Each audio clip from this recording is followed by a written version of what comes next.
This is Audible. Treasuring Michael by R.S. Mackenzie. Narrated by Andrew Cortez. Chapter 1. Damon. Fallon. Conrad.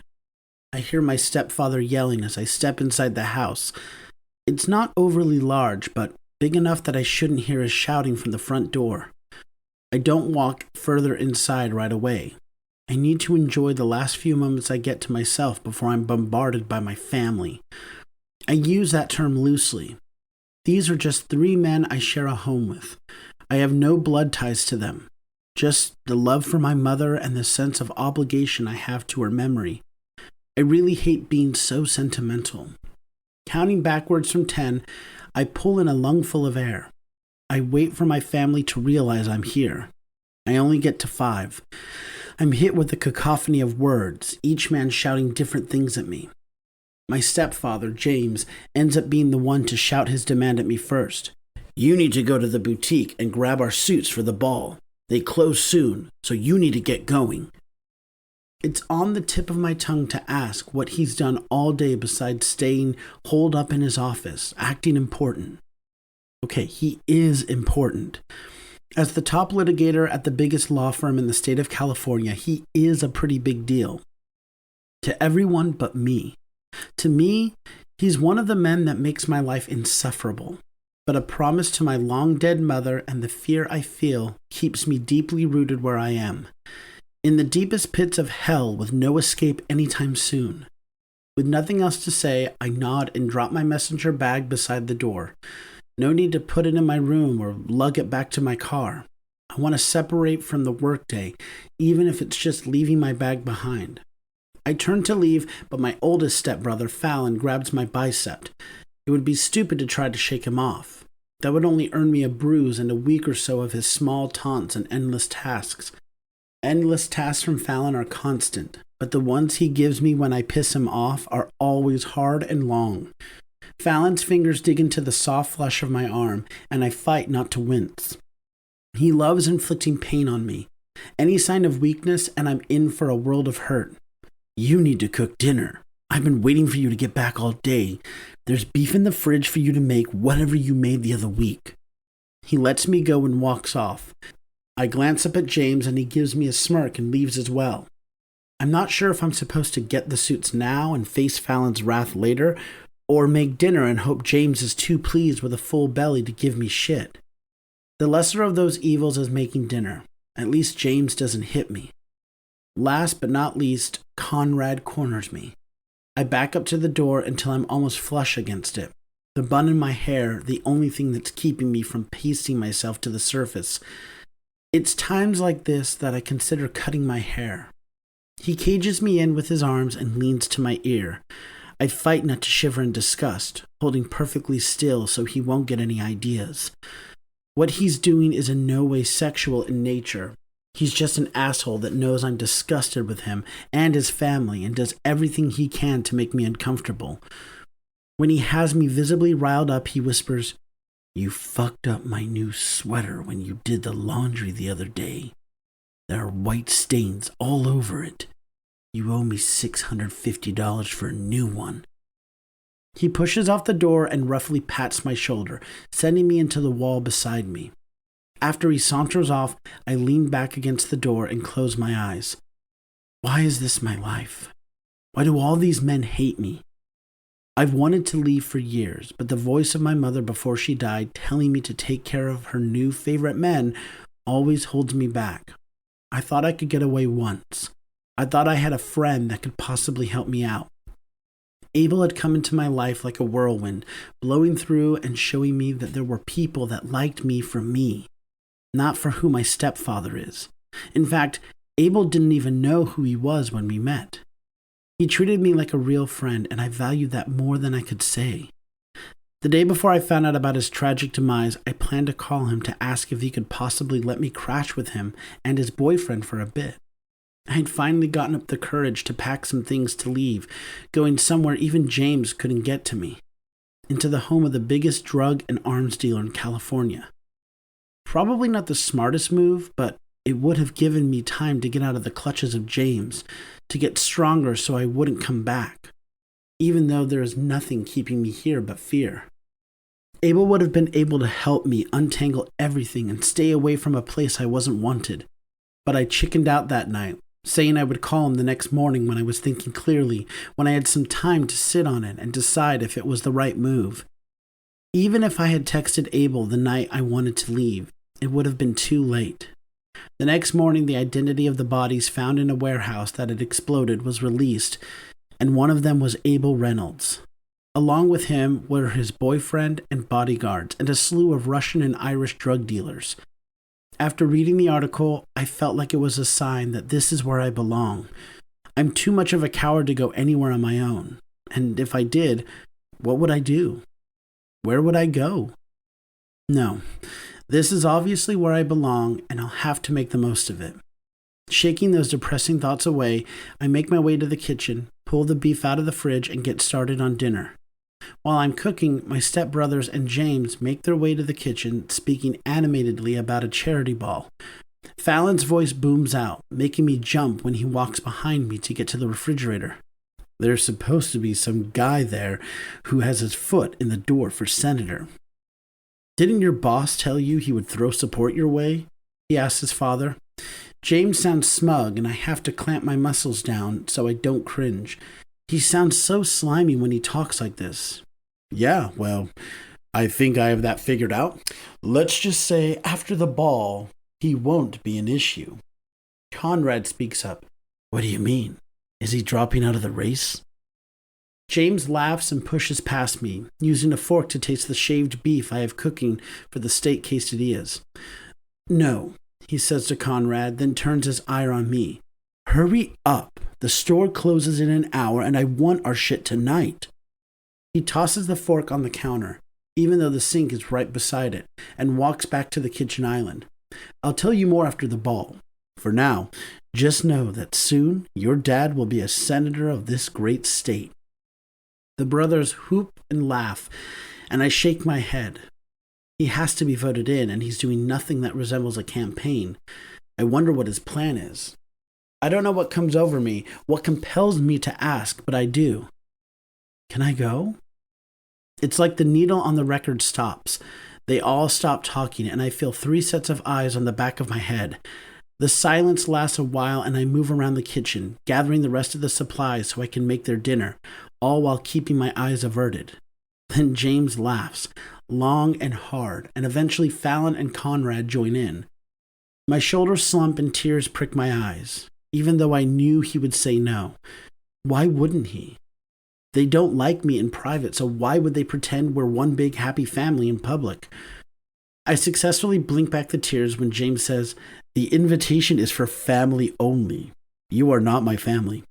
You're lucky to still have a roof over your head and that job at Veli Corp. If you keep pushing my buttons, you'll have neither.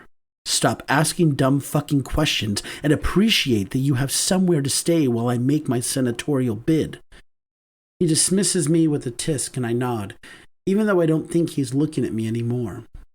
Dinner is ready a few minutes later and I rush out the door, hoping traffic doesn't hold me up from the high-end boutique they got their suits from. Luck is smiling down on me because I get there 10 minutes before it closes. The manager chides me, telling me I'm cutting it close. I hunch my shoulders and I nod, embarrassment for being chided washing over me. Handing over James's ticket, I keep my eyes lowered, hoping to be out of here soon so I can get home and lie down to shake this dark mood.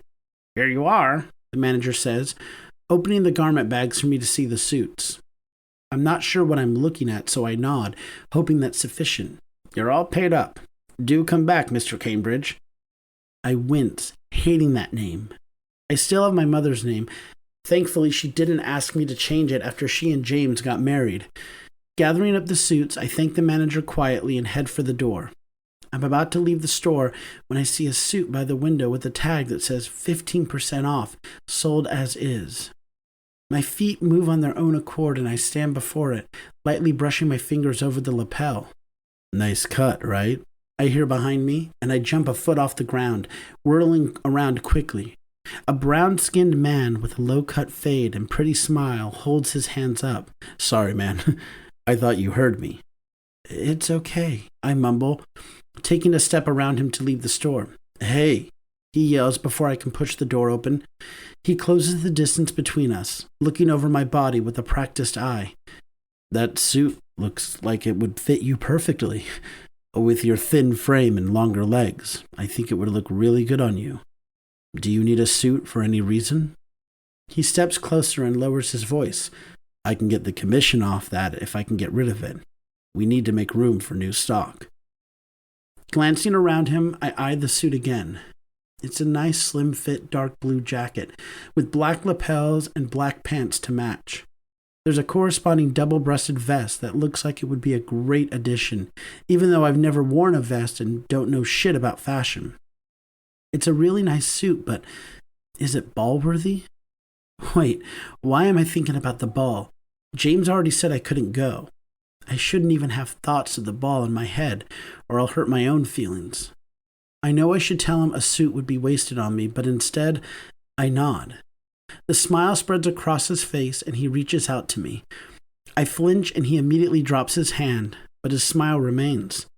Great. You got an event coming up? This would be perfect for that function they have coming up at City Hall. More and more people are getting away from the penguin suits and wearing bolder colors, even though the black and white is a classic.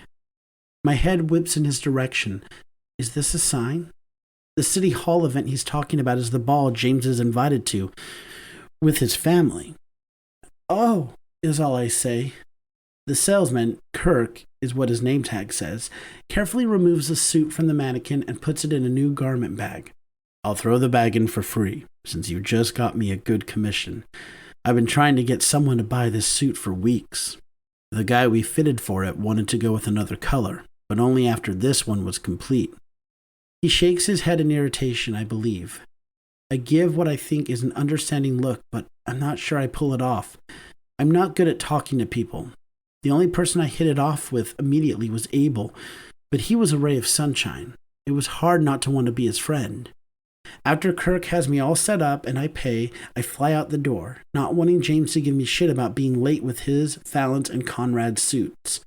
I put mine in the trunk of my car, hoping to be able to sneak out and get it later tonight. Before I go inside, I lean back against the seat to take a few deep breaths.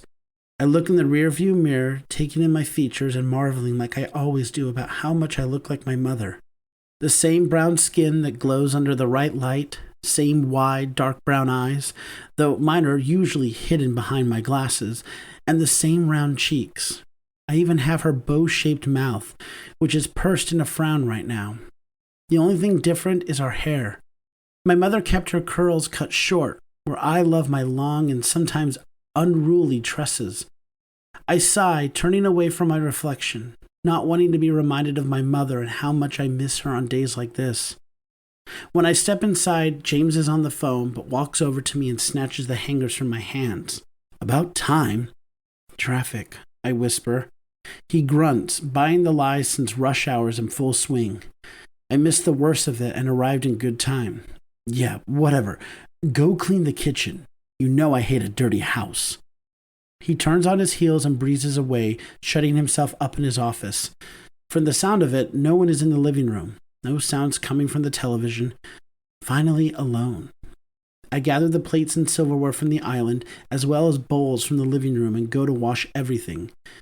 James forbade me from using the dishwasher when I was 13. He wants everything washed by hand, so I start the dishwater and clean the counter while they wait for the sink to fill. On the counter beside the stove is the ball invitation. I lick my lips nervously and look around, not believing what I'm seeing. The fine print at the bottom says, "Must show invite at the door." But I know James can get another one. The function is being held by his boss, so he doesn't really need it. Am I considering taking it? Would he find out? Would he suspect me or think he just misplaced it? I make a deal with myself. If I'm finished with the dishes and he doesn't come back for it, I'm taking it as a sign that I meant to go to this ball, and I'll take it. If he comes back for it, I'll just hope there's an office party at VeliCorp that I can wear the suit to, and not gain weight in the meantime. I wash dishes as slowly as possible, alternating between talking myself out of and into taking the invitation. I'm not this bold. I don't do things like buy suits just because I see them and lift invitations because they're left on the counter. This isn't me. But damn it, I need something. I need to not feel like my life is a trap and all I'm meant for is to stay here with my stepfamily and be miserable. Not only do I not have the money to leave, but I'm also afraid no one will want me. After years of hearing it from James, Fallon, and Conrad, I don't think I'm worth it. That's why they let me go out to clubs to hang out with the few friends I have. They know no one will be interested in me. My stepbrothers have their friends watch me to make sure if anyone hits on me, they don't stay interested. If I could just pluck up the courage to leave, I wouldn't look back. But I can't, no matter how much I want to. 45 minutes later, the kitchen is clean and the invitation is still there. Swallowing my fear, I walk over to the invitation and take it. Chapter 2. Michael. I'm not really sure why I get these updates. It's not like I'm going to do anything with them, but they are the only thing that keeps me connected to who I used to be and who I am now. Michael Prince and Evan Gray are the same, and they are different. Michael Prince was willing to put people in the ground for fucking with his family. Evan Gray will call the Royal Canadian Mounted Police to report suspicious activity at any event he does security for. They are the same person, but have different mentalities, which makes me wonder why I'm looking at a report on the brother I left behind, my biological half-brother, as we don't share the same dad, saying there will be an attempt on his life. The intel is good, as I got it from Quinn, but there's nothing I can do about it. I have to let that side of who I am go. I have to let it die. Except I can't. My brother is good. He's not involved in the shit I had going on. He got lucky and was adopted by people that actually gave a fuck and instilled good values in him. He's a good person, running for senator on a great platform and wants to make lives better. I can't let that be snuffed out, right? But I can't go back. I can't go back to California. We ran away when my chosen family was in danger. When my brother Abel was kidnapped and tortured for information. When another brother, Savage, had to go rescue him. I can't leave them to save a brother I don't even know. But something won't let me say no to saving him. Looking at the image of the man on the screen is like looking at my mother. The only thing we have in common are our gray eyes. He's my brother. There's no denying that. And someone wants him dead. Scrubbing my hands down my face, I look over at Quinn. How did you find this? He shoots me a smirk and shakes his head. If I try to explain, you wouldn't understand a word of it. Suffice it to say that even when messages are deleted and completely wiped, there's always a little that remains. I traced the little that remained and built the message to what you see. It's legit. I have no doubts about that. Quinn, my best friend, roommate, and business partner, is the best hacker I know. He has skills I can't even fathom. He's been keeping tabs on my brother for me for years. He helped me find my birth mother, who didn't even want to see me when I contacted her. Now she's dead. After being clean and sober for 10 years, she got back into drugs shortly after I found her when I was 28. It's hard not to think that my showing up had something to do with that. She overdosed a few years later. I found out about my brother, Brent, a month or two after she died. He had been searching for her as well. I kept an eye on him from afar and was glad to see he wasn't into the shit I was. He was on the straight and narrow, had good grades and a few college degrees. Brent was too good to know me, but I watched out for him all the same. Brent's life being threatened pulls me in two different directions. One where I stay out of sight and live my life with my chosen family, and another to protecting my biological brother. Clearing my throat, I say, he has a kid. Quinn looks over at me with a raised eyebrow. Brent, he has a daughter. She was born just a few weeks ago. I'm technically an uncle. I don't feel like I am, but that's what biology says. And his wife seems like she's a real nice woman. So when are you leaving? Quinn asks as he turns back to his computer. I huff a laugh. My best friend knows my mind better than I do sometimes. In this, we're on the same page. If it were his brother, who he had a good relationship with before we disappeared, he would already be gone. In a few days. The message says to take him out during some kind of ball.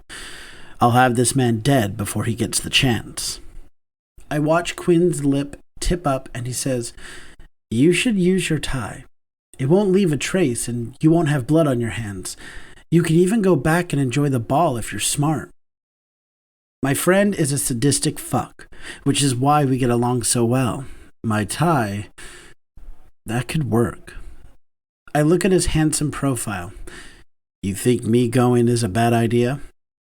He takes a long time answering. I don't rush him. Quinn will answer when he's ready. Finally, he says, "You don't know your brother, but you feel responsible for him because of your shitty mother. From what I can dig up about him, he's a good guy." Sitting back in my chair with my hands laced behind my head, I twist my chair to Quinn. "What else did you get about the hit?" "Supposed to be at a charity masquerade ball." "Masquerade ball?" I sit up straight and shake my head. "How the hell will I find Brent there?" "Patience, young grasshopper," Quinn says as he types quickly, eyes locked on his computer screen. "Almost," he mutters to himself. His voice takes on a reverent quality it does when he's having a good hack. "There." He smiles that sly smile he does when he's gotten his way. "Check your email." I open the message he sent and find a seating chart. "You had to hack the system for this?" I joke, giving him shit. "Hey now, say thank you or I'll add a virus to your computer that you can't get off." I hold my hands up in mock surrender, chuckling as I memorize the seating chart. As a benefactor, my brother will be seated at a table in the front, close to the stage, between his personal assistant and the president of the company he works for. Both women, so it'll be easy to locate him. "Who's doing the hit?" I ask while studying the layout of the building the ball will be held in. I need to know where there are empty rooms, offices, closets, and exits.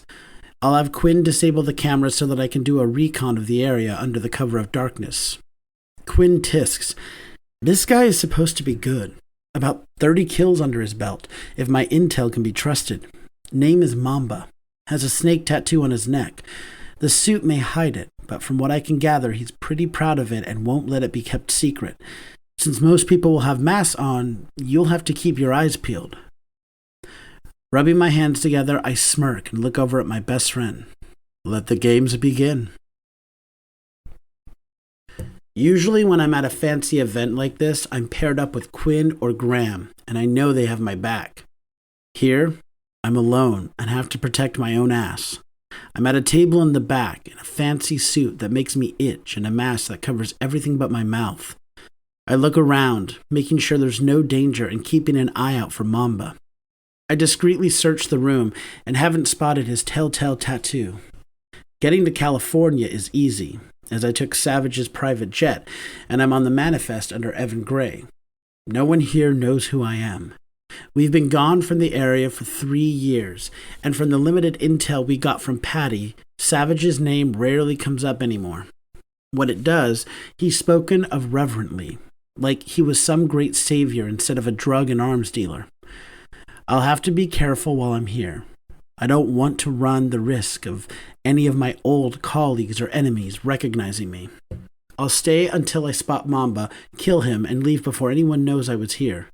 What could possibly go wrong? Being back in the States shows me how much I don't miss it. I fell in love with Quebec, with its large population, but small town feel. It contrasts sharply with Northern California, and it's not a bad thing. I thought I would feel a sense of longing when I got back here, but I don't consider it home anymore. Everything and everyone I love is back in Quebec. The only thing here that I don't have in Canada is a man, specifically the person I consider my man. What's crazy is, in the years I've been in Canada, dating and fucking whoever I want, I haven't found anyone that I felt a connection with. I felt a connection with someone exactly one time, and it's still baffling to me, because we didn't speak a word to each other. We made eye contact once, and my world stopped.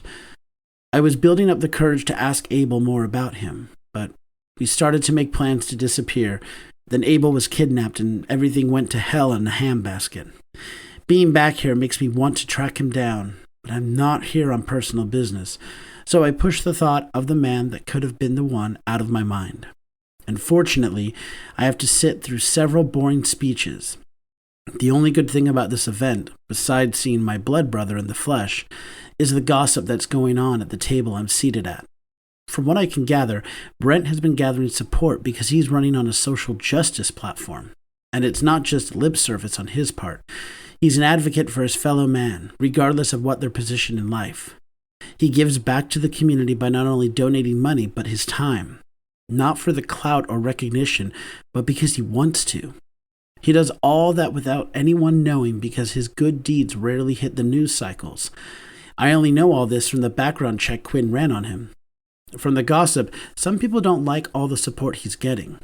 One person, James Cambridge, has tried to garner support, but his policies aren't popular, so he may not get what he needs to even put a bid in. Whatever, that's not my business. As long as the threat against Brent is dealt with, he and James can battle it out at the ballot box. I'm half listening when I see a man walk in the door, an elaborate mask on that covers most of his face, closing it softly behind him and slinking over to an empty chair. The lights are soft, but I catch sight of a snake tattoo on his neck before he lifts his jacket collar to cover it up. I smirk, knowing I have Mamba in my sights, and he has Brent in his. After the speeches have concluded, Brent is honored with a plaque for his philanthropy, and I feel something unexpected settle in my chest. I was nervous the entire time I was here, wondering if I would feel some type of way that I wasn't a part of his life, but I don't. He's a great guy, but I don't think I need to meet him. I don't need to insert myself into his world. This man is a familiar stranger, and I feel good about what I'm doing for him, but I don't feel the need to be a brother he knows. After his acceptance speech, Brent sits back down for only a moment, then exits the ballroom, probably in search of the restroom. Less than 20 seconds later, Mama stands to follow, and not even 5 seconds after that, I'm behind them. There is a small window for me to get to Mamba, intercept his plans, and eliminate him before it looks suspicious. The good thing is no one knows either of our faces. His neck tattoo might have been visible to a few other people, but they probably won't wonder where he is, since he sat at a table labeled Press. On light feet, I follow behind Mamba. I shoot off a quick text to Quinn, giving him the time frame of when he needs to go back and doctor the video being captured while I follow this man. The masks hide our identities, but there's no need to take chances. I see my opening when Mamba walks past what I know to be a conference room. Before he can make it more than a step past it, I grab him by the collar and yank him back with me through the open doorway. I push the assassin away and kick the door shut. He whirls around, snatching his mask off so I can see the fire in his eyes. His face is sharp, a beak-like nose, pointy chin, and flinty eyes. He's severe looking, probably something that shocks his marks before he kills them. Unlucky for him that I'm not a mark. I work my tie off, smiling at him while he sizes me up. Mamba. He starts at his moniker, and my smile grows wider. It's great to meet you. I'm a little disappointed that this won't be much of a fight. I thought you would have known I was behind you just then. So sloppy. I wrap my tie loosely around my fist, waiting for him to make a move. He doesn't immediately speak, just looks back and forth between me, the door, and my tie. Then he says, "You're a dead man." His sneer twists his face into an even harder mask. He reaches inside his jacket and pulls out a sharp serrated knife.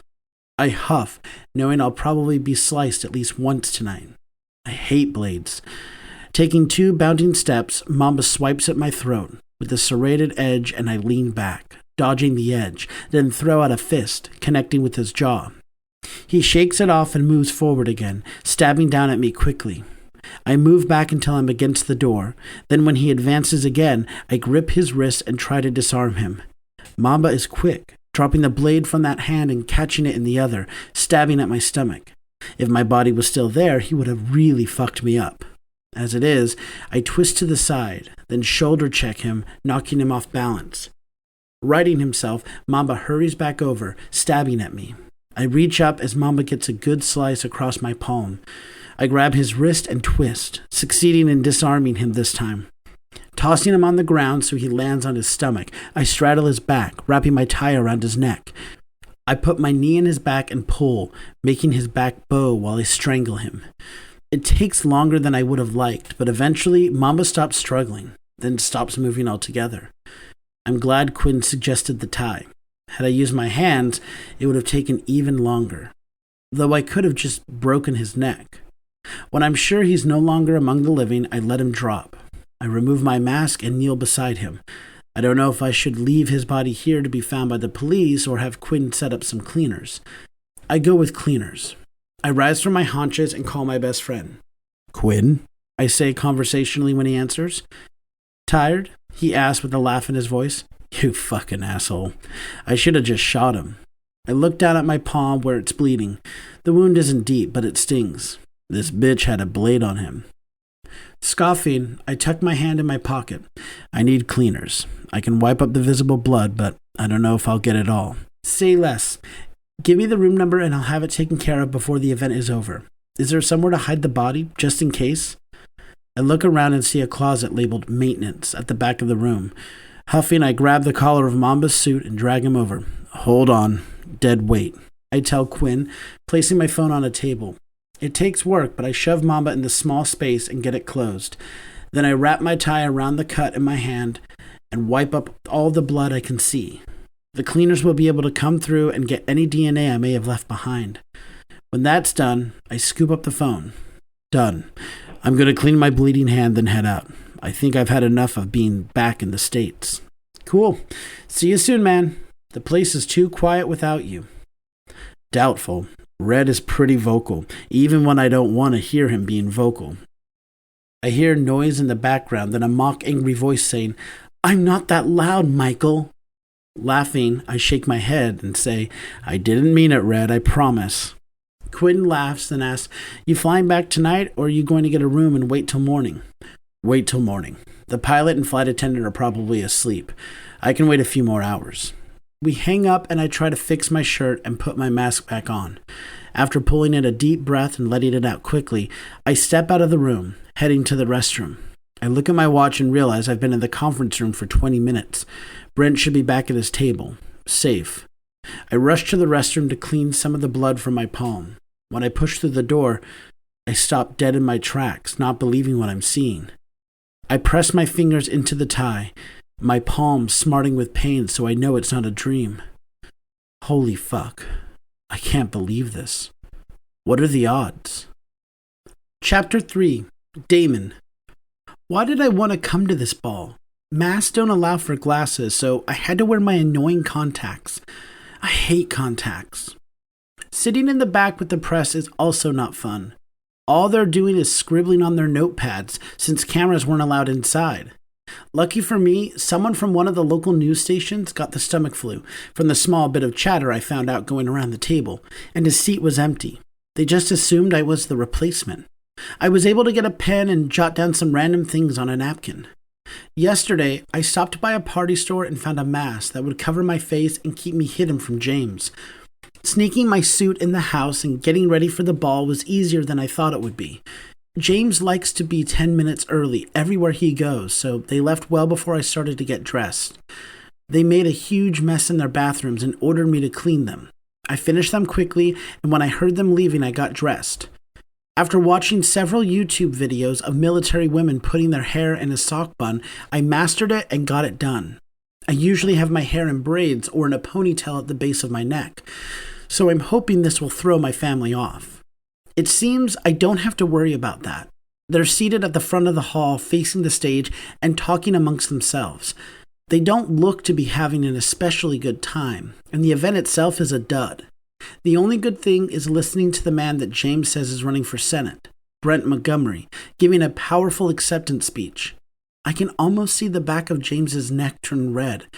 His light brown skin gives away his anger, even when his face doesn't. A grin spreads across my face, and I inwardly rejoice at his annoyance. After about 20 minutes, my contacts start to irritate my eyes. My glasses are tucked in my jacket pocket, but I don't want to put them on, just in case James, Fallon, or Conrad happen to look around and spot me. But these damn contacts itch.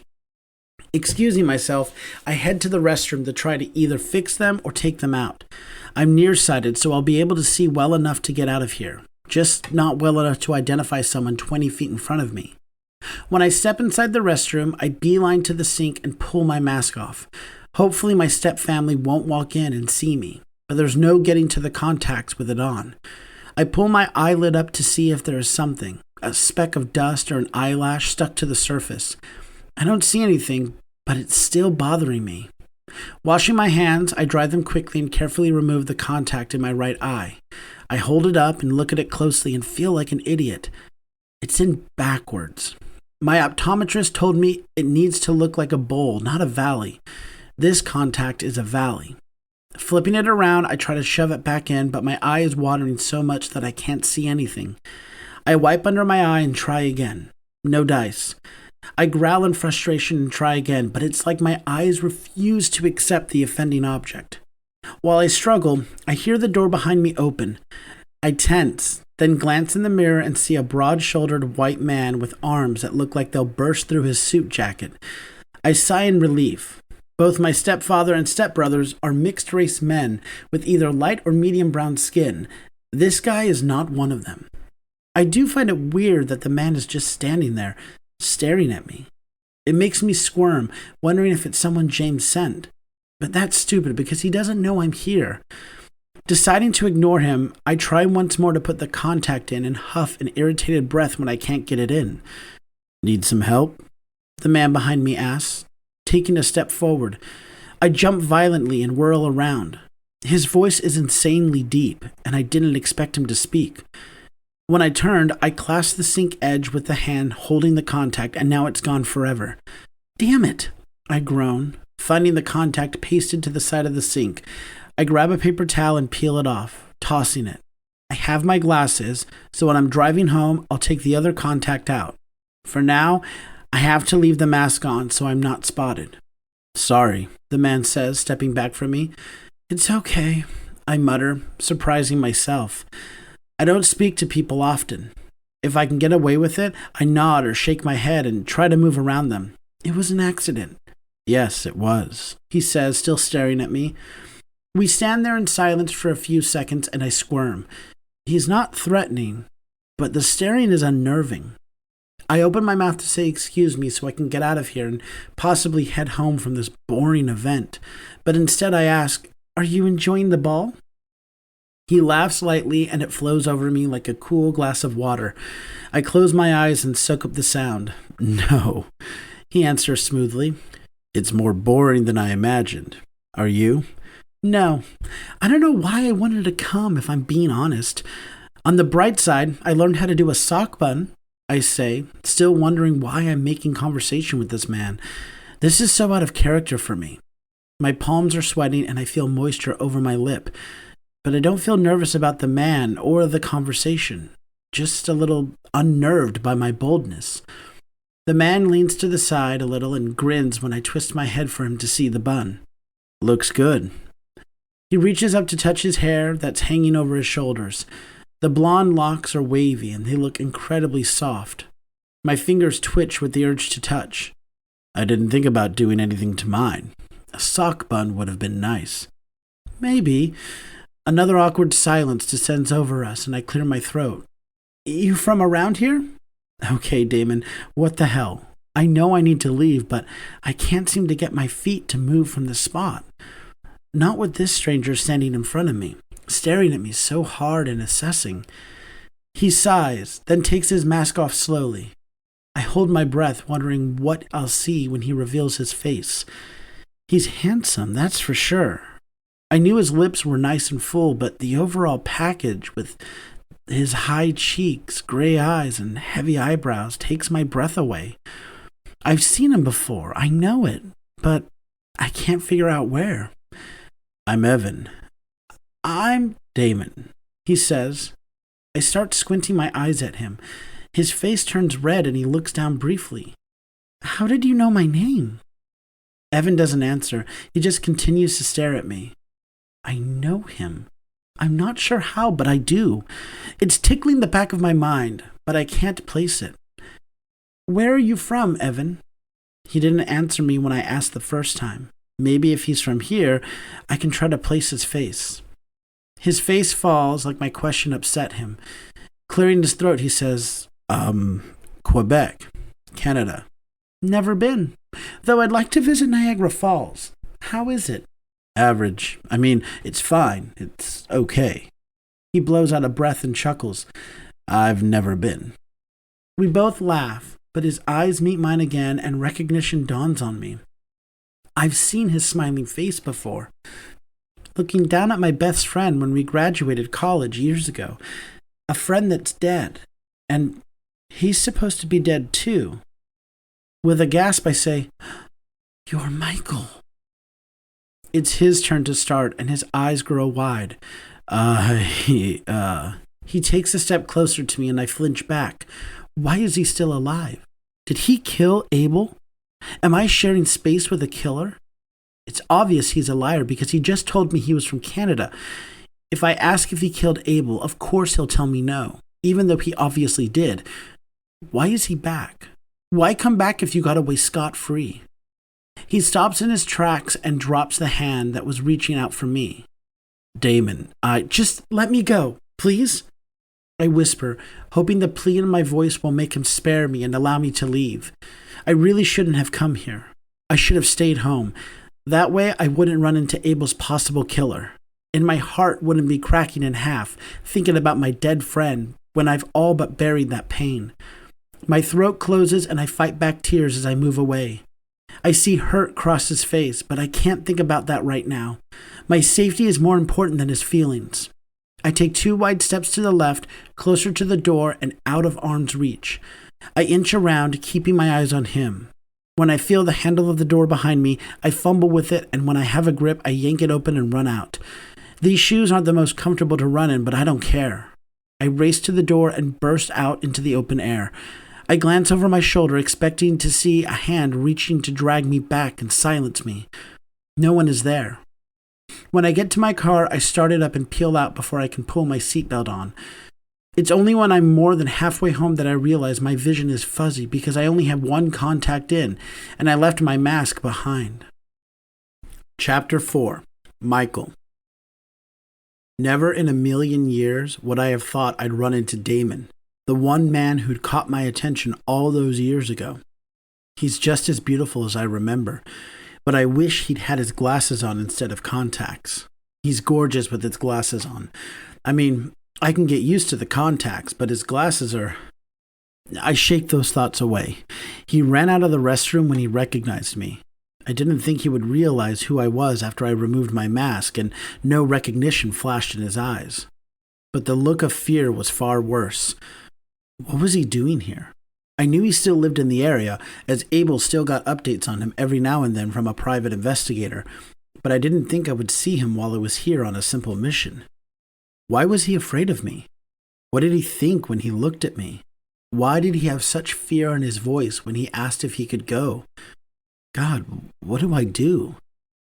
I start to leave, but something in my peripheral catches my attention. His mask. I pick it up, running it between my fingers. Does he want it back? It seems of good quality, so he may need it. Yeah, I'd better return it to him. My excuse to see him again sounds flimsy in my own mind, but I don't think too hard about it. Slipping out of the restroom, I make my way back to the dining hall, peeking inside to see Brent talking to the woman beside him, and I smile slightly. Good. He's safe. I wonder who wanted him dead. From what Quinn gathered, the person who ordered the hit used Bitcoin and what he called a data worm to get the request out. Unfortunately for me, Quinn couldn't access more than that without compromising our systems. I'm glad I did what I could for the man that got a better life than me. He deserves everything good. Quickly, but without drawing attention to myself, I slip out of the building and head to my rental to drive to my hotel. I still clutch Damon's mask in my hand, but I'm careful not to bend or mar it. I'm not sure why he'll need it, but he might. Sitting in my hotel room is lonely, so I call Quinn. He can find out where Damon lives. Or should I call Abel? Where should I go from here? I decide to call Quinn and hope he can help me out. He answers with, "This better be good for you to call me this late," in a whispered voice. My boy is sleeping, and I hate to disturb him. "Yeah, I'm sorry. Listen." I stop and blow out a breath. "You remember what I said a few months back about someone being here that I felt a connection to?" "This won't be quick, will it?" he asked, still whispering. I feel like shit that I woke him. Like me, Quinn only functions on a few hours a night, owed to the years we spent on 24-hour duty for Savage. "Don't worry about it, man. I'll call." "Shut up. Let me step in the hall." I hear rustling on the other end, but in a few seconds, Quinn is back on. "Okay, what's up?" Sighing, I run my fingers through my hair, tugging at the ends. I don't know what to say to him, how to reveal the one secret I've been holding on tight to. It's not like my friend will judge me, but it's ridiculous. I'm a 40-year-old man. I shouldn't be harboring these unrequited and weird feelings about a man in his 20s that I haven't even spoken 2 words to before tonight. "Hey," I hear Quentin call, "talk to me. You need me to come down?" I snap out of my haze. "Nah, I'm just trying to figure out how to say it. It's Abel's friend." "What about Abel's friend?" "The one I told you about? It's Abel's friend, Damon. The one who we saw at Abel's graduation." "Damn, man," Quinn comments, and I can imagine him running his hands through his long dreadlocks, pulling them to the side like he does when he's thinking. "Why are you telling me this?" "I saw him tonight, at the ball." The line is quiet for a moment. Then I hear, "What? It was a masked ball. How did you know it was him?" Letting out a long breath, I tell Quinn what happened after I killed Mamba. I'm not sure what I expect, but what he says is not it. He works at Velicorp. Why not go see him there? I sputter, not really knowing what to say. Nothing's stopping me from walking through the front doors? Nothing at all?" I asked sarcastically. 3 years ago, I was a permanent fixture in that building. Quinn and I guarded our boss Savage, or Joseph Benevelli III, while he worked his non-criminal job. While it's been a while, I'm sure some of the people that worked there then are still there and know I should be dead. Quinn suggesting I should go there is a little insane. He chuckles softly in my ear, probably keeping his voice down so he doesn't wake Red. "Michael, you know that place as well as I do. You know how to get in and where the cameras are. Not much has changed in 3 years for a place that size. I can check the blueprints to be sure, but I'm willing to bet everything is the same." I nod even though he can't see me. "That may be true, but he was terrified of me, Quinn. You should have seen his face. I don't think I'll forget the look on his face for the rest of my life. His fear was palpable. I love seeing that look on the faces of my enemies, but not Damon. Not with his eyes wide and sweet face contorted with terror and apprehension." Quinn is quiet for a while and I soak up the silence, hoping he has a plan, hoping he has something that will help, even just a little. I just want him one more time, to give the mask back, to explain, to talk to him, something. It's not like I thought of Damon every day or anything. I would feel a strange sense of longing if Abel mentioned him, or when someone I tried to be with didn't measure up to how I thought Damon would be. From what Abel says about him, the stories he tells, Damon seems like a great guy. I want to know for myself. Finally, Quinn speaks up. "Call Abel. In the morning, call Abel and ask him what to do. That's his best friend who thinks he's dead. When you talk to Abel, you can go from there." While that's a good call, I don't want to upset Abel. I told him and Savage I was coming back to California, and they begged me to be careful. Well, Abel begged. Savage merely grunted and told his tiny husband I could take care of myself. I saw the look of longing in Abel's eyes. I thought it was on account of me coming back here, but maybe it was because of Damon. Maybe he wanted to see his best friend in the flesh, to know he was okay. "Yeah," I say, sliding down on the bed to get comfortable. "I'll call him in the morning. I have Damon's mask. I'd like to return it." Quinn's chuckle turns into a laugh. "What?" He doesn't answer, just keeps laughing until he hangs up the phone. As soon as I wake the next morning, I give Abel a call. Michael, he sing-songs in my ear. How's California? When will you be back? I need to tell you something. A pause. I'm going to video call you. Before I can say anything, my phone is buzzing in my hand. I move it from my ear and press the button to add Abel on video call. His pretty face illuminates my screen. His eyebrows are dipped and scrunched in concern. What happened? Are you okay? I'm fine, I tell him, nervously tugging on my hair for a moment. I saw Damon last night. Abel's eyes grow wide and he puts a hand to his mouth. He shakes his head back and forth and I notice tears welling. I'm sorry, you did what? He asks when he moves his hand. I go through the story with him, minus killing Mamba. While Abel knows what I used to do for Savage, I don't think telling him I killed someone will be something he wants to hear. When I'm finished, Abel's eyes are soft and sad. I'm sorry he was afraid of you. If it makes you feel better, I was afraid of you when we met. I give him a dry look and he laughs. What I'm saying is, things can change. I love you like a brother, more than my brother, if I'm honest. Abel's eyes take on that haunted quality they usually do when he thinks about his piece of shit brother, Chris, and what he did to him. Even though it's been years, it's still hard on him. When he shakes himself, he looks like his usual upbeat self. He narrows his eyes, then they go wide and he gasps. Michael, is there something you're not telling me? I sigh and lean back in the chair I'm sitting in. What do you think, Abel? Slowly he says, I don't think you'd be this bent out of shape if it were anyone else.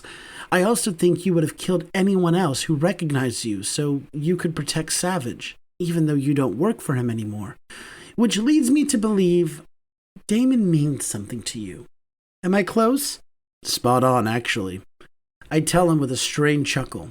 Why is everyone around me so perceptive? I need to know what you want me to do. How should I handle it? Damon is your friend. I'm not sure, Michael. Is there any way you can talk to him? Let him know I miss him? He thinks you're dead, Abel. How would I tell him that? His eyes light up. Oh, that could be it. He probably thinks you have something to do with me being dead. Tell him I'm not. Tell him, Abel, I can't just walk into his job and tell him you're not dead, because I'm supposed to be dead. He deflates. Oh yeah, forgot about that. Well, if you find a way to get to him, that could be what you need to make him stop being afraid of. And, I don't know, maybe you two can talk? That would be ideal, to talk to Damon, get to know him, and have him look at me with any expression other than fear. Maybe. I don't know, Abel. Abel's smile softens.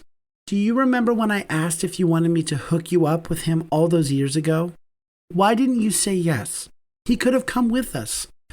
I bark a genuine laugh. I wasn't ready then, Abel, but I'm ready for something real now. If it's with Damon, all the better. If not, I at least want to ease my mind and have him know you're okay. I wish I could see him, Abel says wistfully. Maybe one day. If you tell him I'm alive, maybe he'll want to visit. I can ask Savage, but I don't think Damon would tell our secret. I trust him. He stops talking and is thoughtful for a moment. Well, his stepfather and stepbrothers are assholes and will give him shit, but I think it would be okay. He lives with them? At home? I'm not sure why it's a shock. Plenty of adults live at home with their family to save money. Rent and mortgages are insane in this state. Abel nods. It's not my story to tell, but yeah. Maybe if you can talk to him, he can tell you. But man, I wish I could have taken him with me. That makes me wonder more about Damon. If there's a story, I want to know it. Okay, I'll try to get to him. What can I tell him that will make him believe you're really alive? Here. He pauses for a moment, then I get a text. A picture of Abel, Savage, and Pogo pops up. A noticeably bigger Pogo.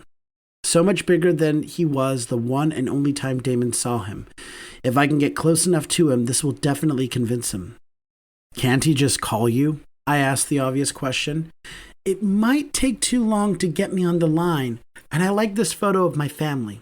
Look how cute Pogo is in his little sweater. I groan and roll my eyes. Pogo is a spoiled English bulldog that has more clothes than I do. Yeah, he's adorable. I chuckle, then sober quickly. Thanks for this, Abel. I'm not sure what will happen, but thanks for trying. You're welcome. Please tell my friend I love him and I miss him. And if you'd like to visit, I'd love to have him. Maybe he can even move here, he quips, winking at me. With a roll of my eyes, I hang up and shake my head. Well, I know what I have to do to get Damon to believe me. Now, how do I get him to talk to me? Chapter 5, Damon. I can't concentrate at work the following Monday. All I can think about is seeing Michael at the ball. Even though his hair is longer and his body is wider and more stacked, it was him. But how?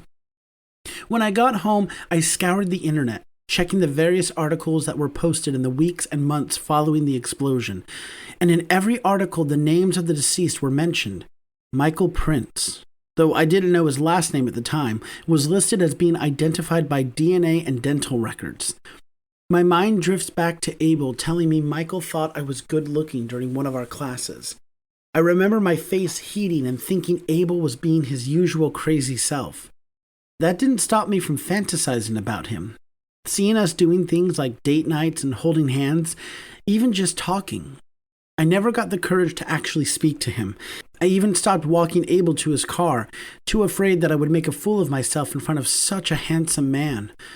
Now he's back from the dead, probably a murderer who killed the best friend I've ever had. I swipe under my eyes quickly, getting rid of the stray tear that escaped without my permission. While I've been at work, I've held it together, even though I have to think about the name of the company and who used to own it every day. I only met Savage once, but he treated Abel so well, and my best friend's face used to light up every time he spoke of him. He was absolutely smitten, and it broke my heart that they couldn't explore that love.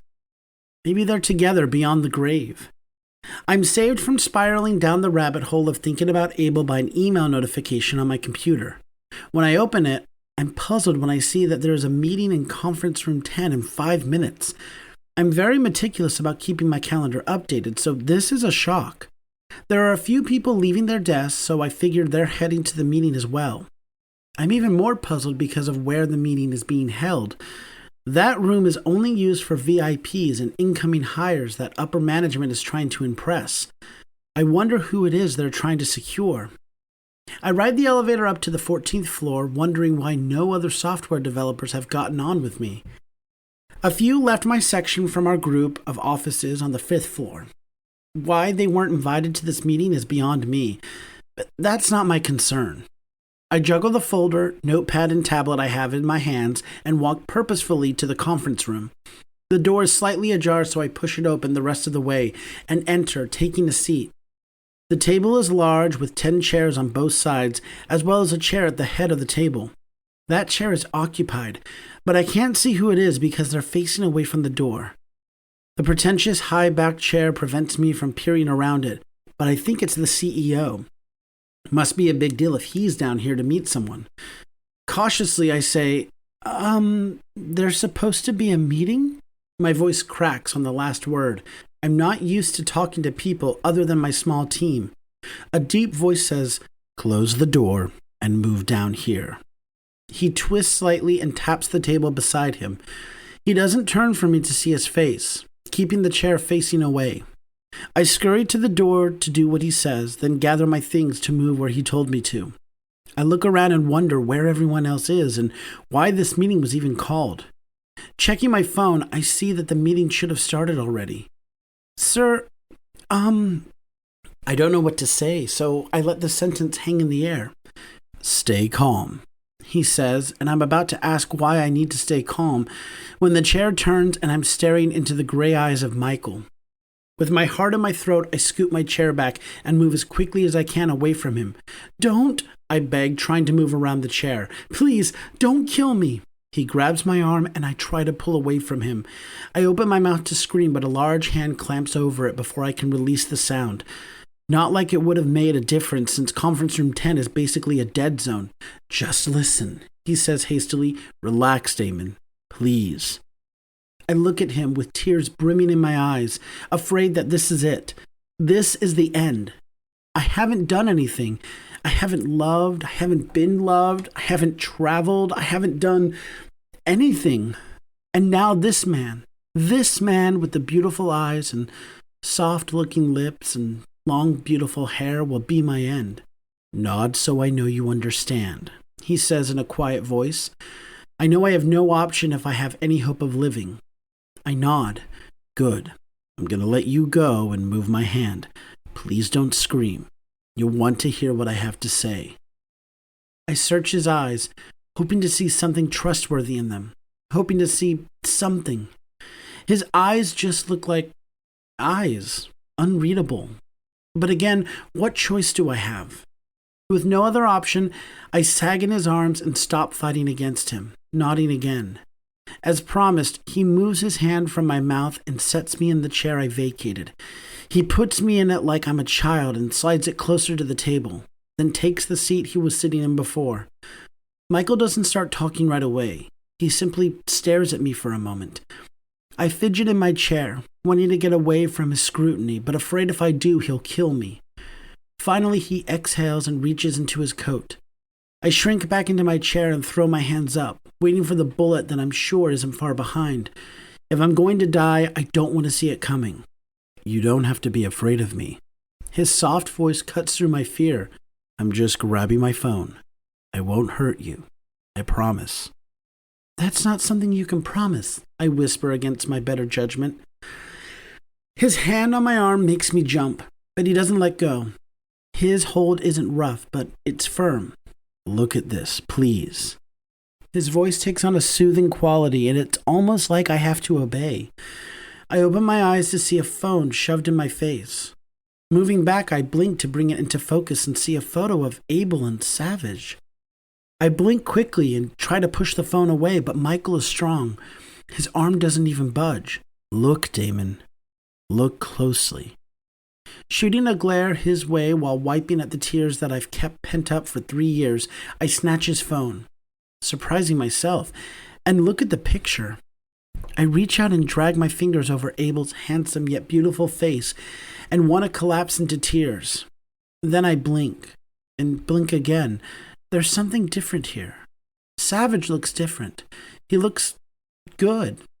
He doesn't have scars. But when I saw him for the first and only time, scars marred the right side of his face.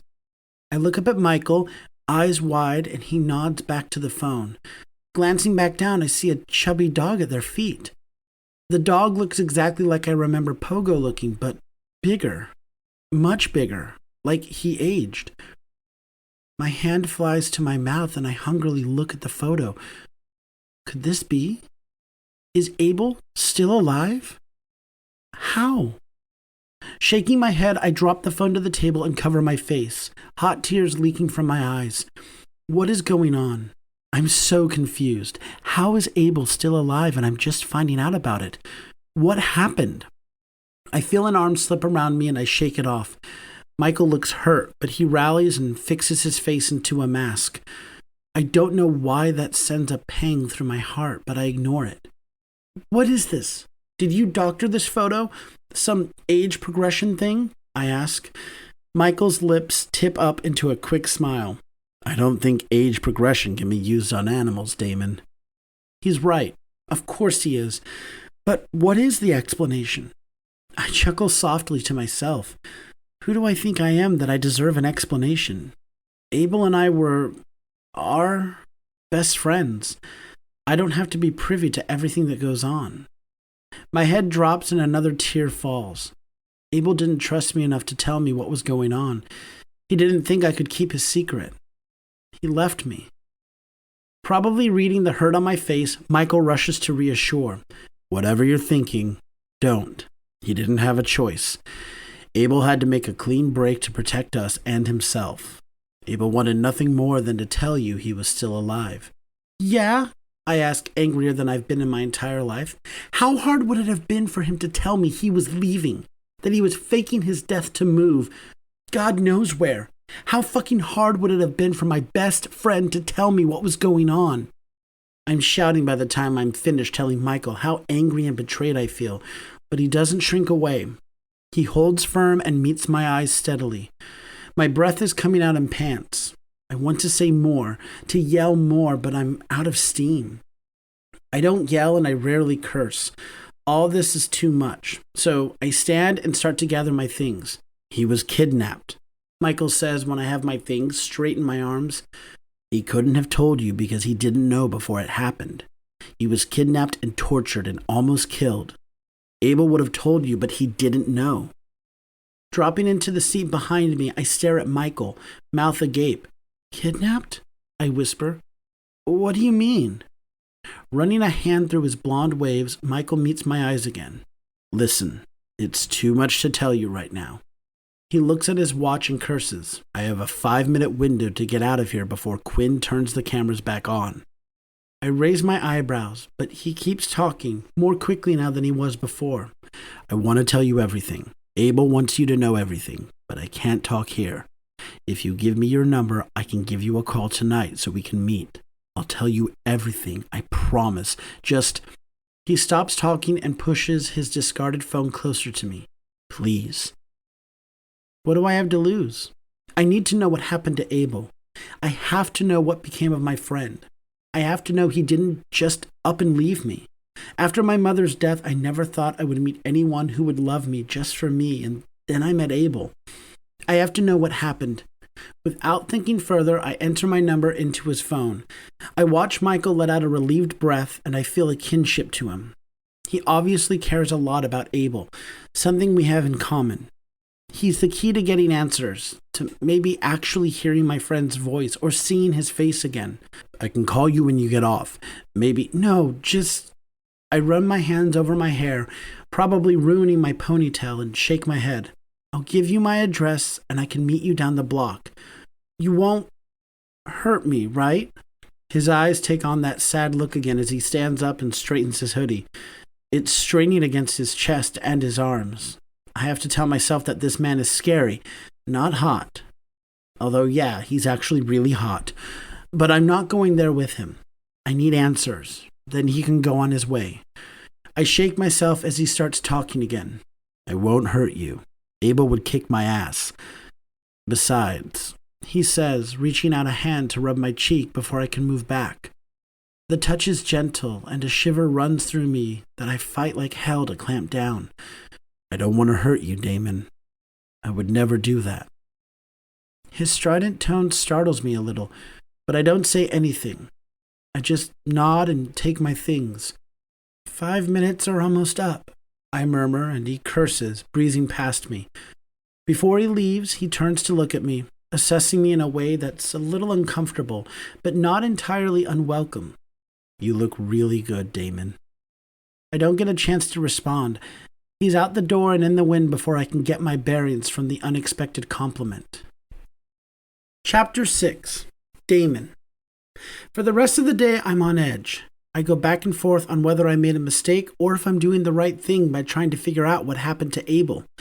I'm not even sure if I'm owed an explanation. People have friends they lose touch with all the time. If what Michael says is true, Abel didn't have the chance to tell me what happened, and I don't fault him for that. Well, I do a little. I don't have any other close friends. Abel was it. The only person I thought would be in my corner. Hell, I wanted to ask if I could possibly room with him and Savage so I could get out of my living situation. If I hear my stepfather tell me one more time that I need to repay him for all the money he forked over for my tuition, I'll lose my mind. Every paycheck he has his hand out, taking almost all of it, only leaving me with enough for my car payment, car insurance, gas, and groceries, which makes up about 25% of my check. I've asked him time and time again for the loan information so I can pay it on my own. But after a particular nasty yelling session, where I was almost cowering in the corner by the time he was done, I stopped asking. I thought I had a way out. I thought I was finally done with being in that house, even though I would have cried leaving the house my mother bought for us. My mother only asked me for 2 things before she went to work as a flight attendant and died in a plane crash. She asked me to watch over the house and watch out for James, Fallon, and Conrad. I've been trying to do those things, but watching out for my evil stepfamily has to be the hardest promise to keep. I keep the house clean and in order, so I'm keeping my promise there. Leaving the house would have killed me, but but I thought I was ready. Then Abel dying seemed like a sign. Like my mother was telling me she was disappointed that I wanted to abandon her husband and his kids when they probably still needed my help. 3 years have passed and I'm still listening to that sign, making sure my terrible family has everything they need. "Mr. Reed?" someone says behind me, making me jump so violently my glasses almost fall off. I look up to see my team leader standing over me. Pushing my glasses up, I turn my chair around to face him. "Yes. Sorry, yes?" He looks at me quizzically but doesn't remark on the jump scare. "I was just saying it's rare for anyone to be here after work is over. Got a project you're working on?" Spinning around to my computer, I see that work let out 30 minutes ago. "Shoot," I say, grabbing my things and shutting down my computer. "No, I'm all caught up, just lost track of time. See you in the morning." Face hot, I slide past him and head to the elevator. As I'm walking, I wonder if the cameras ever got turned back on. Then I wonder what kind of person can shut down the cameras for an entire building without anyone knowing, especially a building the size of Valley Corp. Then I remember that Savage used to own this building, all 14 floors of it, so I'm sure his team knows it like the backs of their hands. That thought scares me. Michael is dangerous. Anyone who has that much power is scary, but he said he wouldn't hurt me. For some strange reason, I believe him. Call me a fool, but I do. I don't remember the drive home, my mind consumed with what I may learn tonight. I could learn that Abel had something to do with the explosion. Maybe he was involved in something bad. As soon as I think that, I immediately reject it. Abel was too sweet to be a part of anything criminal on purpose. Everyone knows the Benevelli family was involved in some shady dealings, but I don't think Abel would have wanted to be involved. What am I saying? I don't know him anymore. Did I really know him then? Again, I discount that thought. I did know that Abel was involved with Joseph Benevelli III, but he assured me he had nothing to do with that part of his life. I had no reason not to believe him. I don't think that's changed, just because he moved on. I roll my eyes to myself. Moved on sounds like he died, and I just found out he didn't.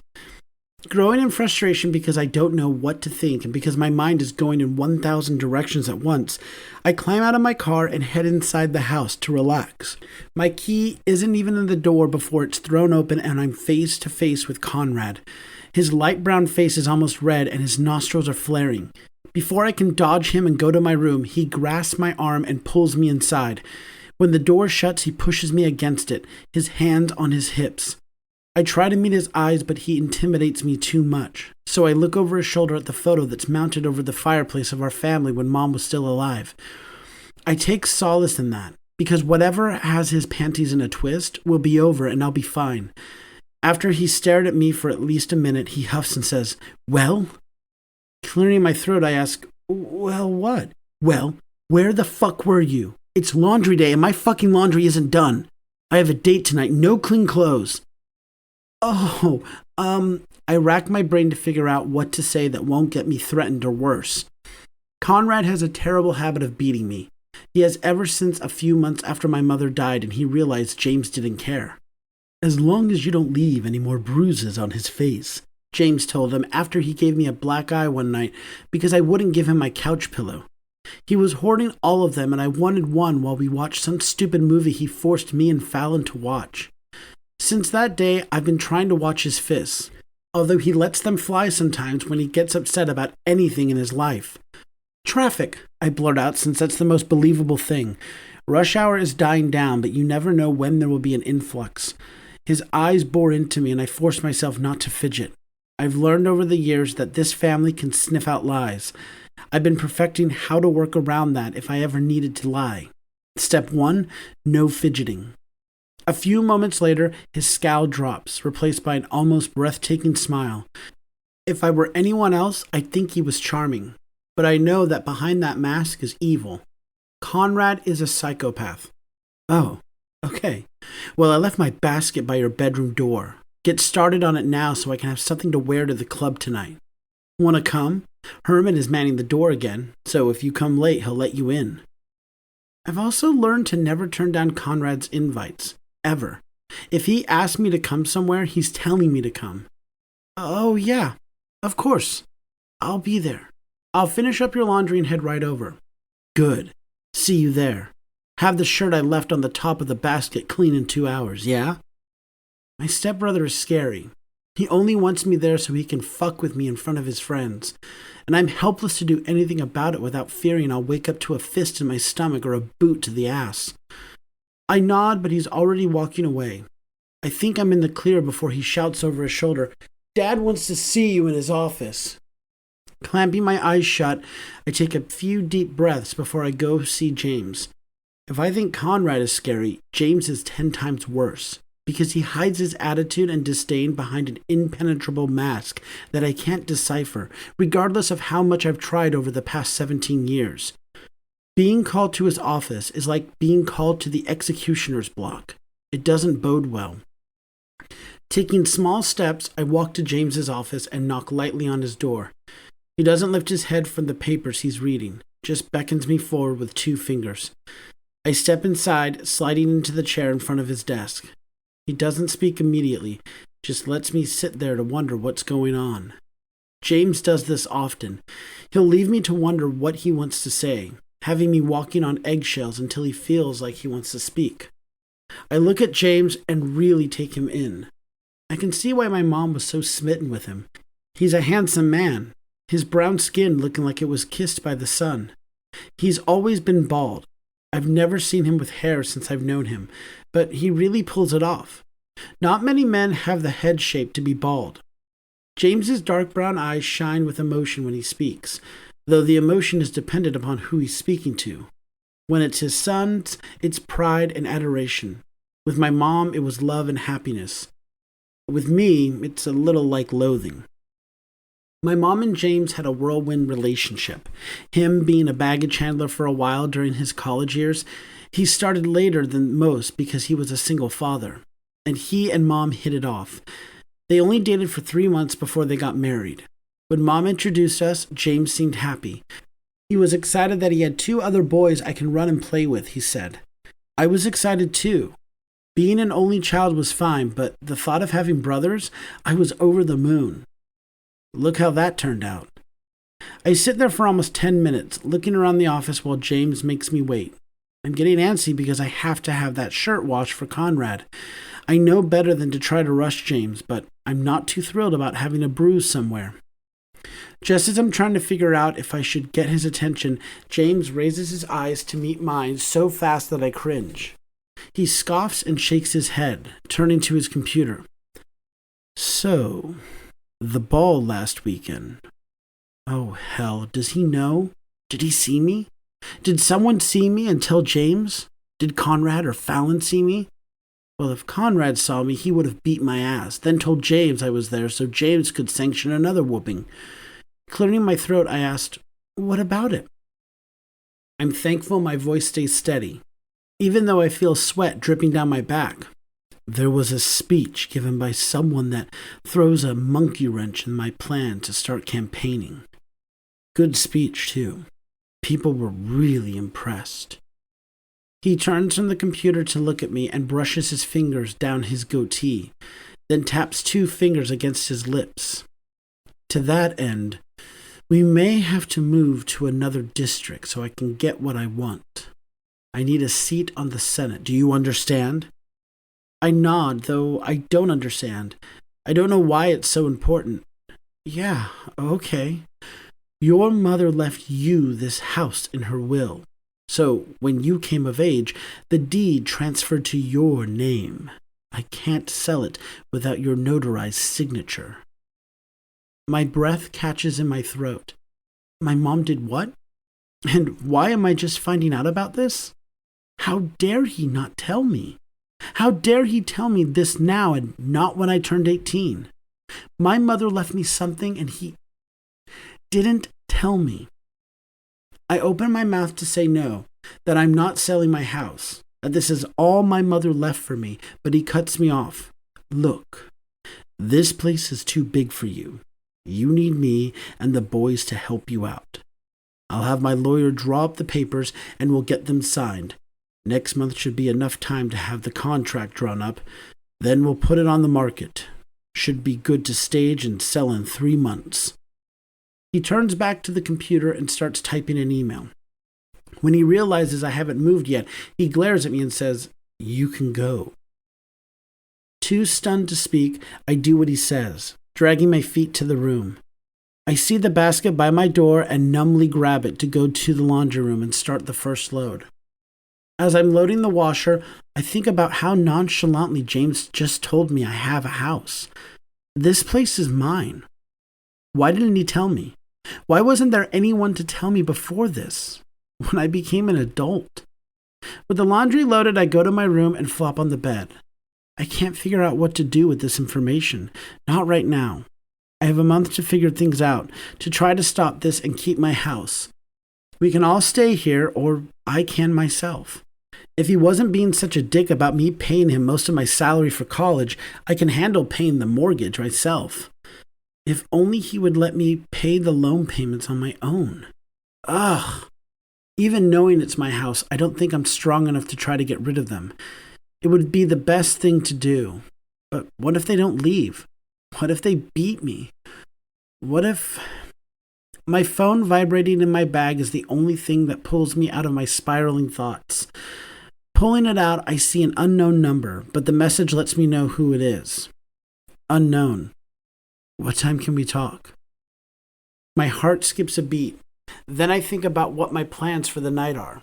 I have to meet Conrad at the club, or I'll end up a bloody mess in my bathroom. Thinking quickly, I text him back. Me, 11:30. Can you drop me off at a club down by the docks after we talk? I know it's stupid to ask. Conrad will find out that I didn't drive, but I need answers. I need to know what happened to Abel.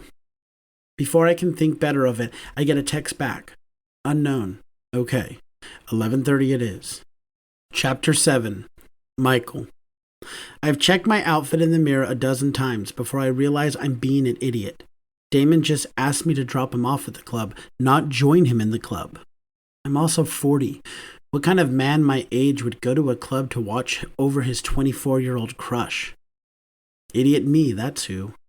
Even though he didn't ask, I dress nicely, just in case he does. The dress pants and shirt I have on don't look too dressy, and I wouldn't embarrass him if we were seen together. I am an idiot. Huffing, I turn away from the mirror and check the time. It will take me at least 20 minutes to get to his area of town without traffic. At this time of night, there shouldn't be much. I figure I can show him the video message Abel sent for him, since Abel said he would be asleep by the time I met up with Damon, and I can tell him what happened. From the beginning. Abel said he would answer any questions Damon might have after he hears everything, but gave me permission to start from the beginning, from the very first time I met Abel. That was an adventure. I chuckle, thinking back on how fearless Abel was when Quinn had a gun pointed at him. Anyone else would have been pissing themselves, especially since Quinn and I towered over Abel by almost a foot. But Abel never showed any fear. You have to admire someone like that. It's 11:27 when I pull up to the corner of the block Damon lives on. He asked me to park in front of a house 2 doors down.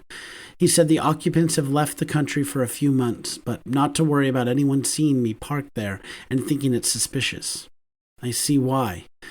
The circular driveway is hidden behind a concrete barrier that has a large tree in front of it. We'll have privacy. When I park and cut the lights, I send Damon a text letting him know I'm here. It takes only a minute for me to see his slight figure make his way to the passenger door. He hesitates for a moment, then opens the door and slides inside. I inhale inaudibly, catching the scent of his body wash and a hint of cologne. He smells amazing. I want to bury my face in his neck. Shaking myself, I turn in my seat and stare at him for a moment. He's taking deep breaths and his hands are balled into fists on his thighs. I move closer to the door, trying to give him more space. I'm a big guy, so it's not really possible, but I try. When the silence gets to be too much, I ask, "Do you want me to drive and we can talk, or sit here and talk?"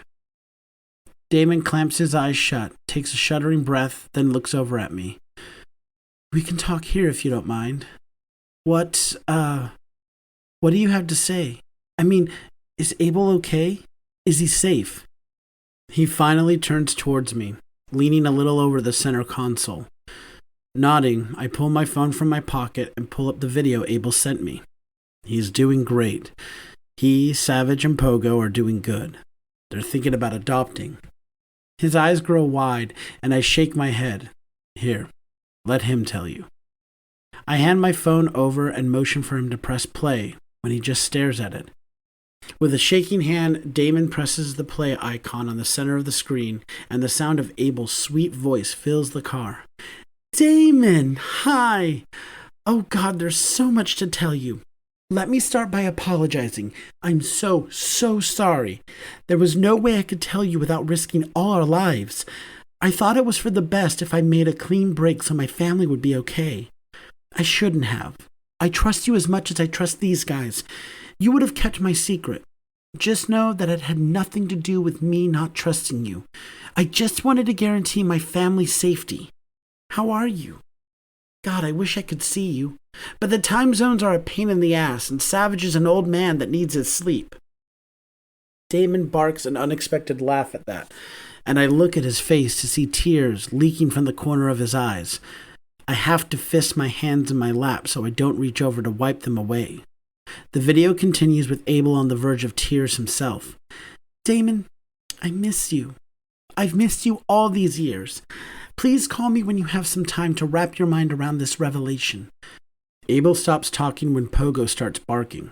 This little guy says hello. Do you remember that question you asked at graduation? About Savage having a brother that can buy you a puppy? Abel pauses dramatically, and I wish I could disappear with what he says next. Michael likes puppies. Here's my number. Call me soon. I love you. Abel rattles off his number quickly before the video stops playing. Damon makes no move to hand it back. He just sits there with his eyes locked on the screen, staring at a smiling Abel with a chunky Pogo in his arms. Damon touches the screen and sniffles, nodding his head like he's decided something. Thank you for that. Damon finally looks me in the eyes, and I can't look away. There's something behind his eyes, something that speaks to me on a deep level, a level I don't even understand, but I want to. I want to know everything about Damon. I want to know why he looks so sad, why his eyes don't shine like they did the first time I saw him. Then something catches my attention. Your glasses. Damon's hand goes to the bridge of his nose as if to push his glasses up, then drops his hand quickly. Oh, yeah. I can see without them. Everything far away is just a little blurry. So when I have to go out, I don't wear them. Have to go out? I ask, wondering at that statement. He waves me off and asks, Can you tell me what happened, please? I want to understand so I'm not bombarding Abel with questions when I call him. You're going to call? I ask, feeling hopeful for Abel's friendship. Abel is my brother, and if he can get his friend back, that would make me happy. Damon nods slowly. I am. I know I was pissed about it earlier today, but I get it. I think I knew deep down that he trusted me. It's just, I'll tell Abel. I wish he trusted me to tell me what he's thinking, but I haven't earned his trust yet. Maybe one day. Tell me what happened, please. Nodding, I tell him the story from start to finish. I begin with Abel's brother breaking into Savage's house and how Quinn and I interrogated him. Then Abel had shown up just as we finished setting up the security system and how Savage demanded we bring him to the office. I laugh as I tell Damon about how fearless Abel was in front of Savage, even though he was so much bigger than him. I continue with Savage wanting to get out of guns and drug running, not sugarcoating anything so I won't run the risk of lying to him later. Tell the truth now and I won't have to worry about keeping any lies straight. Damon's eyes grow wide, but he doesn't interrupt. Instead of focusing on Abel and Savage's growing and very physical relationship, I jump to the end where Savage knew he wanted to spend his life with Abel, taking him with us when Savage decided to leave. We were going to just leave. There would have been no reason to pretend we didn't exist. Just fake our deaths and leave, our enemies being none the wiser. But Damon finishes the sentence. But Abel got kidnapped. Sighing and pulling my lips in, I nod. Yeah, he got kidnapped. Because of me. I close my eyes and shake my head, trying to stop the overwhelming guilt from dragging me down. Had I walked in that hospital with Abel, made sure he didn't sneak off, away from my protection, he would have been fine. He wouldn't have gotten beaten to within an inch of his life, his battered body black and blue for weeks. I jump when Damon places a soft hand on my wrist. When our eyes meet, his are pleading. What did you do? Did you hurt him? Even though I want to hold it in, I scoff. No, Damon. I didn't hurt Abel. Not now or in the future. He's my brother. I wouldn't hurt my brother. I don't know what I have to do to get you to believe me, but no, I did not hurt Abel. I shouldn't take my frustration out on him, but he's walking on eggshells around me, thinking I would dream of hurting Abel. I would have if Savage asked me to before we got to know him. That would have been my job. Now, I couldn't bring myself to lay a finger on him. Even if I wanted to, Savage would kill me if I did. Pulling his hand back, Damon purses his lips and nods. I'm sorry. When I saw you alive, I thought Abel was dead. I saw him with my own eyes, so I know that's not the case. I'm sorry. It's okay. Just don't accuse me of hurting Abel again. Damon gives a jerky nod. Like I said, it was my fault because I was supposed to be protecting Abel, but he gave me the slip and went back to his apartment. His brother, Chris, betrayed him to Savage's enemies. They're the ones who kidnapped him. Hand flying to his mouth, Damon's wide eyes are full of shock.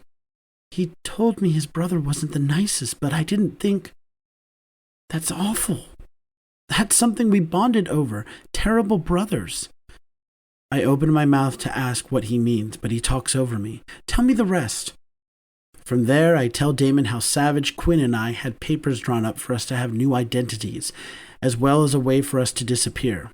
I tell him how we sped up the timeline so we could get Abel back and be in the wind as soon as he was free. It was a close thing, I say, remembering how the Russians outnumbered us 2-1, but we didn't let them get the best of us.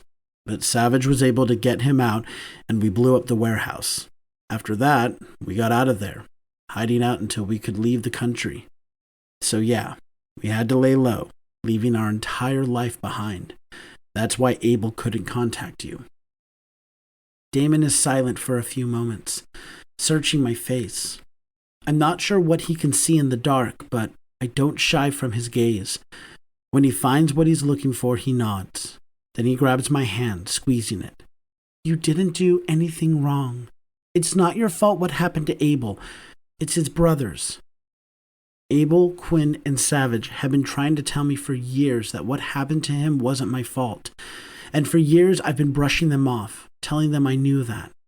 I did know, but it didn't make it any easier. The burden I carried was heavy. But with Damon telling me, a complete stranger and outsider, someone that has no reason to tell me that, it means the world to me. It's like there was a band around my heart and it releases with Damon's words. I feel free. I feel like I'm still a protector and I can keep someone safe. I feel almost whole. Thank you, Damon, I say around a lump in my throat. So, where am I taking you? Juke's Bar. It's on... I know where it is, Damon. I did used to live here. I shoot him a wink and watch his cheeks turn red. He reaches up as if to push his glasses higher on his nose, and I think it's fucking adorable. Do you have any questions I can answer? I ask as I pull out of the driveway and onto the street. The drive to the club will take about 20 minutes in the opposite direction of my hotel, so we have some time to talk.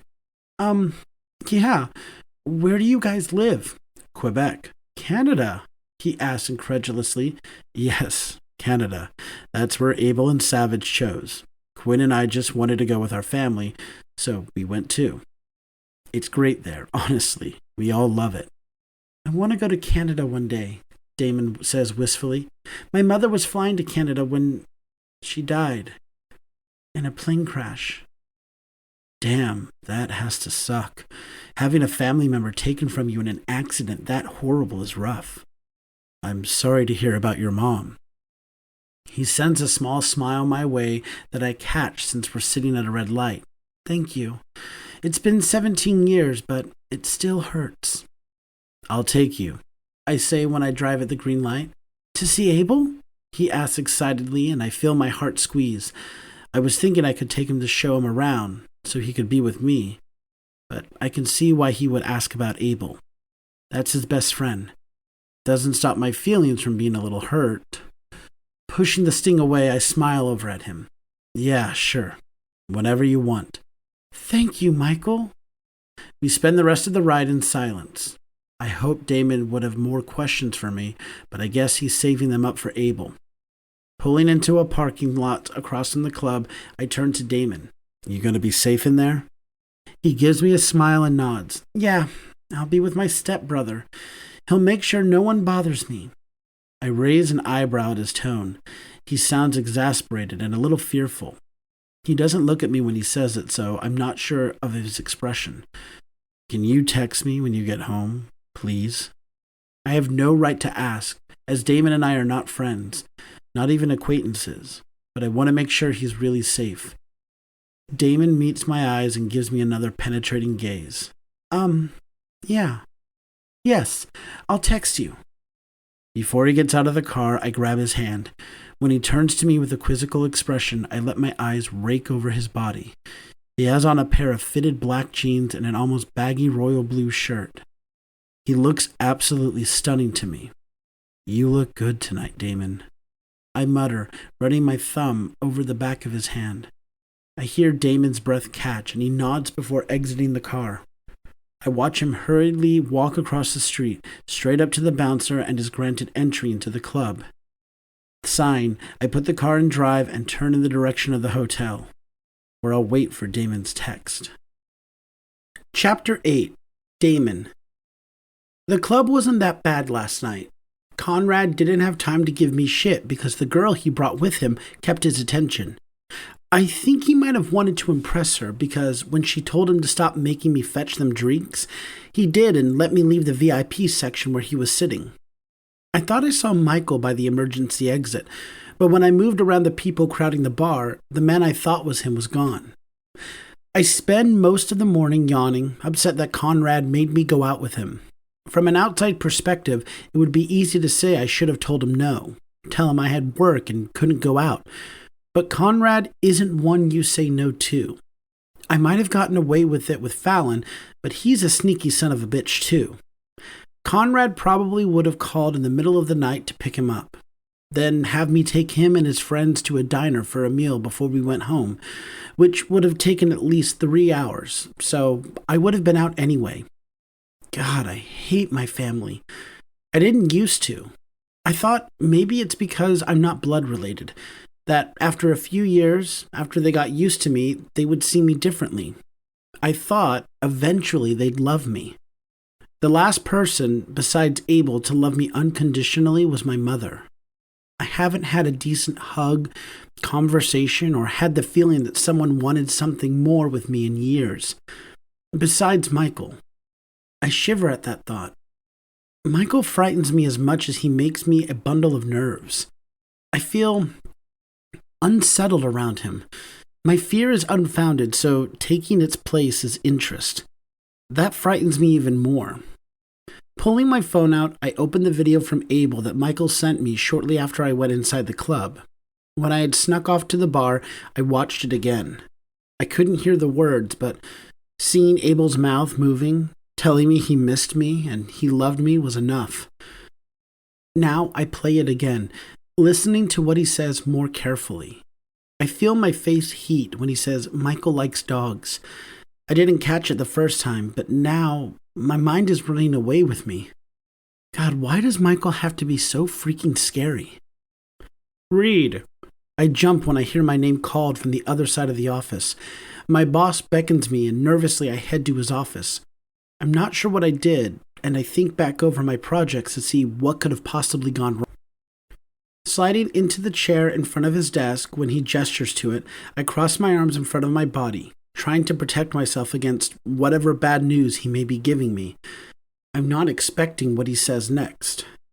Mr. Archer nods, like he's made a decision, then says, "Mr. Reed, I've been quite impressed with your work here. Really impressed." I squeak out a thank you, preparing myself for the inevitable, "I'm sorry we have to let you go" part of this conversation. "I'd like to send you to our newest sister company. The CEO needs someone to train his employees on how we run things here. I think you're the best fit. While I know how things work around here, and I'm probably the best on my team, I don't think I'm a good fit to teach anyone anything. I barely like talking in front of people I don't know. Hell, I don't even know how I got this job. My interview was subpar at best. I was almost too nervous for words, knowing that this was the company that Savage founded. When I set the interview up, Savage was still alive, and I hoped he would put in a good word in my department. My boss continues speaking like I'm not completely losing my mind over the possibility of training people. "If you accept, next week we can fly you to Nevada and have you there for a minimum of 2 weeks. We'll put you up in an apartment and pay you standard per diem for your time. Is that agreeable?" I almost swallow my tongue. I'm already getting paid a good sum now, money I don't really see. So per diem on top of that for 2 weeks would be amazing. But how do I tell James? I'm grown, but he doesn't like the idea of me going off without him, Fallon, or Conrad, able to keep an eye on me. Even something as mundane as celebrating my graduation, Fallon was in the corner like a weirdo.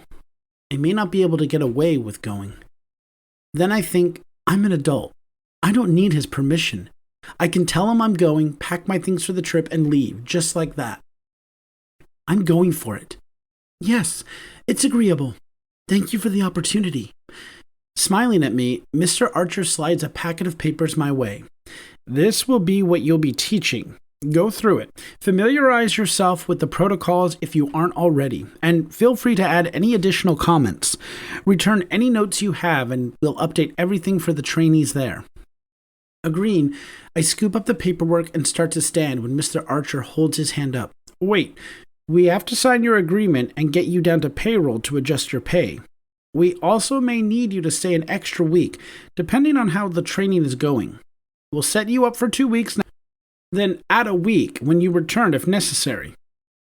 We get my paperwork finished up here, then I go to payroll and get my pay adjusted to start in a week. God, what did I do? I'm shaking by the time I get home. I had so much bravado sitting at my desk, hyping myself up, and having imaginary conversations with James, all of which had me telling him I could do what the fuck I wanted, and he can't make me stay. It's obvious they were imaginary conversations because I rarely curse, and I wouldn't even let a curse word pass my lips in a conversation with James, let alone be directed at him. Usually when I get home, someone is waiting at the door to order me about, telling me what chores to do or what they want cooked for dinner, or to use as a punching bag. But no one throws the door open. When I push inside, no one is waiting for me. I wonder if anyone is even home.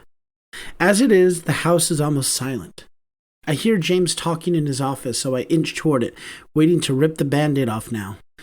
He'll have a week to get used to the idea of me leaving for a little while. He and the boys will just have to get along without me. When I round to his open office door, I hesitate. What if he says no? What if he calls my boss and says I have to stay here? James is a very important lawyer, and most people know that to deny him would be like asking to fail. But VeliCorp is a large company. No way could James take them down. Even with help, it would be hard. That thought gives me the push I need to knock on the door. James's head snaps up and he narrows his eyes when he sees me. "What?" His voice is frosty and I shiver at the tone. "Can I talk to you?" I ask softly. James dramatically lets out a breath and waves me in. Before I can sit in the chair in front of his desk, he holds his hand up and says, "This won't take long. Stand." I halt where I am and wrap my arms around my middle. In as strong a voice as I can muster, I tell James, "My boss offered me a position as a trainer for the new acquisition starting next week. It's in Nevada." Without looking up at me, James laughs. "You're not good enough or knowledgeable enough to be a trainer. Why you?" The blow to my feelings is unexpected. I was sure there was nothing James could have said that could hurt after all these years. Blinking back tears, I say, I'm not sure, but I'm going. No. It takes effort, massive effort, to stand my ground and not scurry away to curl into a ball to cry. I have to at least try to fight for myself. If I, do this training, I can get promoted faster. The team leader is a, pay bump. James finally looks. How much of a bump? When would you know if you were being looked at for a promotion? I pat myself on the back for that lie, as well as not letting slip I'm getting paid extra for this job. Shrugging, I try to keep the triumph from my tone. My next review, maybe? James sits back in his chair, those two fingers tapping against his lips. He sits for so long I think he'll leave me standing there forever, waiting for his verdict. Finally, he says, Okay, I'll allow it. My eyes nearly bug out. Yeah? I ask, knowing it's pitiful that I'm getting permission as a 24-year-old man from my stepfather. Yeah. The more you're paid, the faster you can pay me back for your student loans. It's on the tip of my tongue to ask to see the information myself, so I can figure out a better payment plan to move out, but it's not worth the fight when I just got the okay to go. Thanks. I turn to leave when he says, I'll get Fallon or Conrad to accompany you. Keep an eye on you. Let your boss know.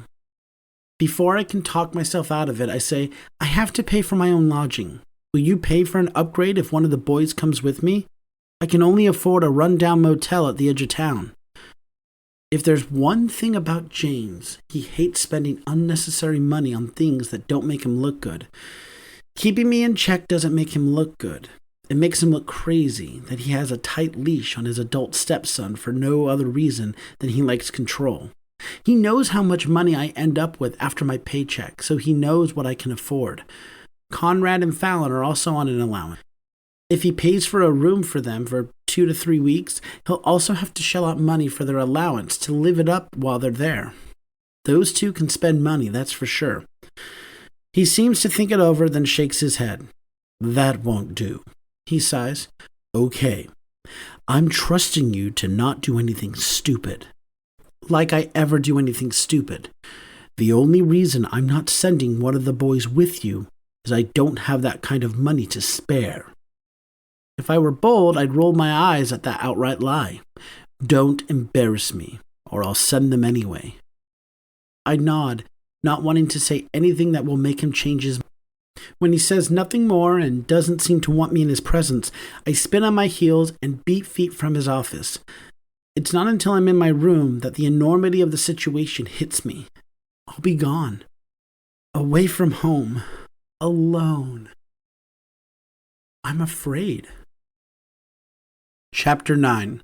Michael. After 2 days, I can't take it anymore and text Damon. I haven't heard from him since the night he told me he got home from the club safely. I wanted to give him some space since he had a lot to digest from seeing me, then the video from Abel. When he texted me and told me he was home, instead of hounding him with how he was doing or tell him to sleep well or some insane shit like that, I just sent him a simple goodnight text. Besides, I didn't need to know if he was okay. I watched over him while he was in the club to make sure he was. Some douchebag kept sending him to the bar to cart back trays of... But that stopped after a while, and he just sat there, looking sad and dejected. I could tell he didn't want to be there. So why did he go? It took everything in me not to go and keep him company. Something held me back, so I sat and watched him until last call. I thought he spotted me once when he was going to the bar, so I moved closer to the DJ booth. My ears paying the price for a few hours after leaving. Today, I can't wait. I have to check on him. I'll be leaving tomorrow and want to see him once more before I go. Reaching for my phone on the nightstand, I shoot off a text before I lose my nerve. How are you? The 3 dots pop up at the bottom of the screen, then disappear, then start up again. My heart pounds, wondering if he's sending a long message or if he's wondering if he should be texting me at all. I get my answer a few minutes later, and I'm glad it's the former. I'm good, I think. Still a little confused, but not in a bad way. I'm trying to wrap my head around the fact that my best friend is still alive and thriving. I'm also trying to figure out where you fit into all this. I'm trying to change my mind about you, mostly. You didn't hurt Abel, and I know that. I have to give my mind time to catch up to that. My finger hovers over the keyboard, wondering what to send back when Damon sends another message. How are you? Just those 3 little words make my heart soar. I know it's a standard question, one most people ask when you ask them, but to me, it says Damon cares. At least, that's what I'm telling myself. I'm okay. I leave tomorrow. Can we have lunch before I go? We can talk more and I can answer some questions. The reply comes quickly and my heart leaps. I have lunch in an hour. Can you meet me somewhere? Just as soon as it leapt, my heart plummets to my stomach. I can't. I can't meet him in public here. Not when I'm supposed to be dead. I'm sorry, Damon. I can't. I don't send more. I don't know what else to say. He messages me back after a few minutes. I'm an idiot. Where are you? I'll come to you. Are you sure? Yes. If Abel is safe with you, I will be too. Tell me where you are. I shoot off the hotel name and my room number. I hope it's not too forward, thinking he'll meet me upstairs, but it's the only place where I know there aren't cameras. Valley Corp is only a few minutes away, within walking distance of the hotel. Having already showered, I put on a pair of jeans instead of keeping on the gray sweatpants I had on. I want to be comfortable, but not too comfortable. A little over an hour later, a soft knock sounds at my door. Pulling in a deep breath, I opened it and drink in the sight of Damon. He's so pretty. It's a little hot out, so his brown skin gleams with perspiration, but it just makes him look radiant. He has his hair in 2 braids on either side of his head today, giving me an unobstructed view of his face. His glasses take up a lot of his face, but there's no denying how attractive he is, with or without them. His bottom lip is pulled between his teeth, and my eyes keep getting drawn to his plump mouth. Can I? Damon gestures inside, and I shake myself, then move out of the way so he can slide in. He looks around and sees the covered dishes on the table, then turns and raises an eyebrow at me. Shrugging, I slide past him and take off the lids. I'm afraid it's nothing fancy. The burgers and fries on the dish are fine fare for me, but I had no idea what he normally ate for lunch, so I went with an American classic. For the first time since I've talked to him, Damon smiles widely and I find myself struck stupid. God, having that smile aimed at me is one of the best things I've experienced. It's so bright and unguarded, lighting up his face. His eyes even crinkle at the edges, like he's genuinely impressed with me. Damon takes his messenger bag from his shoulders and puts it on the back of the chair. He palms a bottle of water and opens it, taking a few swallows. I just watch him, mesmerized that he seems so at ease around me.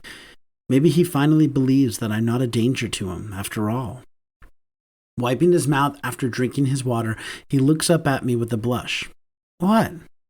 Nothing. I sit at the table across from him, popping a few fries into my mouth. I'm glad you came. I didn't think I would see you before I left. He eats a few fries and takes a bite of his burger before he says anything further. Well, I want to apologize. I was wrong for thinking you did something violent to Abel. It was all I could think, and it was unfair. He looks at me in the eyes, and I'm helpless to look away. I'm sorry, Michael. I trust Abel. He says you're a good guy, so I believe him. Chuckling, I shake my head and eat a few more fries. I'm good to the people I love, but I don't think I would call myself a good guy. I can't get into it now. I tell him, when he opens his mouth, probably to ask what I mean, but I won't hurt you. I can promise you that. Damon opens and closes his mouth once, then nods. Yeah, okay. Can I ask you about Canada? Yeah, go ahead. I push my nearly empty plate away and give him my undivided attention. What's it like? I always wanted to go, but I'm afraid. I smile, hoping to put him at ease. It's amazing. It was a bit of a culture shock, but The people are friendly. The weather is nice. I laugh when his eyes nearly pop out of his head. I mean, it snows a lot in the winter, but I don't know. It's nice. There are actually 4 seasons there, not just hot and cold. That pulls a sweet giggle from Damon, and it washes over me like cold water on a warm day. I enjoy it. Wouldn't want to live anywhere else. Not even here? He asked quietly. Not even here. Tilting my head to the side, I study his face. Under his passive expression is a shadow of pain. Why are you afraid to go to Canada? Damon pushes his glasses up with a shaky hand. I told you my mom died in a plane crash on an international flight to Toronto. There was a mechanical failure or something. Everyone on board was killed, except a 9-month-old baby who was shielded by his mother. God, Damon. I'm sorry. That had to be awful. How old were you? 8. I've been with my stepfather and stepbrother since then. That's good, I say in relief. At least you're not alone. For a moment, a shadow crosses Damon's face, but he gives me a shy grin and I almost feel like I imagined it. Yeah, at least I'm not alone. So, going back home tomorrow? I am. I say, anticipation and dread filling my gut. While I want to be back at home in my own bed, I don't want to be done with Damon just yet. He's just opening up to me, coming to my hotel room, smiling at me and apologizing, asking me questions. I want more of this. He dips his head, then drops his eyes to his plate, using a fry to move around some of the crumbs that are left. I'll be going to Nevada soon for work. My boss is sending me to teach new training protocols to an acquired company they have there. That's great, I exclaim with a grin. You must be a great employee. And it's a little weird to hear that the CEO is branching out to another state. I'll have to tell Savage. When Savage was CEO, he wanted to expand, but his other dealings prevented him from doing so without drawing attention to himself and his name. Shrugging, Damon's cheeks turn red under his brown skin, and I'm addicted to the sight. I want to see his face flushed more. I wondered if his face will flush like that if I kiss him, if I touch him, if I take his dick in my mouth and suck it so good he can't breathe. Shifting in my chair, I try to alleviate the erection that's starting to crop up at just the thought of his dick in my mouth. We're just getting to know each other. None of that is going to happen right now. Probably not ever, since I'm going home and he's going to Nevada. Excited? I ask, wanting to change the subject and get the conversation back on neutral territory. Damon pulls in a shaky breath. Scared. He meets my eyes, and it feels like it's not something he's used to doing. His eyes dart to the left every now and then, but they always come back to mine. Then he gets a determined look on his face. I've never been anywhere by myself. My stepbrothers are usually with me. It'll be the first time I'm alone. I thought it was what I wanted, but now I'm not so sure. He seems to deflate right before my eyes. I'm a 24-year-old man, and I don't think I can be alone in a big city like that. I'm not brave enough. Oh, sweetie, I say, and feel my face heat when his eyes widen. Sorry.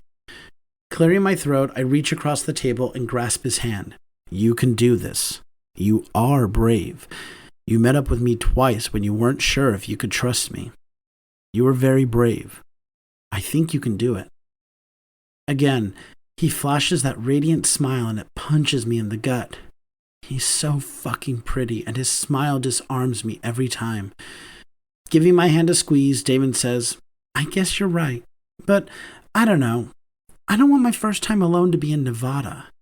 Maybe if it was a smaller city here in California, and if I didn't have so much writing on it. Damon slaps a hand over his mouth, and I raise an eyebrow at him. I'm sorry. I don't normally talk this much. This is the most I've said to anyone in a while. I'm glad, I say, smiling at him. I like to hear you talk. His eyes grow wide. Me? Why? How much do I tell him? Do I tell him everything or hold some things back? I just got him here. Just got him to trust me. Maybe a little, and maybe I'll have time to tell him the rest later. I like you. That's the short answer, but also leaves so much unsaid. Again, that beautiful redness crosses his cheeks. He searches my face for a while, and I let him. I want him to see how much I like him.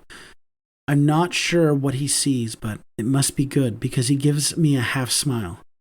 Okay, no one really does. I only have a few friends. I can be your friend, Damon. He nods, that half smile still in place. He raises his wrist to look at his watch and curses. I have 10 minutes to get back, and it's almost a 10-minute walk. I have to go. Can I see you tomorrow? I leave tomorrow, Damon. His smile falls, and he drops his eyes. Yeah, I forgot. Oh, okay. Well, you can text me, or I can come with you. It was a thought as soon as he said he was going to Nevada. An even more urgent thought when he said he was afraid to be there on his own. He'll be there for 2 weeks, he said. 2 weeks is a long time when you're afraid of your surroundings. A sweet, timid man like Damon would be the perfect target for someone who means him harm. He said he's used to counting on his stepbrothers to keep him safe any other time, and if they're not going, who will protect him? Who better than me? I can keep him safe. And I don't trust anyone else to keep him safe. He's mine. I will protect him until he thinks he's brave enough to do it on his own. Even then, I'll be there to make sure he's protected. Damon gasps, then shakes his head vigorously. No, you can't. I raise an eyebrow at him. Why not? Well, you're, going home. Don't you have to work? Don't you have a girlfriend to get back to? Someone waiting? Is he fishing or just being considerate of my life at home? Either way, I humor him. No boyfriend or girlfriend at home. I also co-own the company where I work, so I can do what I want. But I just need to call my business partner and let him know. But it's fine. We have a team that can do my job. What do you do? My smile broadens. Security. A bark of laughter leaves Damon and I feel warm all over. I heard his soft giggle, but nothing so robust coming from his small body. I like it a lot. I head over to the nightstand where I have the keys to my rental and a light hoodie. It's 85 degrees outside, but I can't be seen. Here, let me give you a ride back to your office. You can think about it on the way. Do you mind meeting me out front? I have to take the stairs to avoid cameras. Okay. Damon's shaky hands push his glasses up, and I grab and kiss the back of his hand quickly before he can drop it. I'm not really sure what compelled me since Damon is skittish. I'm not sure how he'll receive that brief show of affection, or it could show him how much I like him, or how I like him. His eyes widen and his lips part. His eyes dart to my lips, then he shakes himself. On second thought, if it's okay, I want to walk and think. A little dejected, I drop my things beside the door and nod. I won't try to force him to let me drive him. He'll be fine. It's not dark out and there are plenty of cameras between the hotel and VeliCorp. I can always ask Quinn to review the footage to make sure he arrives safely. Damon turns to the door, then stops. Turning to face me, his deep, innocent eyes seem to see right through me to my emotions. He bites his bottom lip and asks, "Can I hug you?" Instead of answering, I open my arms and Damon takes a step to sink into them. He wraps his arms around my waist and melts into my chest. I put my arms around him, breathing him in, not wanting to let him go. We talked a lot in this hour, enough to where I know that Damon is who I want. Everything about him makes me want him more. His shy smiles, his sudden laughs, his faint blush, his radiant grins, his trembling hands, and his demure words. Everything about Damon speaks to me, making me want to hold him and cherish him until the end of my life, then try like hell to do it from beyond the grave. "You smell good," Damon whispers against my chest. It's not even sexual, and his words have my dick thickening behind my zipper. I'm thankful I have jeans on, so it'll be harder for him to feel my erection. Still, I move my hips back a fraction so I'm not rubbing against him. Breathing in one more time, Damon steps back and smiles at me. I can't help it. I rub a thumb over his cheeks, gently brushing that blush that's still there. I feel the heat under my finger and I want to feel it under my lips. But that would be too much, too soon. So I give him a few more gentle strokes before I drop my hand. Thank you. Think about what I said, please. I can keep you safe. I promise. He murmurs, I know. Stepping away from me, he reaches back and fumbles with the doorknob, but he doesn't take his eyes off me. I don't mind his fumbling. I like how he doesn't seem to want to stop looking at me, just as I don't want to stop looking at him. I'll let you know before you leave tomorrow. What time is your flight? 8 a.m. I'll let you know by 6. Before we can say more, he slips out of the door and I'm left standing there, looking where he just stood and holding the scent of his cologne in my lungs. After a few seconds, I force myself to move. Sitting on the edge of the bed, I grab my phone and FaceTime Savage and Quinn. I'm sure Abel and Red will be with them, so there's no reason to call either one of them so they can be a part of this conversation. I need to talk to my family, figure out what I can do if Damon decides he wants to be brave and go to Nevada alone.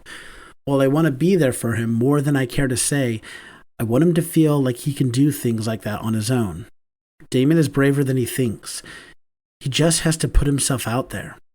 But I want to go with him more than anything. While I'm here, I won't be able to do more than sneak around until I head home. Then I'll wait for calls or texts from him while being on different coasts. I'd rather be out of this town where no one knows Michael Prince or Damon Reed, where we can be different people if we want, where we won't be spotted doing anything. We could do what we want. Earth to Michael, Savage's gruff voice says, and I snap back in to see him waving a hand in front of the camera. I almost forgot I called them. Where'd you go there? I shrug. Just thinking. Oh, about Damon? Abel's voice drifts over and Savage cants his phone to include him. Smiling, I say, yeah, thinking about Damon. Who's Damon? Red asks. He and Quinn are in the bottom square on my phone. Red in his ever-present spot on Quinn's lap. Quickly, Abel tells Red about Damon, and I see his eyes soften when he hears how Abel talks about his friend. Red really is the best person for Quinn. He couldn't have found a better boy. Red smiles and says, So, I'll get to meet him one day. Yeah, I answer. He wants to come visit Abel and see Canada. Abel gives me a dry look. That's not what Red means, and you know it. What were you thinking about? He lowers his voice, and I see the gleam in his eyes. Is it not suitable for work? An unexpected laugh drifts from my throat. It's suitable, you weirdo. Don't tease him, Savage growls, and I put my hand up. Anyway, I take it everything went well at the ball. You take care of things? Red and Abel know all about our pasts, but we try to keep them as separate as possible from everything. Quinn took Red along a few months back when Quinn went to avenge Red, but other than that, Red has nothing to do with anything. I did. I answer Savage. I want to stay, to be with Damon. He has an assignment out of town and he's never been away for long. Says he's afraid, but I don't want to force anything on him. Quinn shifts, moving Red into a different position on his lap. Nothing wrong with that. I frown, making Quinn add, unless he said no. He didn't say anything. He said he'll let me know before my flight leaves in the morning. I check the time on my phone screen and see that Damon's lunch break is over, and he should have gotten back to work by now. I curse, upset with myself that I didn't ask him to text me when he got there. Guess I'll have to ask Quinn to check those cameras after all.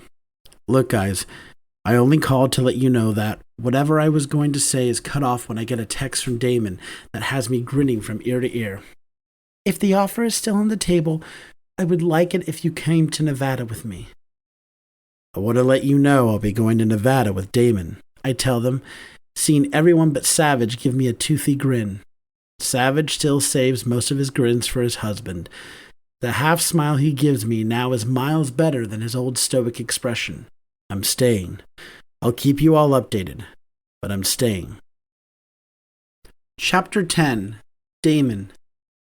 The next few days are spent getting ready to leave, doing extra training at work, and trying to stay out of my family's way.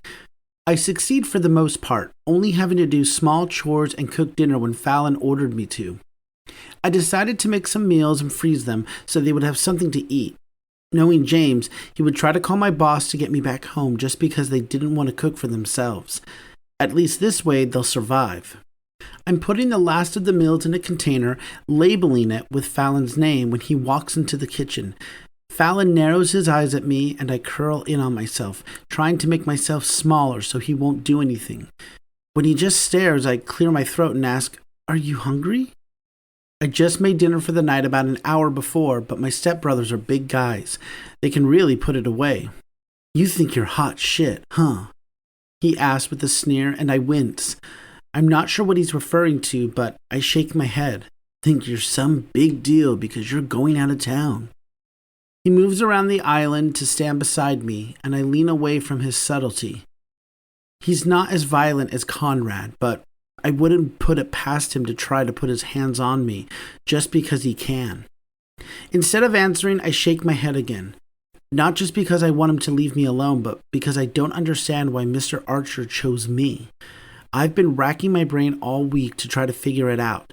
If it weren't for me going down to payroll and watching them adjust my current pay to include my new per diem, I would think it was an elaborate hoax that my family set up, further crushing me when I think my work is recognized.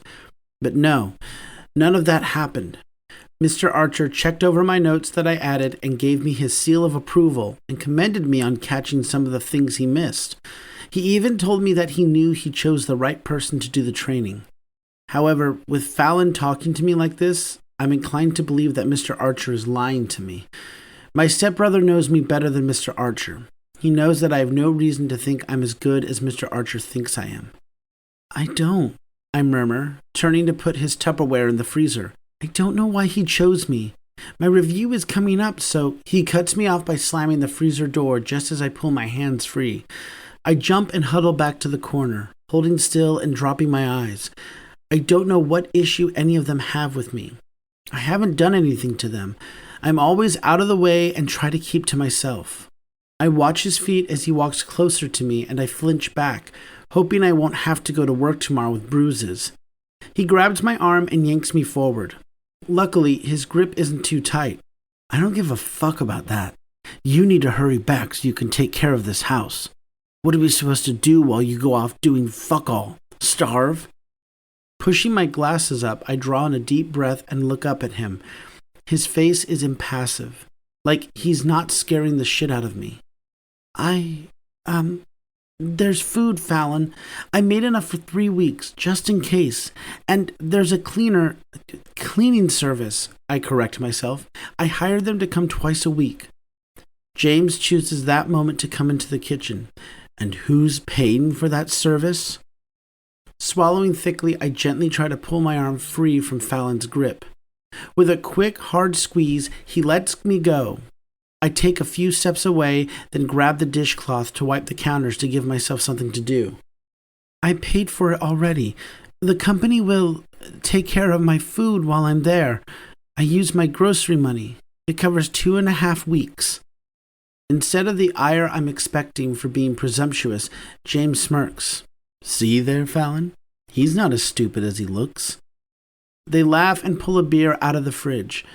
They both look at me, then back at each other and laugh again, their mirth trailing behind them and grating on my ears and self-esteem.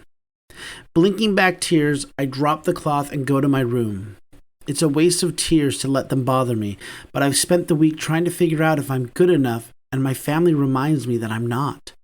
Only one more night and I'm on my own. Well, not on my own. Michael will be with me. I'm still surprised that I got up the nerve to invite him. Hell, I'm surprised I asked if I could hug him. An even bigger surprise, I went to his hotel room. I've never done anything like that. I wanted to talk and ask questions, but I also wanted to get to know him. There's something about him that makes me want more. More of him, more of our conversations, more of him looking at me like he wants to eat me alive. Laying back on my bed, I adjust my dick behind the zipper of my fitted jeans. Growling in frustration, I sit up and pull my pants off, having a bit of an issue because of the massive erection I have thinking about how Michael looks at me. I don't miss it whenever his eyes land on me. It's hard to believe that someone is looking at me like that when no one else has. Tossing my pants in my hamper, I glare at them in annoyance. I'm not sure why I keep buying them loosely fitted, knowing I don't feel like myself in those clothes. I feel like a fraud, someone pretending to be this caricature of what's expected of me. That deflates my cock. What I wouldn't give to dress the way I want, to do the things I want, to be who I see myself as, a young, queer man exploring the world and how I fit into it. I want to fit into it as the real me. But as long as I'm here with this family, I'll never know what that feels like. The one time I tried with a pair of leggings a few years back, I was teased and laughed at by my family so badly I burned them in the backyard. The heat from the fire drying my tears. When I used to see Abel wearing the things he wanted, crop tops, leggings, tight jeans, makeup, with no regard to what anyone else thought, I was always jealous. Not of him, but of his carefree attitude. I want that. Maybe in Nevada. No, that would just be a waste of time. I wouldn't want to seem like I was playing dress up while I was supposed to be working. Although, would it be dress up? I'm playing dress up now, wearing clothes that make me invisible. Probably why I feel invisible. The text alert from my phone pulls me from my confusing thoughts and I scoop it up, flopping back on the bed. I see a text from Abel and I smile widely. Hey, Michael says he's going to Nevada with you. Abel and I have been texting back and forth for the past few days and it's like we never lost time together at all. Our friendship picks up where it left off and I'm glad for that. He asked if he could FaceTime me, but after hearing everything they went through and trying to keep their false demise a secret, I'd rather wait until I get to Nevada to talk to him, knowing no one there will think Abel on my phone screen is suspicious. He understands and is more than happy to wait a few days. He is. I'm glad. I don't know if I would be comfortable going alone. I can imagine. You plan to see the sights? You could drive to the Grand Canyon. Probably not. Just going to work and enjoy not being around James Fallon and Conrad. Abel knows about my shitty home life. It was something we bonded over when we started getting to know each other. Where Abel loved his brother and wanted to do anything to get his approval, I've given up on that. It would be nice, no doubt, but I know what the three of them are capable of, and it's not love for me. As soon as I pay James back the money I owe him for my tuition, I want to wash my hands of them. If I didn't think he'd come after me with all his lawyer buddies in tow and sue the shit out of me, I'd leave now. After a moment, Abel messages me back. Hear that? Try to do something fun. Michael will be there to protect you, so don't worry about your safety. I trust him with my life. I've never felt safer than when I was with Michael. Except with Savage, of course. I know the whole story behind Abel's kidnapping. He told me he still feels like shit for making Michael believe that he was going to see his brother when all he planned to do was give him the slip. That's another reason I wanted to apologize to him. Looking at him with his big body and his intimidating face, when he's not undressing me with his eyes, the first impression anyone would get is he's a man that shouldn't be messed with. But Abel told me he always went out of his way to be good to him and wanted to give him one last chance to say goodbye to his brother. Abel trusts him, so I do too. Michael hasn't made me feel like he wouldn't be good to me too. We'll see. I'll call you as soon as I get the chance. Looking forward to it. I lay my phone on my chest, unable to stop the smile stretching my face. I have my friend back. I don't recall falling asleep. One moment I was smiling, thinking about Abel. The next, there's a banging on my room door. Startled, I sit up in bed, looking around frantically. Before I can stand to answer it, Conrad opens the door wide and strides in. Seriously, I don't know why he even wasted the time to knock in the first place. He sits on my bed and lies back, hands behind his head. I slide over to give him room, like I'm the intrusive one. He doesn't say a word, just lies there for an untold amount of time while I sit there and look at him. Finally, he looks over at me and grins. If I didn't know him, I'd think it was friendly, but I know he's up to something. I brace myself for his crap. I'm not disappointed. I need clothes for the next few weeks. I have my baskets already in the laundry room. Have them done by the time I get back from the club, washed and folded. Keeping my groan to myself, I pick up my phone and check the time. It's almost 10:30. I'll be up all night if I have to do his laundry. Knowing Conrad, he saved it all up just for this. If I tell him I can't because I have to wake up early, he either won't care or he'll beat me for saying no. Luckily, we have a heavy-duty front-load washing machine and dryer. Brushing the hair that escaped my ponytail out of my face, I took my braids out so I could redo them before my flight. I rubbed the remaining sleep from my eyes. Looks like I won't be getting much more sleep. I'm glad training won't start until the following day. Okay, I got it, I tell Conrad. You'd make a good wife, you know that? He barks a laugh as he leaves my room, not bothering to shut the door. That's what I feel like here, a 1950s housewife. Thankfully, all I have to worry about is chores and not warming someone's bed. Figuring I'd better get started now, I swing my legs off the bed, put on some pajama pants, and head to the laundry room. It's close to 3 a.m. when I'm finished. Conrad still isn't back, so I'm in the clear and don't fear him bursting into my room to wake me up. I left his clean clothes in his room, folded like he requested, and put a note on his door. I'm gambling with how he'll take the note, but I hope he'll be so blitzed he won't be able to come to my room to start shit. I pick up my phone to set my alarm for a few hours from now when I see I have a message from Michael waiting for me. Even though I'm dog-tired, I can't help but smile. I'm really excited about taking the trip with you tomorrow. It can be fun if you want it to be. Without thinking about the time, I shoot him a message back. We can have fun. My phone buzzes in my hand only a few seconds after I hit send. Why are you awake? I skip telling him the whole truth. I give him a bit of it so it can at least give me an excuse, but my gut clenches at even that small lie. I had to do some laundry. You? I don't sleep much. Are you going to bed soon? I'm not sure. I'm tired, but I'm full of energy because of tomorrow. My flight leaves at 10, so I have to be up in a few hours. Want to fly with me? Fly with him? Huh? Before I can ask what he means, I get another message. Is your bedroom the last room on the left? I scrunch my face at the phone, but answer anyway. Yes. Why? I don't get a message back. There are no little dots that pop up at the bottom or any indication that he saw my message at all. It is 3 a.m, so maybe he passed out in the middle of our conversation. Oh well. Plugging my phone into the charger, I head to the bathroom to do my hair. Might as well get it out of the way and put a bonnet on to protect my hairstyle. I can always redo it when I get settled in the apartment the company has for me. I have one braid done and am detangling my hair on the other side when I hear a tapping noise. I go to the bedroom door thinking it's Conrad asking about his laundry. Sighing, I pull the door open to find the hallway empty. I look left and right, but there's no one. Eyebrows knitted in confusion, I close the door and head back to my bathroom when I hear it again. My head snaps to the window where I see a large shadow hovering. Slowly and quietly, I grab my phone to call 911 to report an intruder. I look down to unlock it and see a message from Michael. Open your window. What the hell?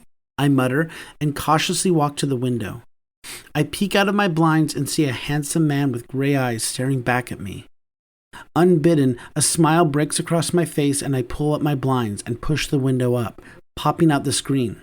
Step back, he whispers, and I do, watching him climb inside.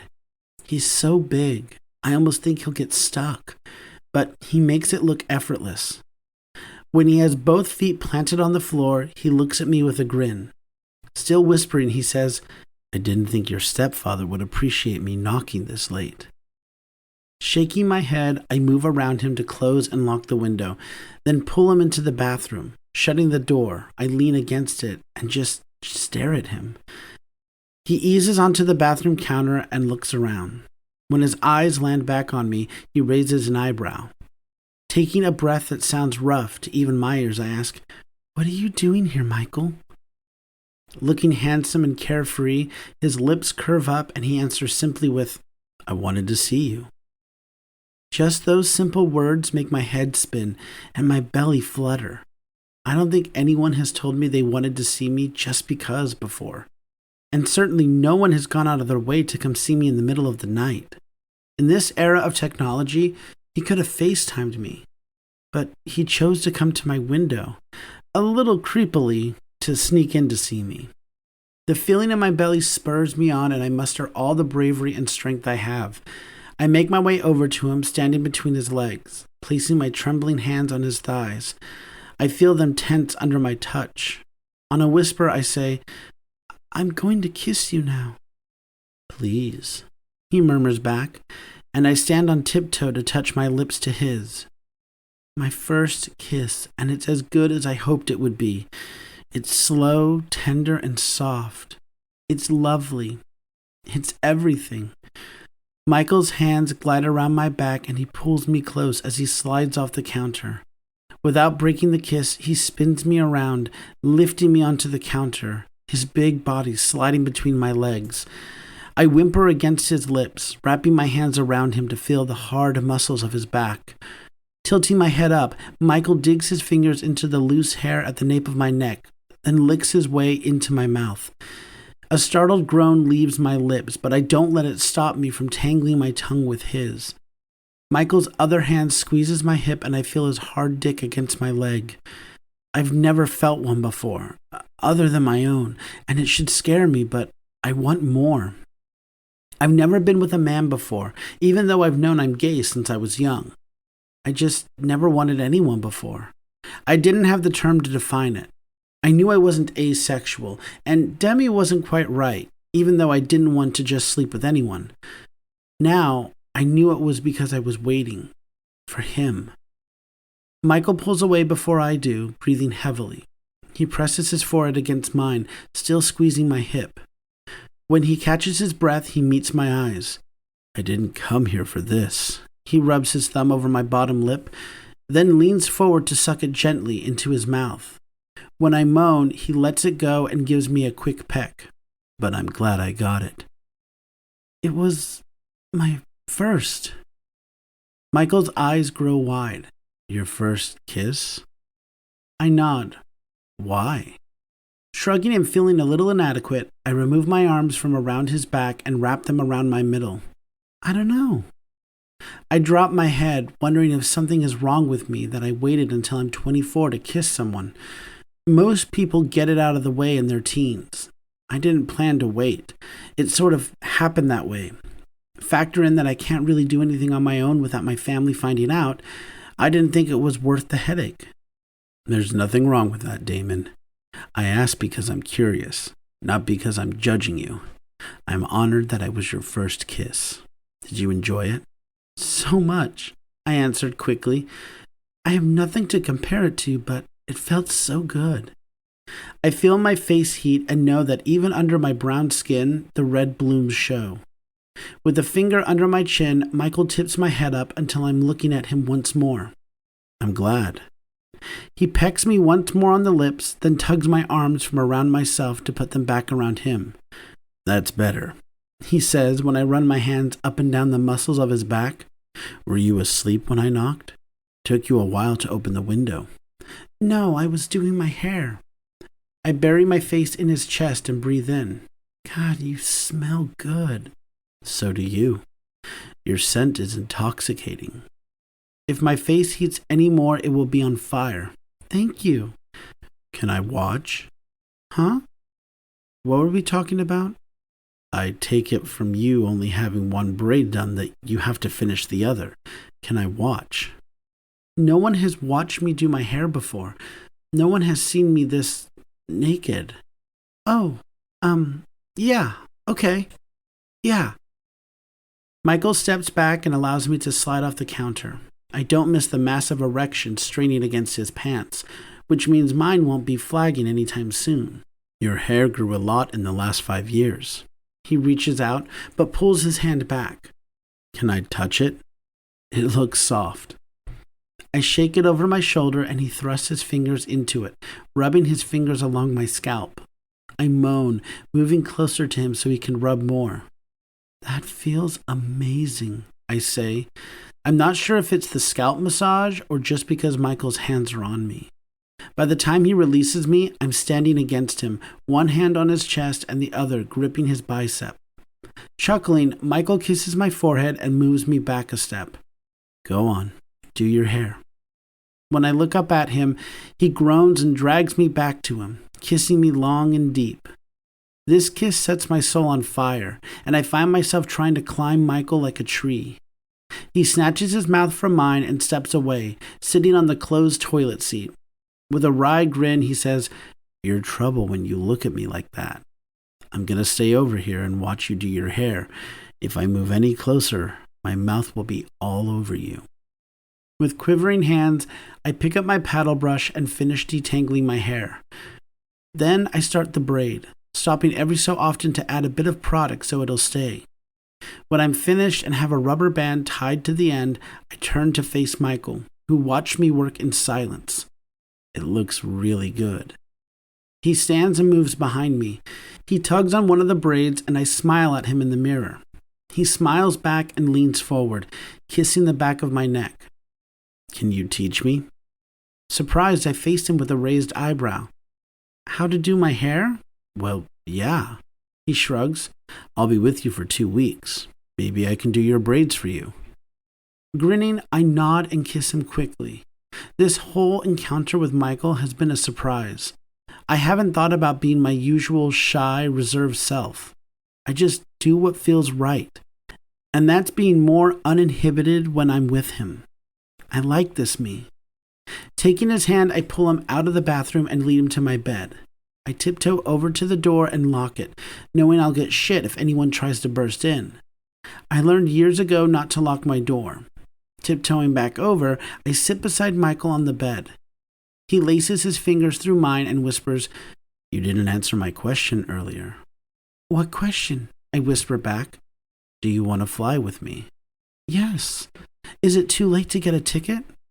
He shakes his head. You have your things packed already? I incline my head to the door. Yes, I was going to pack it in my car earlier, but I got busy. I don't want to tell him that I was supposed to do it earlier but took a nap, then started Conrad's laundry. I'll do it when I'm ready to drive to the airport. We can go now. Or do you need to say goodbye to your family? I shake my head. That's a definite no. James even told me not to wake him before I left because he needed his rest. Michael stands, pulling me by the hand. Get dressed and get your things together. I'll be at your neighbor's house. You can sleep on the flight. Nodding, I stifle a yawn and reluctantly pull my hand from his. He backs away from me, pulling the blinds up, then the window. Lock this behind me. I do what he says when he lands on the other side, adjust the screen, and I watch him jog away on light feet.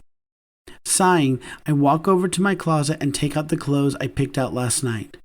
I look them over and realize I really hate them. If I didn't think James would try to have a search party out for me, thinking I'm ducking out on paying him back for my education, I'd leave my suitcase here and start from scratch for the 2 weeks I'm gone. As it is, I don't have the money for a new wardrobe, so I pull on the loose-fitting shirt and fitted jeans, feeling like I'm suffocating the real me. I'm not sure how much longer I can live like this. When I have my hair bag and toiletries packed, I drag my suitcase to the door, stepping out into the dawn, feeling like I'm leaving my old life behind and starting something new. Something fun. Something with Michael. Chapter 11. Michael. Looking down at Damon's head on my lap, his glasses askew and light snores cropping up, it makes me happy Savage insisted on keeping the private jet, even though we don't use it often. Damon was afraid initially, saying he hasn't gotten on a plane since he was a kid, remembering how his mother died. I told Damon we could drive instead. I wouldn't mind being in a car with him for almost 9 hours, but Damon kicked up his chin and climbed on board. He said he would have had to swallow his fear anyway if he took the flight the company bought for him. I admire his bravery. For the first 15 minutes, Damon's hands gripped the armrest and he trembled when we hit turbulence. Reaching across the aisle, I held out my hand and he slapped his into it quickly. I held tight to his sweaty palm, talking to him and letting him know I was there and it would be okay. He kept his eyes on me the whole time, lip trembling but not letting any tears fall. When the fasten your seatbelt sign was turned off, I pulled him to me, holding him until he stopped shaking and the sweat on his hands dried. We sat like that for a few minutes until Damon moved his head from my shoulder and smiled at me softly. "Sorry I fell apart like that." His voice was so gentle, so soft that it made my heart almost crack in half. I moved to the bench seat that is behind us and beckoned Damon to me. "You want to lay here?" I asked, patting my thigh. "We can talk. I'll take your mind off things." He nodded, laying his head on my thigh. He laughed and said, "Your muscular thighs make terrible pillows." Laughing, I shook my head and started asking him about his work. From there, we talked for about 30 minutes. His answers got longer and longer in coming until finally he didn't answer at all, and a small snore left his lips. Looking down now, I rub a hand over his braid, careful not to ruin the beautiful work of art. Watching his delicate, thin fingers working all that thick hair was oddly mesmerizing. How he was able to tame all his hair with such ease was arousing for some reason I can't explain. Thinking of those same fingers in my hair, pulling me closer to him while I ravaged his mouth, had me studying his hands harder than I would if anyone else was braiding their hair. I've seen Quinn braid a few of his locks when he would forget a hair tie, and I never thought the act was arousing. It's just Damon. I glance down at his body, and it hits me then just how small he is. A little taller than Abel, but not by much. Where Abel is a little curvy with the bubble butt he likes to keep on display and bring attention to at any time, Damon is just thin. I'm sure he looks different without clothes on, but with his larger shirt and fitted jeans, I can't really tell his exact size. It doesn't matter either way. I like how he looks. A door in the front of the plane opens and the flight attendant makes his way back to us. "It's almost time for landing. The pilot will have the fasten your seatbelt sign on soon." I thank him, and he sashays back to the front of the plane. Gently, I shake Damon's shoulder, and he comes awake slowly. When he looks up at me, he grins sleepily and stretches like a cat. He sits up and slides his glasses up to rub his eyes. "Are we there yet?" "Almost. Have to get back in our seats for landing. There will be turbulence. Do you want me to hold your hand again?" "Yes, please." I would never deny Damon anything. Getting him settled in his seat, I buckle his seatbelt, making sure it's tightened. I get myself belted in just as the sign comes on. Damon's hand is already out, and I engulf his smaller hand in mine. It's so dainty. "Your hands are small," I comment, squeezing gently. I'm hoping to keep his mind off the descent and whatever turbulence might happen while we land. He gives me the driest look I've ever seen from him, and I can't help the hearty laugh that leaves my throat. "My body is small, Michael. It would be weird if my hands weren't small." Then he gets cheeky and adds, "We all can't be behemoths like you." Again, a laugh bursts from my chest. While I like my shy Damon, this one is nice too. It's just the right size, baby. Damon doesn't comment on the pet name, and I'm glad he let it slide. I didn't mean it, but I also did. I want to call him baby, babe, love, handsome, mine, all of it. If you say so. Is your dad tall or your mom? The smile drops from my face and I turn to the window, watching the ground move closer and closer. I don't tell anyone about my past. I told Savage because he was my boss and he had to know everything there was about me. Quinn already knew because he was the one that vetted me, and he's a whiz with background checks, getting deeper than most military organizations to find out your secrets. No one else has stuck around long enough for me to get there. While we were with Savage, I wanted someone to get to that point. Wanted to find someone that was mine. But as more and more years passed, the less likely it was to happen. Then Abel came along and gave Savage the extra push to get out of the game and take us with him. When we settled in Canada, men and women were never hard to pick up, but there was always something missing.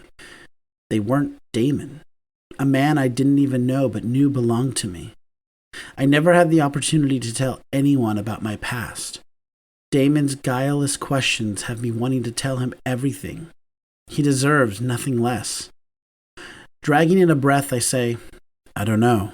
I never met my father, and my mother didn't disclose his name. Oh, Damon says. I'm sorry. I didn't mean. No, it's okay. You couldn't have known. And my mother was maybe your height. Not a very big woman at all. Could have been because of the drugs, but I have no way of knowing. She gave me up shortly after I was born, so I don't know much about my family outside of that. Damon looks sad for me, but not pitying. Thank God. I don't think I could have handled pity for something neither of us could change. That's awful. Do you know if you have any family? Or are Abel, Savage, and Quinn your family now? I smile at that. Both. I have a brother. He was actually at the ball. Brent Montgomery. Damon's eyes grow wide. Do you know him?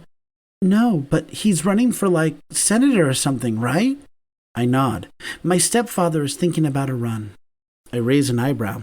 Weird coincidence. Yeah.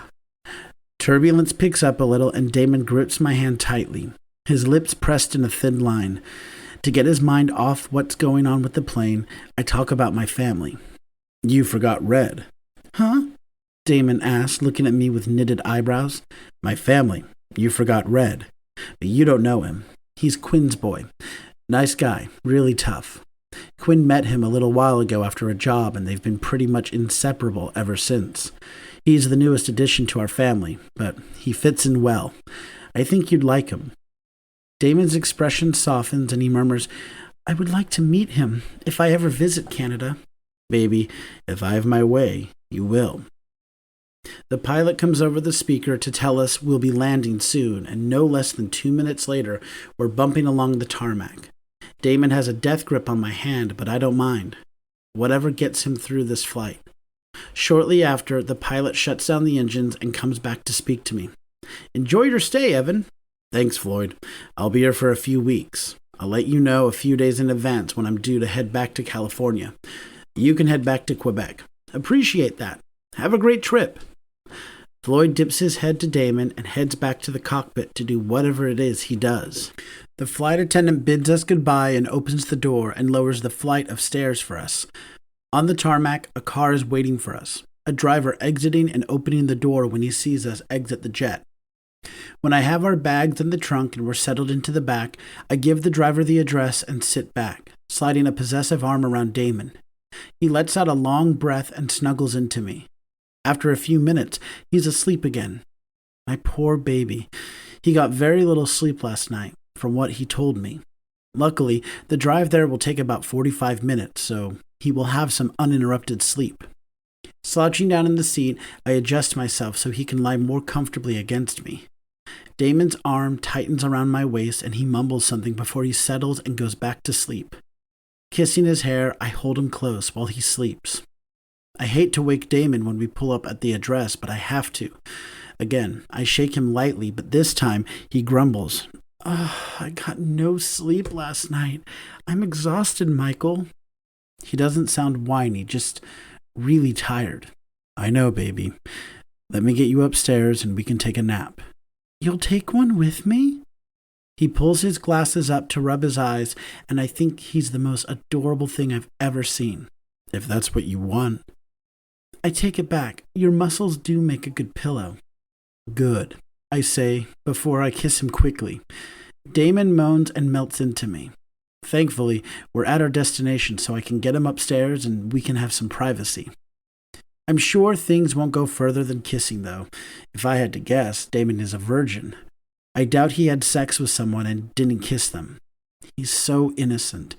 I'm almost sure he's done nothing past kissing, and his first kiss was with me. Damon gets the key from the guy sitting behind the desk of the apartment lobby, and we head upstairs to the second floor. I make sure to check all the exits and locate the stairwell before we open the apartment door. When Damon steps inside, I hold up a hand and position him beside the door. I shut and lock it, then move him to stand in front of it. He gives me a questioning look, but I shake my head. On silent feet, I make my way through the apartment, checking all the doors and windows, locking the one I find unlocked. When I'm certain it's all clear, I walk back over to him and on a whim, pick him up and press his back to the door. After a shocked yelp, he laughs, wrapping his legs around my waist and his arms around my neck. Were you doing a perimeter search? I nuzzle into his neck, breathing in his natural scent. Old habit. I like it. Makes me feel important, he says huskily. Pulling back from him, I frame his face and kiss him gently. You are important. Nothing will happen to you while I'm around. I watch the blush bloom across his cheeks, and I absolutely love it.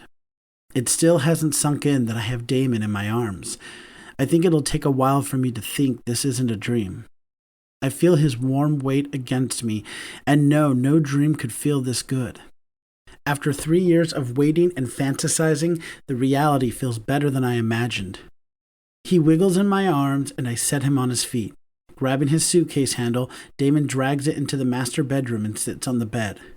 He runs his hand over the blanket and gazes around the room, pushing his glasses up on his nose. I lean against the doorframe and watch him, taking in the wonder in his expression.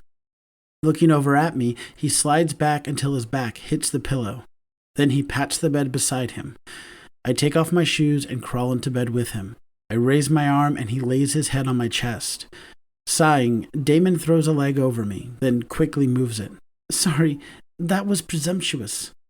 Reaching down, I drag his leg back over my lap. Always presume with me, Damon. I'll never tell you no. Who's Evan? He asked randomly. What? Why do you ask? You told me that was your name in the restroom at the ball. Then the pilot called you Evan. Is that you now? I nod and kiss the top of his head. Yep, we changed our names before we left. We'd already decided we didn't want to be in California anymore, so we were getting prepared. What's Abel's name? Chuckling, I pulled Damon's leg higher on me. Noah. Ask him the story behind it. It's cute. Damon looks up at me, scrunching his nose. His name change is cute? Yeah, you'll see. He opens his mouth to say something, but a yawn escapes instead. Come on, I tell him. Let's get you down for a nap. Let me take off these jeans, Damon says in a scornful tone that surprises me. I'm used to him sounding shy, unsure, and sometimes confident, but never this irritated tone. I wonder about it, but I decide to ask him when he's finished with his nap. While he takes his bag to the bathroom, I walk back to the entryway to grab mine. I put on some sleep pants and take my bag into the second room. Damon and I never discuss sharing a room, and I don't want to assume. All change, and with my things settled, I go back to the main room just as Damon is coming out in a pair of shorts. Short shorts. His legs are on display, more toned and muscular than I would have thought. His shirt barely covers his torso, a strip of skin showing every time he moves. I can't stop looking at him. He glances up at me shyly, then pulls his suitcase into the room. I try not to look, but when he turns his back to slide under the blankets, my eyes drop to his ass. It's a nice, tight ass peeking from the bottom of those shorts. My eyes snap back up when he turns suddenly, having caught me ogling him. As I thought, he turns red and pulls the blanket over his body. These are the only things I own like this. I wanted to be more me. What do you mean? He yawns again, this one looking like it hurts his jaw with how wide it is, and pulls his glasses off. Can we talk when we wake up? I can't keep my eyes open long enough to get into that conversation. Nodding, I sit beside him on the edge of the bed and rub a thumb over his cheek. Anything you want, Damon. I'll set an alarm for you and watch over you while you rest. His eyes are already drifting shut. I stand to go to the living room to keep watch, even though there's no danger here, when his slim fingers close around my wrist. Hold me, please? I thought we were napping together. It seems like his words activated something in me, and my eyes suddenly feel heavy. I'm also very aware of the fact that I'll be holding Damon, his body against mine, while he's wearing the small scraps of clothes. I will my dick to not get hard when all I want him to do is get some rest. My blue balls will be fine. I can take care of myself in the shower later. Yeah, okay, baby. Damon smiles up at me, making me feel like I won $1 million. Climbing over him, I tuck myself under the blanket. Then Damon pastes himself to my chest. I reach over and grab my phone, setting an alarm for 2 hours. That should be enough time for us to rest and still be able to sleep tonight. I'm glad you're here, Michael. Before I can respond, I hear his light snores. Kissing his forehead gently, I settle him better against my chest and close my eyes, sleep calming me. I'm awake before the alarm sounds, but I let Damon sleep. I spend the time running my hand up and down his back, looking at his braids and trying to visualize how he did them. I know it'll be hard to learn in 2 weeks, but I'm excited for him to show me something new. Something that will help us bond, maybe. The smile stretching across my face because I woke up with Damon in my arms will probably be a permanent fixture. The reality is so much better than the fantasy. The warmth of his skin against mine is comforting and puts me more at ease than I knew I needed to be. I kiss his hair, pulling him closer until he's almost on top of me. He stirs, then blinks open his eyes slowly. His sleepy grin warms my chest, and I can't help bringing him closer, kissing him. Damon moans into my mouth and opens for me without prompting. Sliding my hands down to his thighs, I pull him up my body so he can straddle my lap. There, I hold him close and kiss him slowly and thoroughly. We've only kissed a few times, but I know I'll never get tired of it. Even though he's inexperienced, his mouth is eager, and he doesn't hesitate to follow my lead. It's hard, but I keep my hands on his thighs, though I'm itching to squeeze the tight globes of his ass. I don't want to rush him into anything, though. His first kiss was last night. I'm sure he's not ready to take things further just yet. The blaring of my alarm has Damon jumping, breaking our kiss. I run my hand down his face, his wide eyes endearing me to him. Did you get enough sleep? Yes. You're my favorite pillow now. That's 3 times I've fallen asleep on you. I think I like that. Rolling off me, Damon sits up and stretches, and I appreciate the way his body curves and flexes. Everything about Damon is mesmerizing, and I could watch him eating cereal and not get tired of it. Following his lead, I sit up and stretch as well, then throw my legs over the side of the bed. What do you want to do now? I ask him. Right now or while we're here? Damon asks. I glance over my shoulder and see he's facing away from me. I don't like it. Spinning around on the bed, I move behind him and pull him back until he's leaning against my chest. Damon sighs, resting his hands atop mine. Kissing his neck, I nuzzle against him and say, both. I feel Damon tense up. Anything cheap or free, honestly. I only have about $200 until I get paid in 2 weeks. Why? I ask before I can think better of it. VeliCorp is a lucrative business. Even an entry-level developer brings in high 5 figures a year. Even if the new CEO changed things up, the pay cut wouldn't be so much that he would be without money when I'm sure he just got paid. Voice trembling, Damon says, I have to pay my stepfather back for my tuition, so most of my money goes to that. I keep enough to make my car payment, car insurance payment, and anything else I might need. That's fucked up. What kind of parents make their kid pay them back for college? Even if a parent did require it, taking most of their paycheck and leaving them with barely enough to survive, that's fucking brutal. Damon, don't. He turns around in my arms and puts a hand on my face. It's all right. I've learned to budget these past few years. I just have to adjust what I do and how I spend. It's all right. I don't like it, but I nod. Okay, baby. I kiss his hand. If money wasn't an issue, what would you want to do? Damon's eyes glaze over and he tilts his head. I would go shopping. I hate my clothes. Then let's go shopping. A smile brightens his face, then drops just as fast. I can't. The company is reimbursing me for groceries, but I'll need to hang on to my money in case of an emergency. Framing his face between my hands, I gaze into his eyes, hoping to impress upon him I mean what I'm saying. We can do whatever you want to do. For these 2 or 3 weeks, it's whatever you want to do. Let me take care of you for a little while.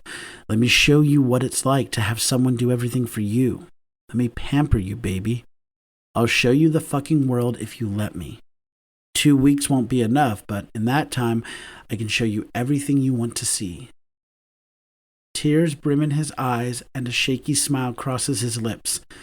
No one has wanted me. anything with me. I don't know how to say yes. It's so much, Michael. It's not enough. Will you let me take care of you? Until we get back on that plane, can I take care of you? After a few moments of peering into my eyes, Damon nods and I feel my chest puff up. Yes, I can finally take care of him. Something I've wanted since the first time I saw him. I'll make sure he doesn't regret it. Chapter 12. Michael. We shower in separate bathrooms and get dressed. Damon called his point of contact for work to let her know he arrived, and they don't require him to start work until the following afternoon. We have at least 12 hours of free time to do what we want. I can tell by the look on Damon's face that he really hates what he's wearing. He looks good to me. He always looks good to me. But I want him happy when he looks in the mirror. I called a rideshare after my shower, and it should be downstairs waiting for us by now. When we're settled in the back seat, I asked Damon, "What do you hate about your clothes?" "They're not me," he says in a quiet voice. "Then why buy them?" Sighing, he leans closer to my ear and I bend so he can whisper to me. The driver has the music up, but I don't want him to feel embarrassed. When I was 17, I bought a pair of leggings. They were really cute, black, but they had these emojis on them. I saw them and fell in love. I put them on not thinking anyone was home and walked into the kitchen. My family was home and they weren't nice about it. So I stopped trying to wear things I really wanted. I dressed like this to stay invisible. Abel mentioned once that Damon's family weren't the best, but he didn't elaborate. I wonder what they're like. They can't be good if they make Damon want to change himself in such a drastic way. "What's the deal with your family?" I inquire, wanting to know everything, but willing to wait until he's ready to tell me. "Later, please." I agree. For now. We arrive at the mall a few minutes later, and I help Damon out of the car. "After you," I say, waving my hand dramatically so he can walk ahead of me. He smiles at me, a smile that makes my knees weak, and we walk inside. Even though it's the middle of the workday, it's busy. People move to and fro, talking, laughing, and browsing around. Damon's small hand threads through mine, and I try to stop my heart from stuttering at him taking the initiative again. Damon might be shy by nature, from what I've seen and what Abel told me, but he's definitely taking the lead with me, and I think it's hot as fuck. If I'm the one that can get him out of his shell, I can die a happy man. Behind his glasses, I see Damon's eyes widen as he looks around. We take slow steps inside, passing by the food court to get to the mall proper. I don't know what to buy. I give his hand a squeeze. "Whatever you want." He looks up at me quickly and starts shaking his head. Putting a hand on his chin, I stop the refusal in its tracks. "You said I can take care of you. This is just the start. Whatever you want." He pulls his bottom lip between his teeth, glancing around at all the stores. I try to keep the smile off my face when I see his eyes land on a store window with leggings on display. They have different colors and some have designs on them. When he looks back at me, I incline my head to the store and he grins, pulling me over so we can go inside and check out the display. Once inside, Damon picks up a few pairs of leggings after he finds his size and holds them against his body. His grin stays in place as he looks at all the options. He only picks out 3, and I want to push him to buy them all, but I want him to do what he wants. Just as Damon is putting a pair back to check out another, a store employee walks over. "Can I help you?" she asks, smiling at Damon. He tenses and goes to put the leggings back, but I stay his hand. "Yeah, we'll take these, and any others he might want." The store employee gives Damon an appraising look, and I see it makes Damon uneasy. I think he might bolt, but she says, "I think these will be really cute on you. With your smaller frame, you can really pull them off. Here, let me show you some shirts that can go with them. You can mix and match so you'll have more outfits." With that, she moves to the back of the store to the shirt racks. "You heard her," I tease, and Damon gives me a dry look before he follows. We leave that store with 3 complete outfits, and the store associate showed Damon how to mix them up so all of the shirts can go with different leggings. From there, Damon is more confident as he shops. He picks out a few pairs of tighter jeans, some with rips from the upper thigh to the knees. As we shop, he gets bolder with his choices, and I can't erase my lingering smile. I love how he's moving around, pulling things down and looking excited about the prospect of a bunch of new clothes that fit who he wants to be. I'm pissed at his family for making him feel like he couldn't be himself. Damon shouldn't feel bad about wanting to dress more femme. There's nothing wrong with him expressing himself through his clothes. Now that we're shopping and Damon knows he won't be stuck in the clothes he hates, I can tell it's like a weight lifted from his shoulders. His eyes are bright, and he beams at me whenever he picks up something he likes. He fidgets every time we get to the register, but I just kiss him and tell him not to stress. I also remind him that I'm taking care of him for these 2 weeks, so he needs to get used to it. I see we'll have a battle when I have him in my life for good. Banking on Damon wanting more from me after these 2 weeks are over is probably foolhardy, but I can't stop thinking that he's it for me. How he felt in my arms when we napped, how he seems to be more emboldened around me, how he seems to be trusting me more. That's what gives me hope. Every time he smiles at me, I realize I want to find ways to make him smile like that forever. Damon belongs with me. He is mine. By the time Damon has visited all the stores he wanted, we're laden with bags. Well, I'm laden with bags. I wouldn't allow Damon to carry any, and he doesn't seem to mind. He's almost skipping by the time we step outside to get into the rideshare I ordered. After I have the bags packed in the trunk, I slide him beside Damon, and he immediately pastes himself to me. I sigh, loving that he's way over being afraid of me. "Thank you," he murmurs into my chest. Thank you." "Anytime, baby." Damon looks up at me and opens his mouth, but before he can speak, his phone rings. He pulls it out of his pocket, and I watch his face pale. He moves away from me quickly, putting his back against the door, raising a shaky finger to his lips. He gestures for me to be quiet. If it weren't for the frightened look on his face, I would have snatched the phone to see who the fuck has him so afraid. Sliding his finger across the screen, Damon answers with a meek, "Hey, James." I hear a man's strong and stern voice coming through the speakers, and the idea of snatching the phone comes back over me. It's only with a lot of restraint and the pleading look from Damon that holds me in place. "You've been gone for less than 6 hours, and I already see I should have sent one of the boys with you. Did you forget that I told you to check in?" "James, you told me not to bother you, so—" "I told you not to bother me when you left, but you should have told me you arrived. I swear you're so fucking worthless. Won't listen to what the fuck I tell you. Don't make me tell you again. Check in with me every day, or I will send Conrad there." Damon winces, and I ball my hands into fists on my lap, face burning with the urge to tell whoever the fuck is on the phone to go fuck themselves, and no one needs to come for Damon because he's with me. "Okay," is all Damon says. Then the phone beeps, this James having hung up. Sagging against the seat, Damon's lip trembles, and he pulls his glasses up to wipe his eyes. "I'm sorry about that," he tells me in a small voice. My blood boils with the need to fuck up whoever made him feel this way. My palm itches with the need to stab or shoot or just beat the shit out of the person that was on the other end of the phone. It takes massive effort to keep that away from Damon. Dragging him over to me, I pull him onto my lap and Damon breaks down. I didn't expect him to cry, but he does, shoulders heaving and breathing uneven. Our driver has the good grace to only glance in the rearview mirror once before their eyes go back to the road. By the time we get back to the apartment, Damon is mostly hiccuping and taking deep breaths. I tell Damon to go upstairs while I get the bags. He drags his feet, shoulders slumped and head down. James is a fucking dead man. I don't give a fuck if he is family or not. No one has the right to make Damon feel like shit from one conversation.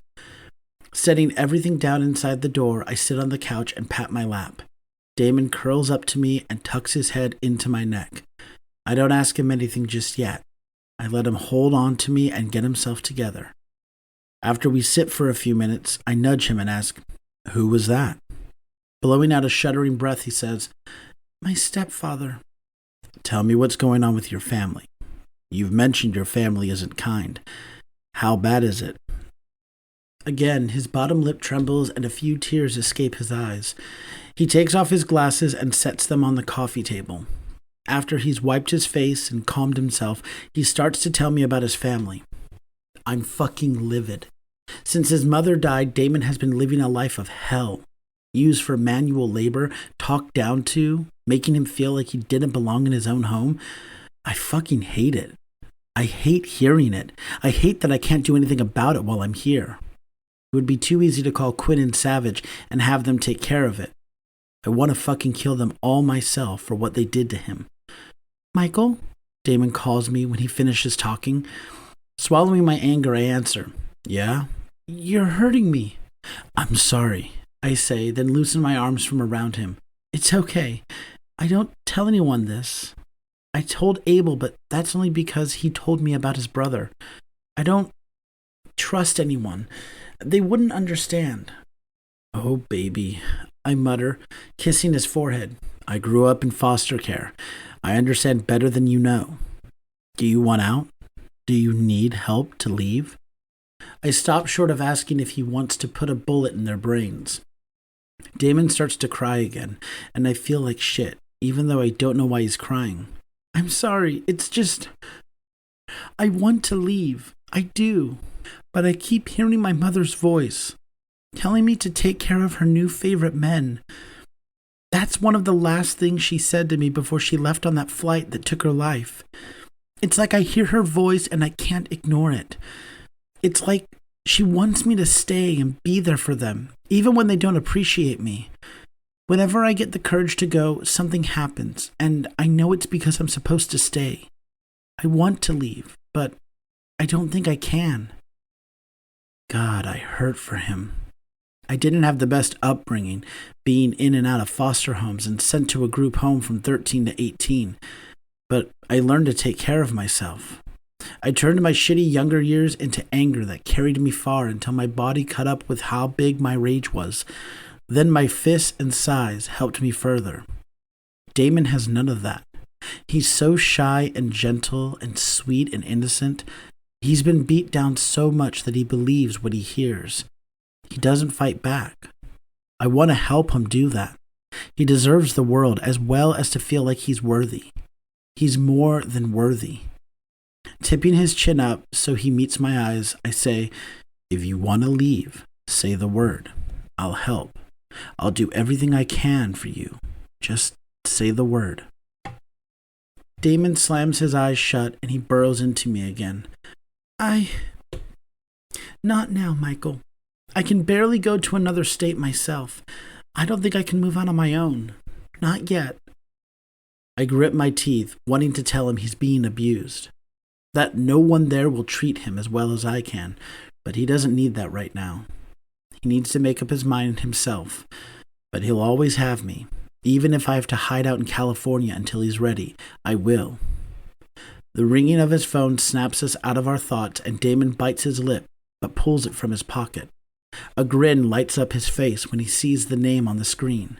This time he stays right where he is, head on my chest. Hey, Abel. Damon practically sings, and I'm happy he's in better spirits. Damon, oh my God, it's so good to see your face again, Abel exclaims, eyes welling immediately. I've missed you, my friend. I've missed you too. The line is silent for a beat. Then both Abel and Damon burst into tears and start trying to talk over one another. I rock Damon, rubbing his back to comfort him, even though I know these are happy tears. They talk for about 30 minutes, their tears drying up at around the 5-minute mark. They both catch each other up on their lives, and I tune them out while I continue to hold Damon. He doesn't make a move to climb from my lap, and I don't ask him to. I like him right where he is. My name being used catches my attention, and I turn to the phone to see Abel's cheeky grin. Did you hear me? He asks. Can't say I did, I say dryly, making Abel laugh. I said, you two look cozy. Looking down at Damon, I see his cheeks are red, but his smile is wide. Michael is my new favorite muscle pillow. Rolling my eyes, I pull him higher so his head is on my shoulder. Yeah, well, I like being your muscle pillow. He ducks his head and peeks at Abel, who's trying to hold his laughter in. I won't hold you two up. Call me later, Damon. You too, Michael. Or you two can call me together. Oh, yes, together. I grin at Abel's exuberance. Damon says he will call and hangs up. Feeling better? I ask. Much. Abel used to always make me feel better when I told him about the stuff going on at home. He's really good at that. Leaning away from me, Damon stretches and slides off my lap. I want to try these on, he says, pointing to his bags. I was going to in the stores, but I didn't want other people laughing at me if I looked ridiculous. Sliding to the end of the cushion, I pulled Damon to me, burying my face in his belly. You could never look ridiculous. If you want to show me, I'd love a fashion show. I waggle my eyebrows, making Damon laugh and shake his head before he pulls away from me. Grabbing the bags, he makes his way down the hall, and I wonder if he'll actually show me how the clothes fit, or if he's going to change in the room and figure out if he likes them for himself. My question is answered a few minutes later when Damon comes out with a pair of leggings on with a loose-fitting shirt that rides up a little and shows me a strip of brown flesh. I sit up on the couch and slide to the end, mouth gone dry with how fucking good he looks. This is Damon. This is the real him. I'm looking at the raw version of him, the version he wants to be. I can't say I'm disappointed. He stands at the end of the hall, hands clasped in front of him, a nervous look on his face. I beckon and he walks over slowly. When he's standing before me, I gently unclasp his hands and lean back. I motion for him to spin around, and after a second, he does, giving me a nice view of his ass. It's tight and pert, perfectly matching his body and looking delicious in these pants. When he's facing me again, he has a small smirk on his lips. Well, if I tell you what I'm thinking, you'll think I'm a pervert. The bark of laughter he releases warms me, and I take a risk. Reaching around, I pat him on the ass, and he yelps, but smiles down at me. Let me try something else. He walks away, then glances over his shoulder before he disappears down the hallway, sending me a flirty look. Oh, fuck, I'm in trouble. Every article of clothing has me wanting to rip those clothes off him. Damon looks fucking good, and after every change, he comes back looking more and more confident. When he comes back with the ripped jeans on, I know these are my favorite things on him. His waist is small, so they hang a little off him, but in that sexy way that makes me want to lick at his hip bone. He has on the only crop top he purchased, and damn, fucking damn. Damon doesn't wait for me to say it, he just spins around, doing a little dance as he does. I smile, then reach out and pull him close. Again, I take a risk. I kiss along his belly, squeezing his hips. Damon's hands tangle in my hair, and I feel my dick thickening. Snaking out my tongue, I lick along his belly. Damon's hand tightens in my hair, and he lets out a low moan. But before I can taste him more, he steps back, dropping his hands from my hair. I'm sorry if that was too much, I muttered, not knowing why he moved, hoping I didn't make him uncomfortable. No, he tells me, holding up his hands, backing away slowly. I have one more thing to try on. Then we can do whatever you want. He hustles off, but not before I see the outline of his erection through the tight denim. Blowing out a breath, I lean back on the couch. What other outfit does he have? I run through them in my mind, and the jeans were the last thing we picked out. My brain shorts, and I sit up quickly when Damon comes around the corner with a pair of pink lace panties on, showing the bulge of his cock. A very decently sized bulge that looks like it belongs on a much larger man. Unlike before, he doesn't inch over to me. He walks with confidence, and I track his movements the whole way. When he's standing before me, he runs a hand through my hair. What do you think of these? Then he turns around slowly, giving me a good look at his entire body. His ass looks so good that I stop him from spinning around just so I can stare at it. The lacy cut of the underwear shows off the bottom half of his ass, a bow at the top completing the package. His ass looks so fucking delicious. I can imagine how good my dick would look buried inside it.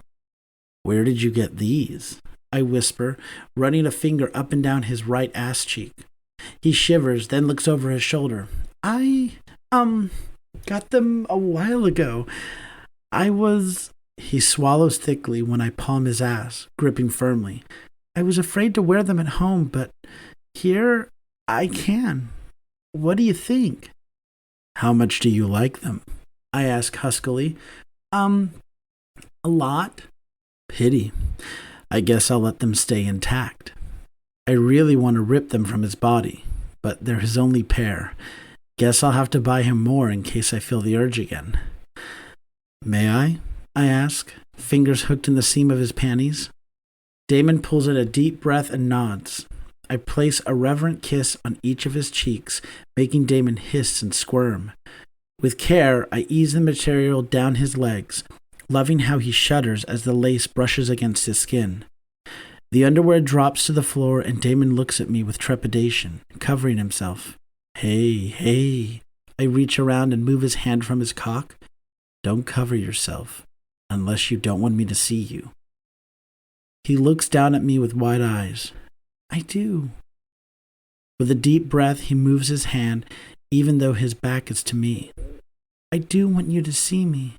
I'm scared, Michael. Nodding, I slide back on the couch and pull him back until he's sitting on my lap. I can look this way. You won't see my face, so you won't feel uncomfortable. How does that sound? His breath is choppy, back ramrod straight, but he nods. Wrapping a hand around his chest, I pull him back until his back meets my front. Spread your legs over mine. Hesitantly, he does what I say, spreading his legs wide. This is good. Better than good. This is everything. I look down at him, and all his beautiful brown skin is on display for me. His dark nipples are pebbled and ready for my mouth. The rise and fall of his chest shows me how nervous he is, but his hard dick tells me he's turned on, because of me. Michael, say something. I drag my eyes away from his dick and kiss his neck. You're fucking beautiful, Damon. I've never seen anything more gorgeous in my life. Are you teasing me? I hate the uncertainty in his voice. Kissing his neck more gently, I shake my head against him. No, baby. I don't have words. Fucking gorgeous. I drag my hands up and down his sides, making Damon squirm on my lap. I grab his hip and hold him in place. You can't do that. You have to be still, or... Damon grinds his ass on my dick, and my breath bursts from my lungs as I continue to kiss him. Or what? His hips roll, and I bite down on his neck softly, making him moan. Feel that? I ask, thrusting up so he feels my hard length pushing against him. This is how beautiful I think you are. Don't ever second guess that. I'll never lie to you. Thank you, he breathes, grinding a little faster. Can I touch you more? Anywhere you want. His voice is shaky but firm. I start at his nipples. I'm dying to put them in my mouth, but I don't want to risk him getting skittish if he can see my face. Licking my finger, I circle his nipple, the hard peak feeling so good under me. Damon's back arches, moaning softly. I tug it, then move to do the other. Seeing him come apart under my hands turns me on more than I could imagine. His breathy moans force me to concentrate on what I'm doing to him and not what's going on in my pants. If I think about my dick, I'll come in my pants because of who's on top of me. Tell me how it feels, baby. He pulls in a deep breath and shakes his head. Don't be shy, Damon. It's just me. Tell me. I trail more kisses along his neck down to his shoulder. I want to know what you're feeling. Rubbing his nipples between my fingers with one hand, I trail the other hand down his belly, grazing just above his cock, but not touching him there. Feels like your fingers are magic. They make me feel hot and hard. Damon breaks off with a moan. Touch me. Lower. How much lower? My voice is deep and guttural. I almost don't recognize it as my own. To my surprise, Damon drags my hand to his dick. We both moan when my fingers close around him. Oh God, yes, right there. I give him a few firm tugs, but I know touching him dry like this can't feel good. I let him go and bring my hand to his mouth. Lick. Damon grabs my hand and drags his tongue over my palm. Feeling the wet strokes has my cock hard as granite, and I can imagine how he would feel lapping at my dick. With my palm sufficiently wet, I grip his cock once more and stroke him. This time, the glide is easier, and Damon almost bows off me. Yes, Michael. You make me feel so good. I go back to kissing his neck, jerking him off while he thrusts into my palm. His warm erection feels good in my hand, and his pre-cum drips down the side, slicking the way as I stroke him. I pick up the pace, twisting when I get to the top and rubbing my thumb over the head of his dick. Michael, I'll come. Let me touch you too. Slowing down my strokes, I lean over so I can kind of take a look at him. You sure? Damon is not experienced. I want to make him feel good. I'm not worried about me. Please, I want to see you too. I give him one more stroke from base to tip before I let go. You're really good at that.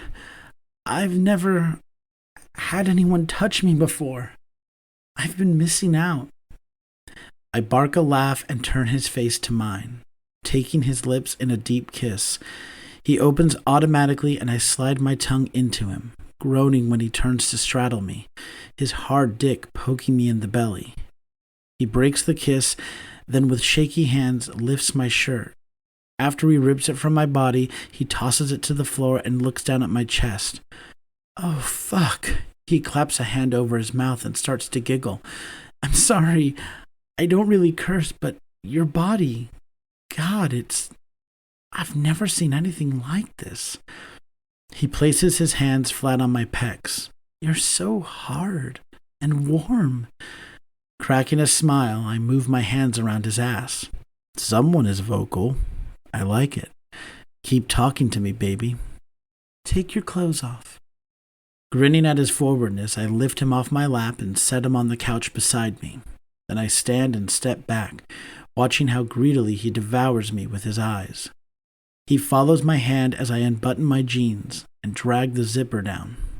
Damon licks his lips as I thumb my fingers in the band of my jeans and my briefs. When I start to inch them down my legs, he pulls in a breath. I push them off and kick them away, standing before him with nothing on. Oh, Can I touch you?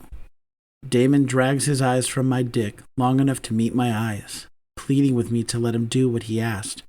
Do you want to, baby? Come sit down? I sit. Damon straddles me again and his cock bumps against mine. He looks down and licks his lips again. You're big. Looking down between us, I see that Damon isn't as thick and long as me, but he's got a good-sized dick, one that will probably stretch my mouth when I suck him off.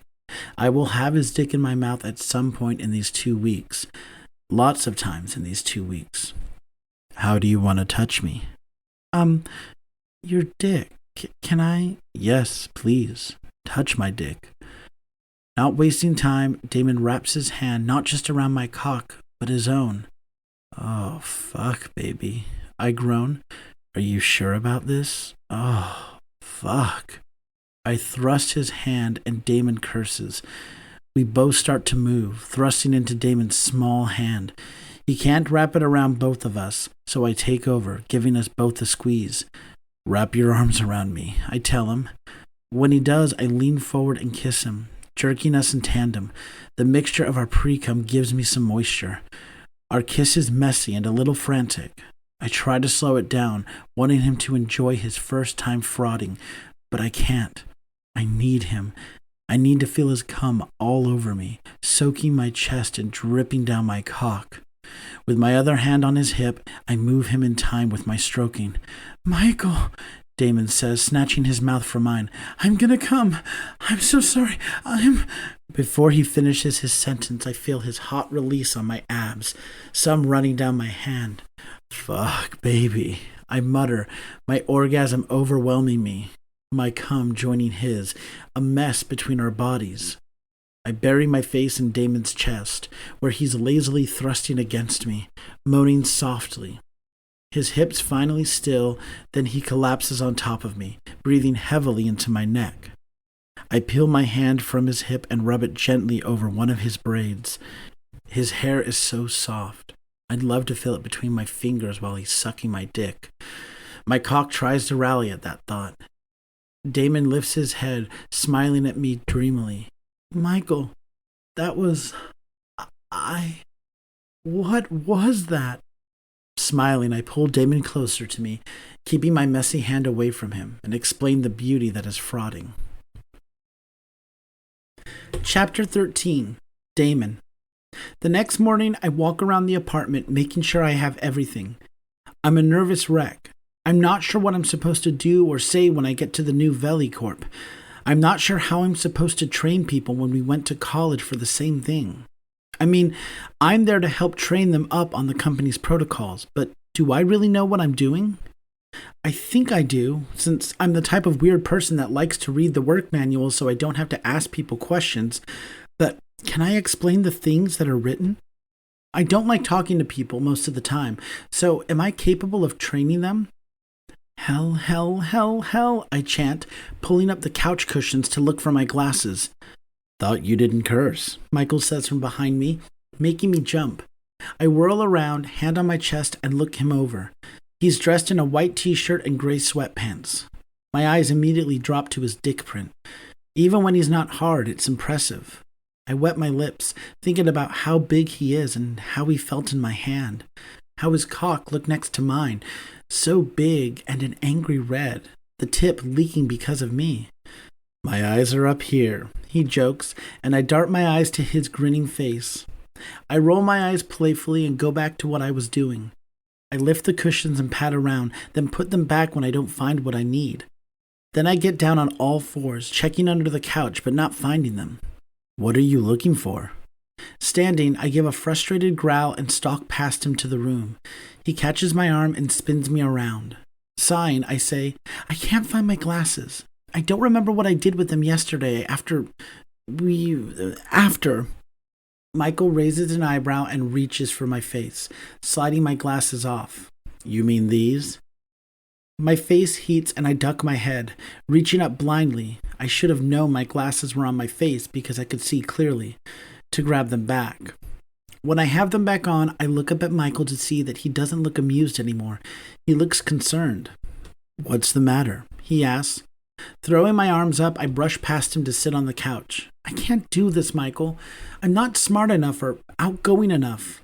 I'm just not enough. The words sting as they make their way past my lips, but they're true. I've never been good enough for anything. I'm still not sure how I got the job at Veli Corp, since my interview was crap. I'm not sure why Mr. Archer picked me for this job, and I'm certainly not sure why Michael wants me. I'm not enough, and the sooner everyone sees that, the better for me. Then they'll leave me alone and not expect much. My family doesn't expect much. They expect me to do what I'm told, and that's it. I can follow directions. I'm not sure what made me think I can put myself out there and do something like this. James is right. I'm worthless. Kneeling in front of me, Michael takes my hand. Tell me what you're thinking, and don't say nothing, he says quickly. When I open my mouth, I know it's something. Please, Damon, please trust me and tell me what's wrong. I can help, or at least try. I'm here to take care of you. Let me do that. He keeps saying that he wants to take care of me. No one wants to take care of me. I'm the one that takes care of people. My family, at least. I'm at their beck and call. No one is at mine. I don't deserve it. I don't deserve anything. I feel the tears try to form and I blink quickly. Michael, Damon, I don't want to pressure you to tell me anything. I want you to know I'm here for you, and you can always talk to me about anything. If you want to tell me, I'm here. If not, I'll do what I can to take your mind off it. God, how can I not tell him what's going on? With him being so open and trying to be so helpful, I find myself telling him what I'm thinking. As I talk, I see Michael's face set in a mask, but I'm not sure what it means. I've never felt good enough. You heard James yesterday. He said I'm worthless, and I am. I forget simple things like to check in with him. How can I remember all the things in the manuals to teach 20 people? I'm not smart enough for that. I can't imagine why Mr. Archer thought it was a good idea to send me. I'm still waiting for the camera to pop out, telling me this is a prank. Sighing, Michael sits down on the floor in front of me. What can I say to get you to believe that none of that is true? I don't know you well, I can admit that, but Damon, I can see you're smart. Abel talks about how smart you are. Quinn vetted you when Abel said you were his best friend, and we've seen your transcripts. My eyebrows raise at that admission, and Michael has the good grace to look sheepish. We had to make sure you weren't affiliated with our enemies. It was a long time ago, but necessary. Okay, that's book stuff. I can remember to do my class assignments. That's not the same. No. Tell me something. If there was an event where all the computers shut down and the generators kicked on, how would you go about recovering all your missing work according to your manuals? Almost immediately, I spout the protocol, telling them how to recover lost work that isn't automatically saved through our frequent saves, which happen every 3 to 5 minutes. Okay, and what would you do in the event of a data breach? If someone were to steal what you're working on that isn't ready for copyright? Again, I give the answer. Go to legal, show the steps the developer was taking, and explain the work leading up to the breach. There are codes we submit that can be pulled from. I stop talking and my eyes grow wide. You did that on purpose. I'm not mad at him, just surprised that he would take this route. He shrugs and stands up, holding his hands out to me. He pulls me flush against his body. I did. You know this stuff. You know the manual. You're smart. You just had to hear it for yourself. How do I know I'm right, though?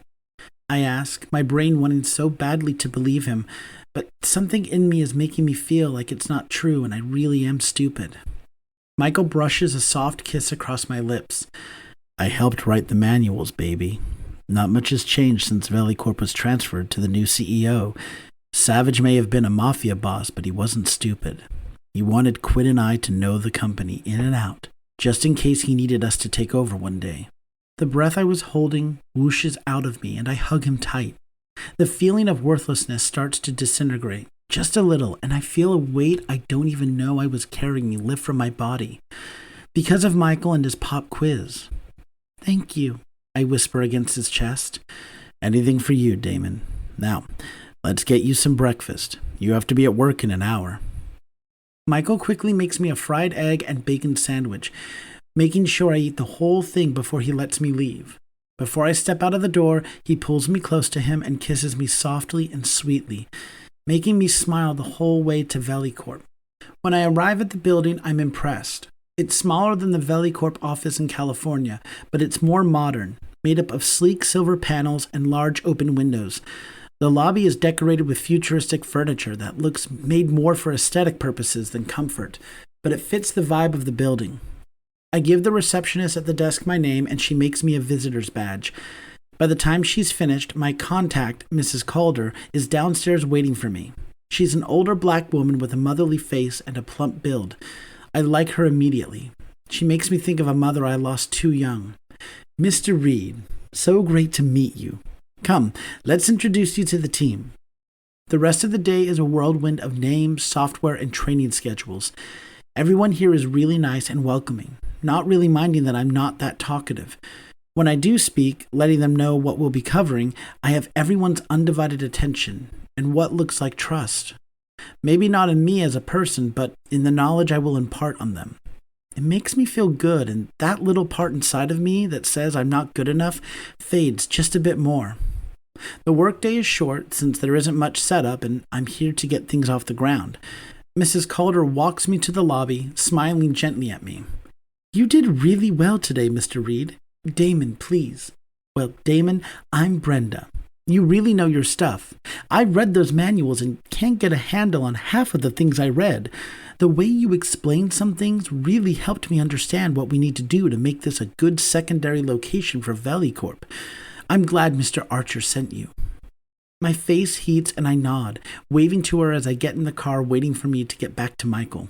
I rush up the stairs, not bothering with the elevator, excited to tell him all about my day. Bursting through the door, I find Michael in the living room, a tablet in his hand. He immediately tosses it on the couch next to him and meets me halfway. He opens his arms and I rush into them, hugging him tight. Michael kisses my hair, whispering, "How did it go?" After taking a deep inhale of his intoxicating scent, I answer, "Really good. I think they liked what I had to say. They listened and I saw some people taking notes. Notes, Michael, because I was speaking to them." I pull a hand from behind him and rub over one of my braids. It's never happened to me before. "Is this a good time to say I told you so?" he asked with a grin, and I playfully slap his arm. "Come on, let's go out for dinner. You can wear one of your outfits." That threatens to deflate me. "In public? I don't know, Michael." "It's okay if you don't. We can still go out to celebrate your first day." Blowing out a breath, I nod. "Yes, that works. Thank you." Stepping past him, I let out a soft yelp when Michael's hand connects with my butt. I don't think I'll get tired of that. Someone wanting to touch me like that because they can't keep their hands off of me is arousing. I shower, make sure to keep my hair dry with a shower cap. I'll take it out tomorrow or the day after so I can show Michael how to do it. That makes me smile. It's only been a few days, but Michael is making me think of the future. He said he could help me leave, help me get away from my crappy family, and I want that. I'm afraid that if I do claim it, though, something will happen, and I'll be stuck. My mother died when we were supposed to be a big, happy family. She brought in the demons that have terrorized my life. I don't blame her because she didn't know. That's the first thing that went wrong since James Fallon and Conrad came into my life. Then when I finally got fed up with all the abuse, I was going to ask Abel to help me leave. Then he died. I'm afraid to let myself hope, so maybe I should just enjoy the time we have.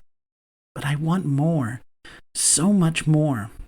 Stepping out of the shower, I resolved to at least try to have what I want during the 2 weeks we'll be here.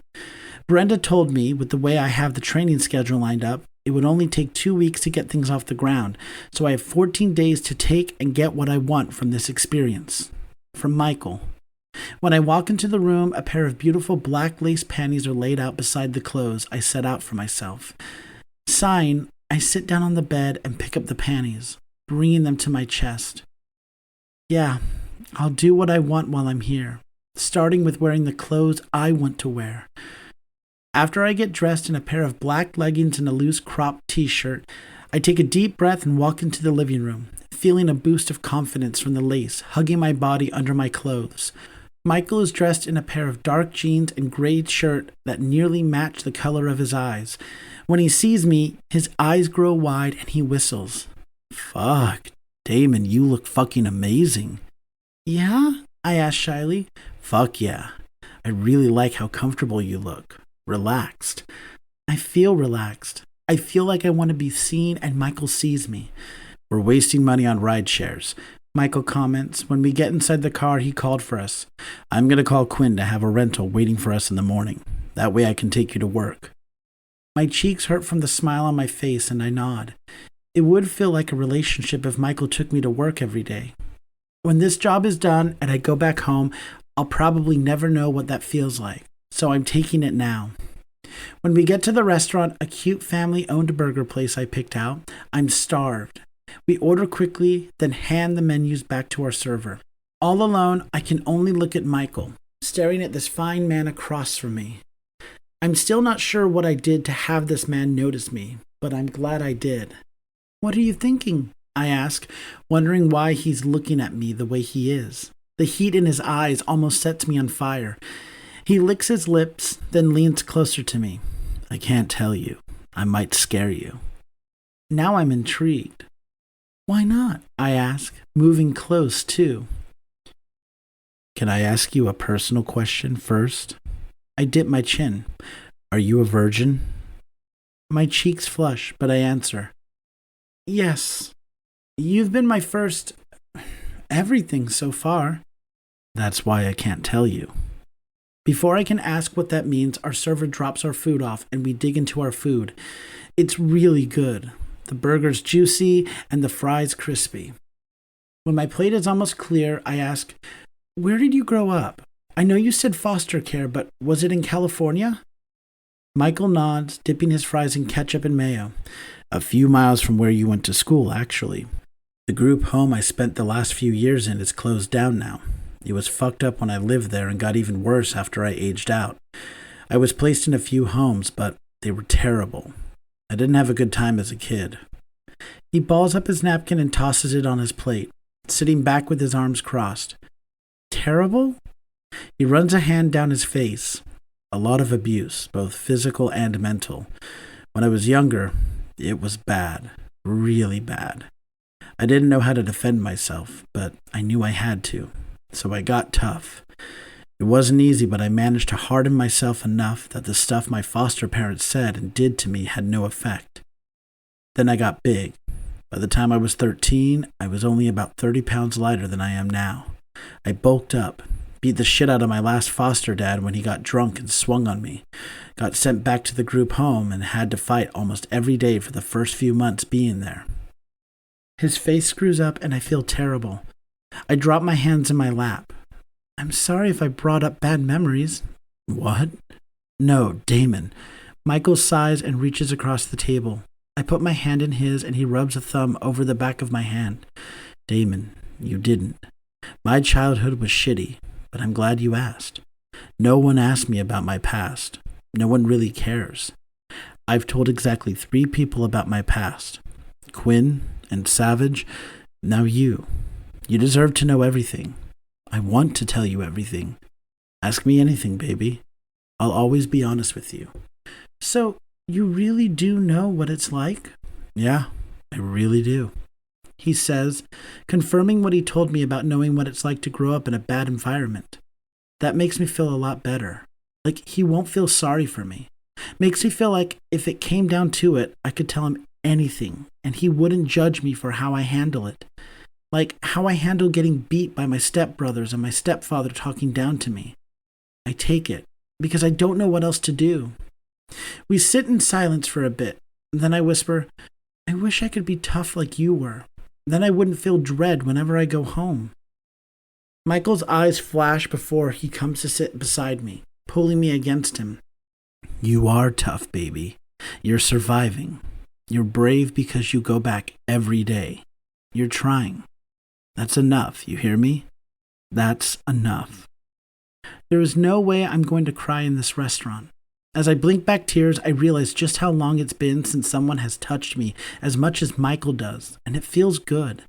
His hands on me are indescribable. Instead of crying, I tuck myself closer to him. "Have I told you how good you feel?" He kisses my hair, something I'm getting used to. "You haven't. You feel good too. When you touch me, it's like I feel complete." Is that a line or does he mean it? "What were you thinking when I asked?" He chuckles, kissing my head again. Bending close to my ear, he says something that sets my nerve endings on fire and has all the blood in my body rushing to my dick. "I was thinking how good you look in your outfit and how I want to swallow your dick whole when we get home. I want to suck you until you explode." A shiver runs down my spine and my dick plumps up as I peer up at him. I can see why he didn't tell me earlier, but I wish he had. We could have skipped dinner and went right back to the apartment. Swallowing my nerves, I say, "So what are you waiting for?" The slow, salacious smile that crosses his face is so worth it. "Are you ready for that?" I shake my head and then nod as I feel myself flush. You'll be good to me, right?" "Always, baby." Michael takes my chin in his hand and kisses me slowly, my already hard dick not flagging at all. I don't know how I'll cover myself with these pants on. "See how brave you are?" he mutters, his fingers drifting down my torso to the prominent imprint of my cock, letting me do what I want to your body. I fight to keep the moan to myself, looking around at the other people here. The tablecloth covers my lower half, and if you didn't know what he was doing, no one would guess Michael's hand was stroking my cock over my pants. This is so out of the ordinary for me that I can't even fathom it's real. And the strangest thing, I'm doing nothing to stop him. Am I crazy? Out of my mind? Or am I just high on how Michael is making me feel? Wanted, appreciated, loved. That has to be it. But I also love how I feel. Empowered, strong, in charge. If I say stop, he will stop. He won't try to talk me into it or make me feel like I should keep going to make him happy.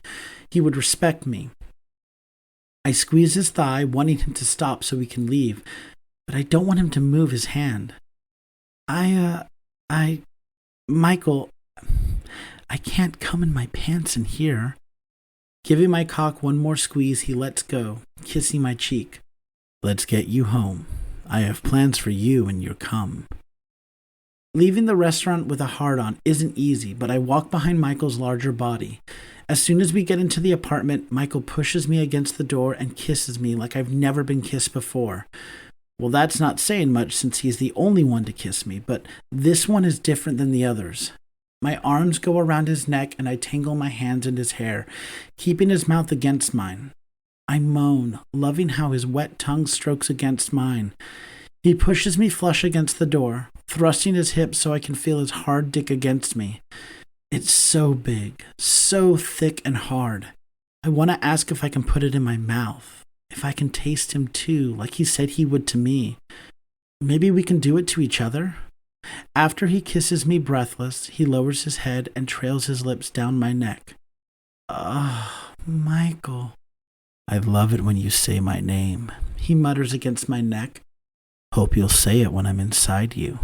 I moan again, loving the idea.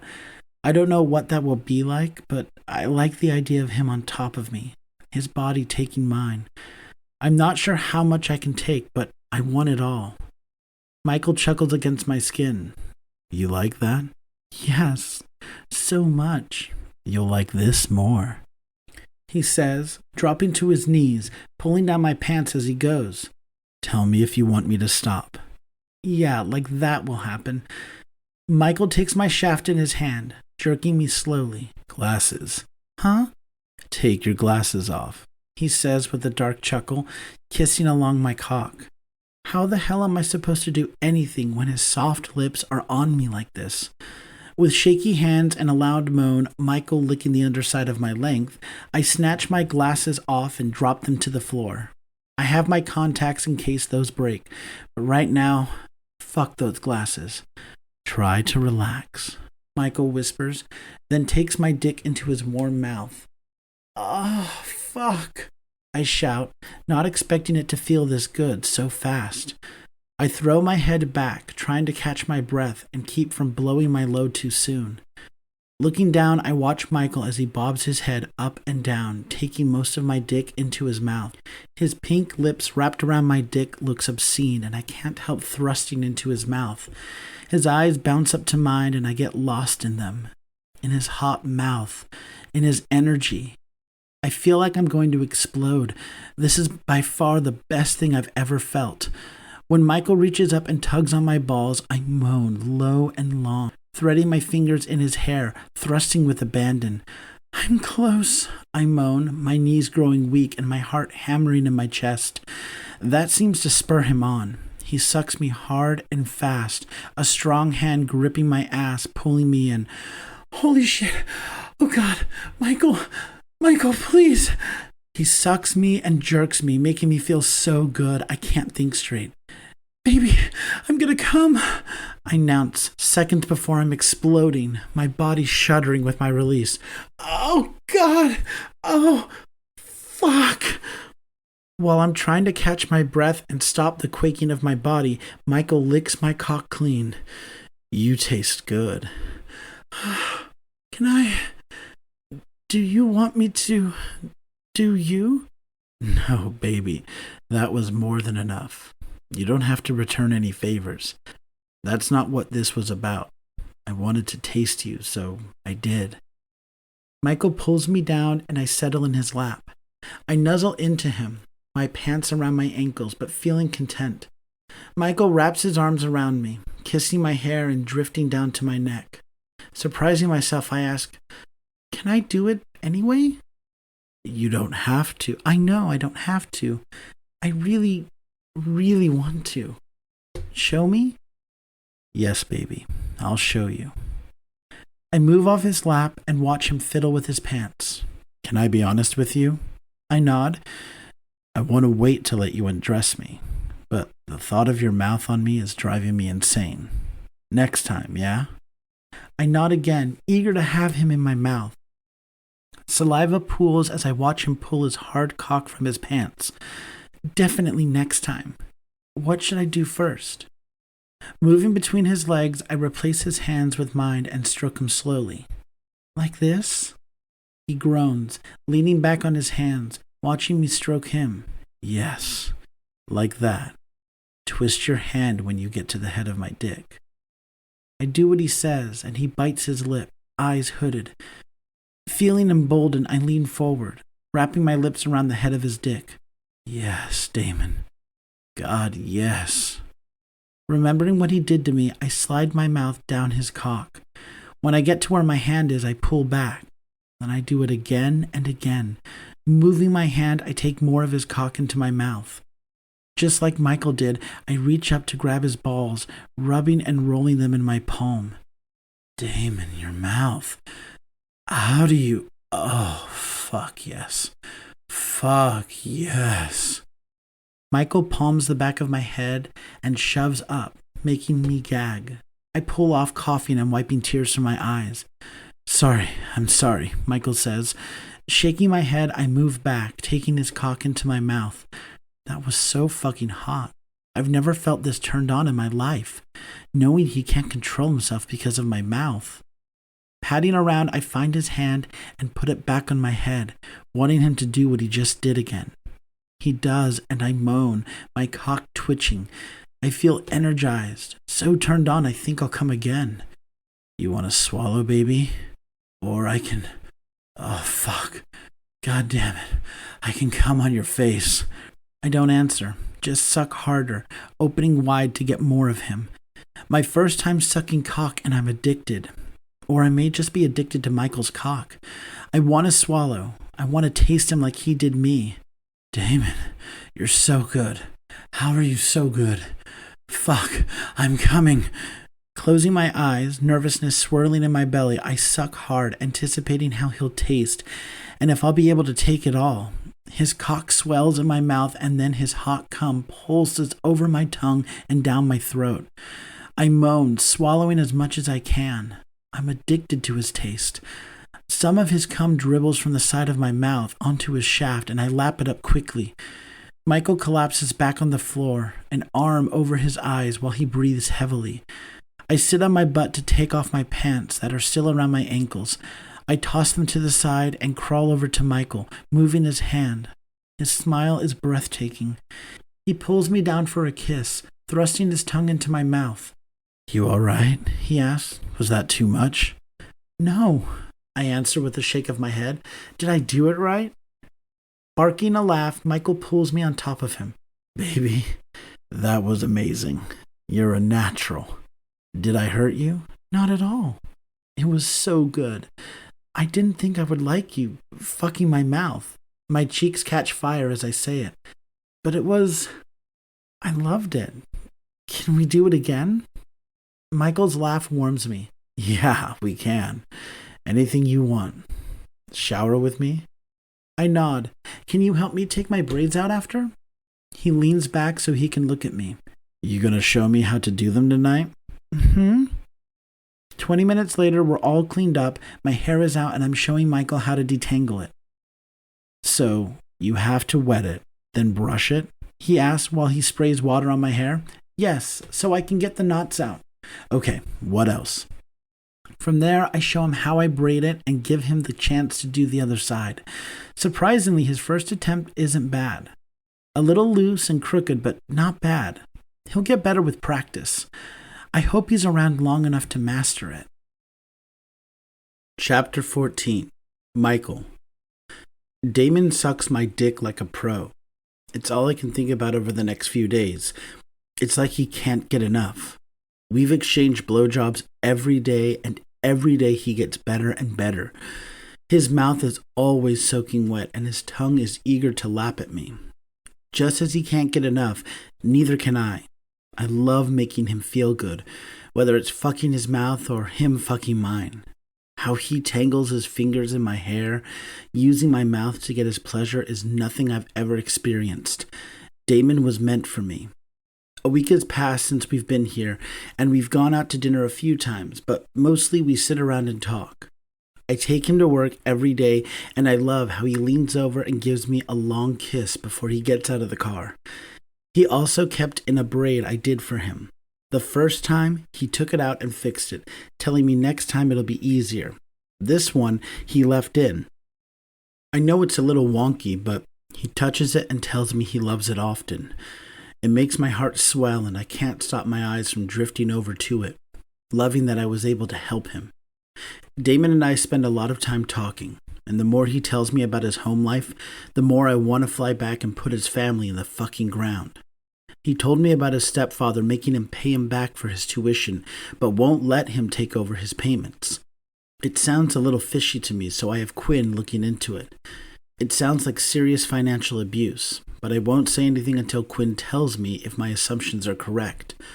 We only have a week left, so I want to plan things for us to do. With it being a Friday night, I figure we can go to Vegas, do some gambling, maybe go to a club. I know Damon has been to clubs before. He told me his stepbrother makes him go so he can order him about and humiliate him. God, Damon has gone through a lot of shit. A weaker man would have folded by now.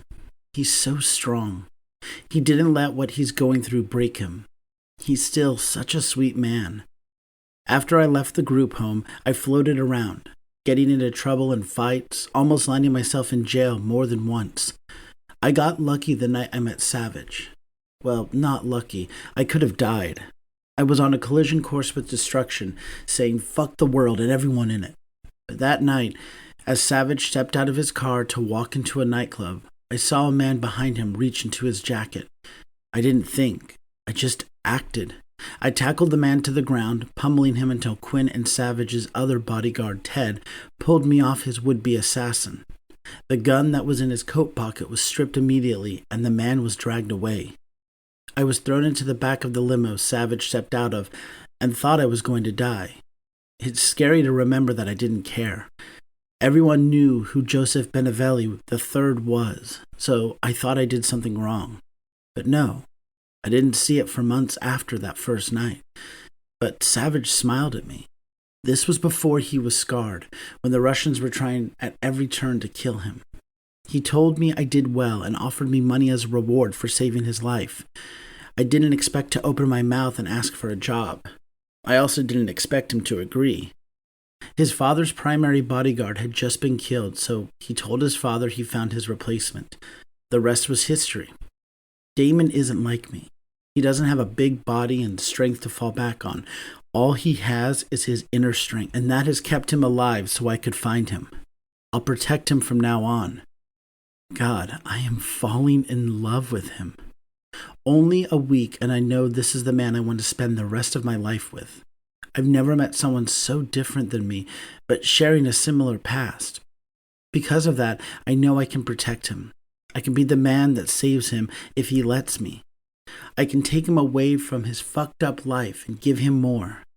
I can give him everything. I want to give him the world. I just have to convince him to let me. I'm waiting outside Baby Velicorp to pick him up, not able to keep the smile off my face, thinking about seeing him again. It's like every day I feel giddy seeing his face. When he steps out of the door, glancing around with the sun reflected off his glasses, I swear I've never seen a man so fucking beautiful. Everything about him screams that he's mine. Hopping out of the car, I stalk over to him and watch the smile light up his face. Not giving a fuck who's looking, I wrap him in my arms and spin him around. His carefree laugh is like a balm to my soul, and I kiss his cheeks. I missed you today, I mutter against his neck. How do you smell like heaven after a long day of work? Do I? He asks as I set him back on his feet. I used your cologne. I wanted to smell like you today. He blushes and I grin down at him. Could he be more perfect? Grabbing his hand, I lead him back to the car, opening the door for him to slide in. When I lean in to put on his seatbelt, he kisses me soundly. Cupping the back of his head, I slip him my tongue and kiss him right back. He sighs in my mouth, then sits back in the seat. I'll never get tired of that. Me either. I shut the door and jog around to the front, sliding behind the wheel. You want to go to Vegas tonight? Vegas? To do what? I look at him with a confused look. To gamble? Maybe go dancing? Honestly, I thought he would shrink in on himself when I said we could go dancing, but Damon turns to me quickly, a big grin on his face. Yes, let's do it. I've only ever danced with Abel the one time we went out. It'll be fun. The way his face is lit up, man, this man is my dream. If something as simple as me taking him dancing makes him this happy, I can only imagine how he'd feel if I were to tell him all I want to do for him. We can pack a bag and stay in the suite this weekend, see some sights in the morning. Vegas is an hour away, so that would make sense. I'd love that, he says, kissing me on the cheek before I point us in the direction of the apartment. It takes us no time to get packed and ready to go to Vegas. While we're driving, Damon takes his hair out, saying he wants to have it in a ponytail tonight. Seeing all his lush hair makes me think of the one time he had it out when he sucked my dick. I reached over and thread my fingers through his hair, pulling his mouth to mine while I keep my eyes on the road. Damon moans, his tongue dancing with mine. He sucks on my bottom lip, taking it into his mouth, and I take a second to close my eyes, absorbing the feeling. I open them quickly to make sure we stay on the road. There aren't many cars out, but his safety is important to me. This man of mine seems to be pushing that shell he was in the fuck out of his way, because instead of him sitting back in the seat, he lowers his head to mouth at my cock over my pants. Damon, I almost shout, stunned by his actions. He moves back quickly, face red and his head down. I'm sorry. Baby, no. Listen. I grab his hand and pull him back over. I told you before, you can do whatever you want to me. I was surprised, that's all. Don't feel bad about taking what you want from me. I love it all, especially what you were just doing. His expression turns a little dirty, and I know I have him back, out of his head. Will you be able to keep your eyes on the road? Swallowing a groan, I nod, sliding back so he can get to my pants. His hands are steady as he undoes my pants and frees my erection. God, Michael, I love your dick. I groan, pushing up into his hand.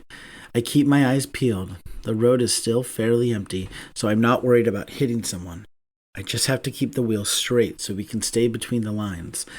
Without teasing me, Damon puts me into his mouth. He moans around a mouthful of my dick. His small hand jerks me, wrapped tight around my cock. Fuck my mouth, baby, he murmurs, then wraps his lips back around me. I set the cruise control to the exact speed limit and move to the right lane. Then I thread my hand in his hair and push his head down while I thrust up. I think he's used to it by now because he barely gags. His mouth gets wetter as I shove up. Oh, fuck, baby. Suck me deeper. Take more in your mouth. Damon is great at taking direction. He tightens his lips around my dick and sucks me hard, and I grip his hair harder.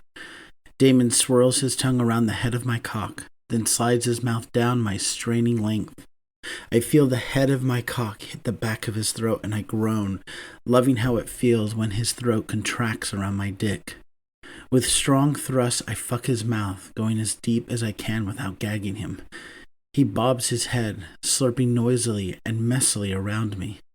I glance down to see my lap full of Damon and his soft and beautiful hair. My hand tangled in the strands, and I lose it. I'm gonna come. Fuck. Damon. With that, I blow my load down his throat, his swallowing motions prolonging my orgasm. When he pulls off my dick, I drag him up to me, kissing him deep, taking some of my orgasm into my mouth, rolling it around, then giving it back to him. I'm careful to keep one eye on the road, but I devour his mouth. I let him up for air and he grins at me, biting his bottom lip.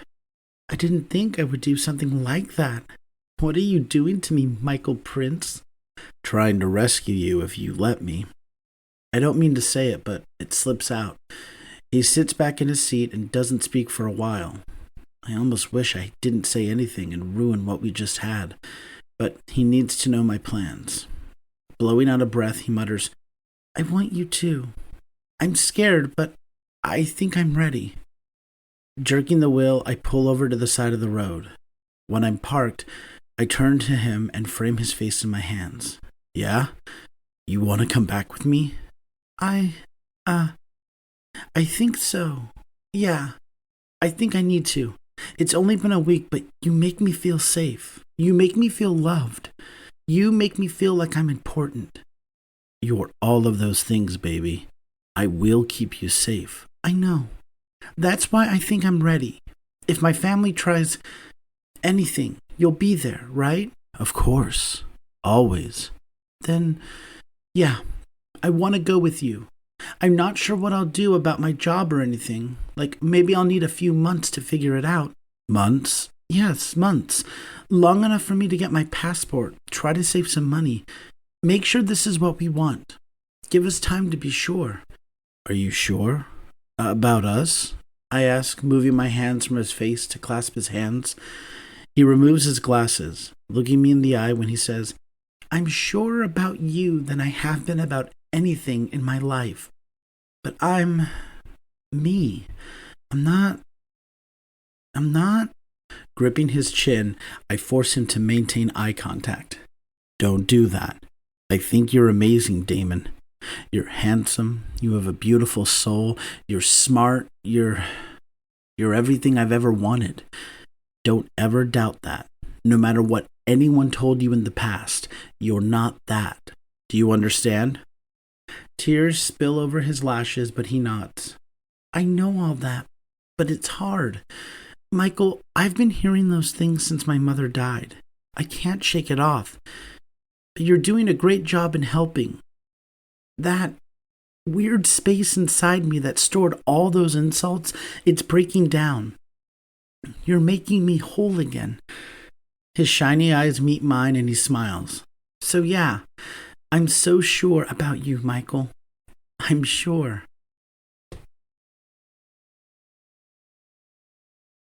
After getting checked into the hotel, we shower and Damon washes his hair. After he unwraps it from his towel, I help him detangle it. He smiles at me in the mirror, giving me some encouragement as I do it. I love this. I want to do this for the rest of our lives, as long as he has hair, that is. We finish his hair and get dressed. Damon in those fucking sexy black jeans that hug his thighs and tight ass. His crop shirt shows off a strip of skin, and the hem of his pretty purple lace panties peeks from the waist of his pants. I start to head for the door when Damon says, Wait! I turn to him and he has something in his hand. I want to try this tonight. See how it looks on me. I walk to him and see that he has eyeliner. You think I should? I think you should try anything you want to, baby. I think you'll be beautiful either way. He's wearing contacts today, so I get a good look at his gorgeous deep brown eyes. They sparkle when I call him beautiful, and he turns to the mirror with a grin, applying the eyeliner. It's a little shaky, but he looks good. It makes his eyes pop, and he looks far happier than I've ever seen him. Stepping behind him, I wrap my arms around his waist and kiss his neck. Hello, Damon. It's nice to meet you. With a wide smile, he says, It's nice to meet me too. He turns to face me, wrapping his arms around my neck. I think this is me. I'm glad to know you like this. And before, I like every facet of you. If I want to always dress like this, and wear more makeup, and wear lacy underwear, you look good in all of that. You're not less than because of it. I think you're brave for being your true self, if this is what you want.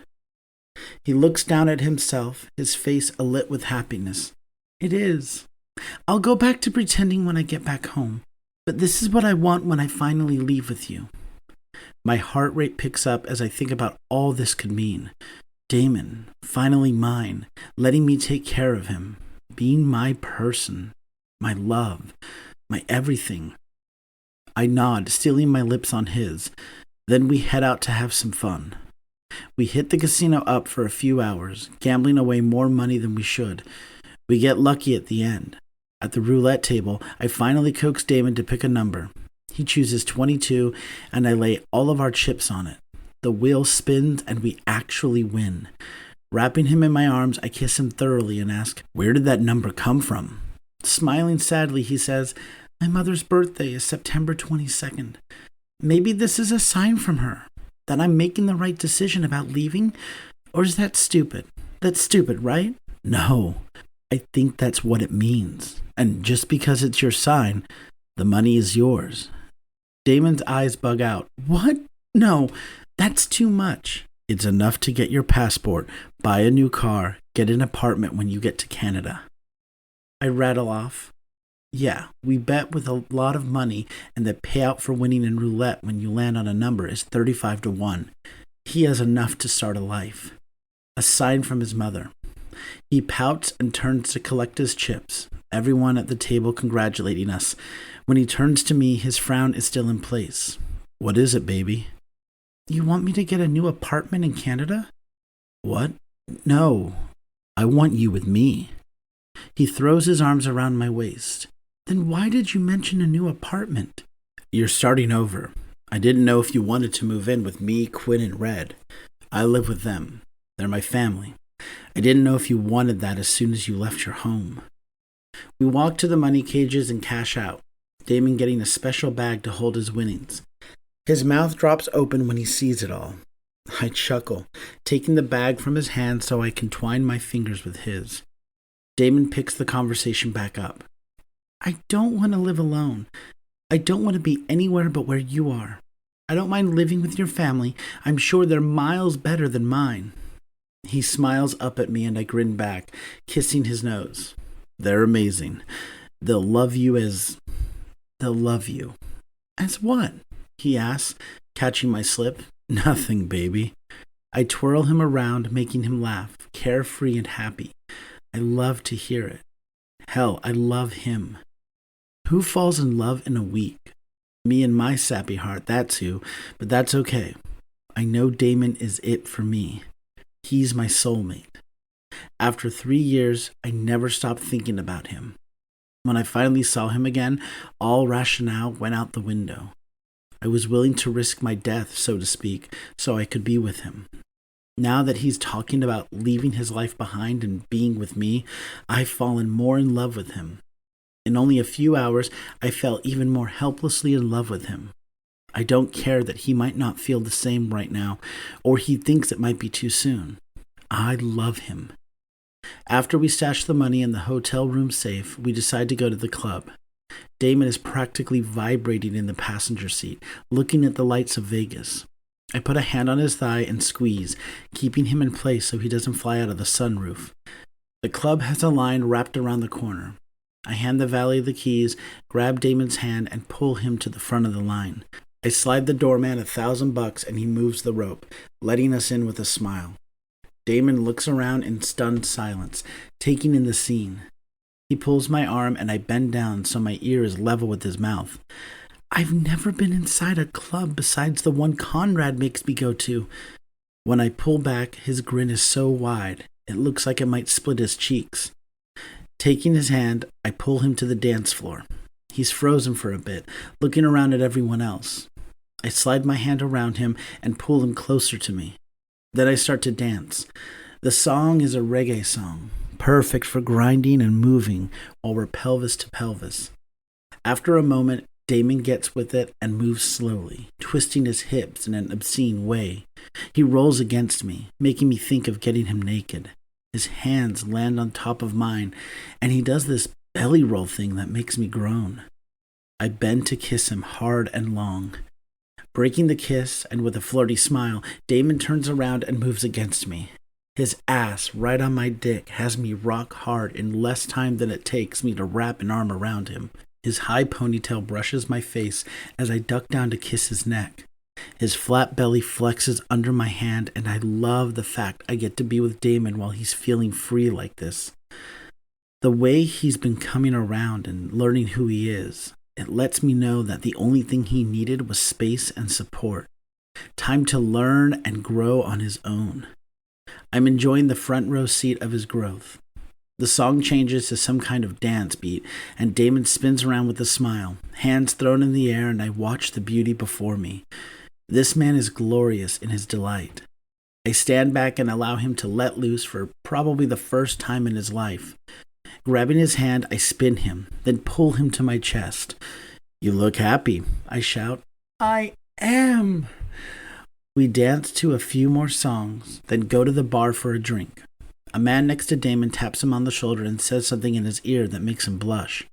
I put a possessive arm around Damon's waist and pull him close to me, glaring at the man beside him. The man shrinks away, grabbing his drink and moving to the other side of the bar. Damon releases a peal of laughter and pats my chest. After I finish staring the man down, I glance down at Damon, who's smiling widely at me. He beckons me closer, and I bend to hear what he has to say. "He only told me my hair was pretty. He wasn't hitting on me." "Doesn't matter. I'm the only one that gets to tell you your hair is pretty." Damon laughs again, shaking his head. I know I sound ridiculous, and I know that man was no threat to me. But even so, yeah, I sound batshit crazy. What is Damon doing to me? "I'm ready to go back to our room. I want to cuddle with you," Damon shouts in my ear. Great idea. I take his hand and we leave the club. I had such a good time. It's been years since I've been in a club to enjoy myself, not just with Savage when he had to make an appearance.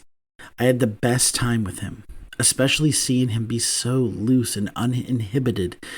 I want more of this from him. When we get to our room, Damon starts stripping immediately, leaving a trail of clothes in his wake. He sends a flirty glance over his shoulder and asks, "Coming?"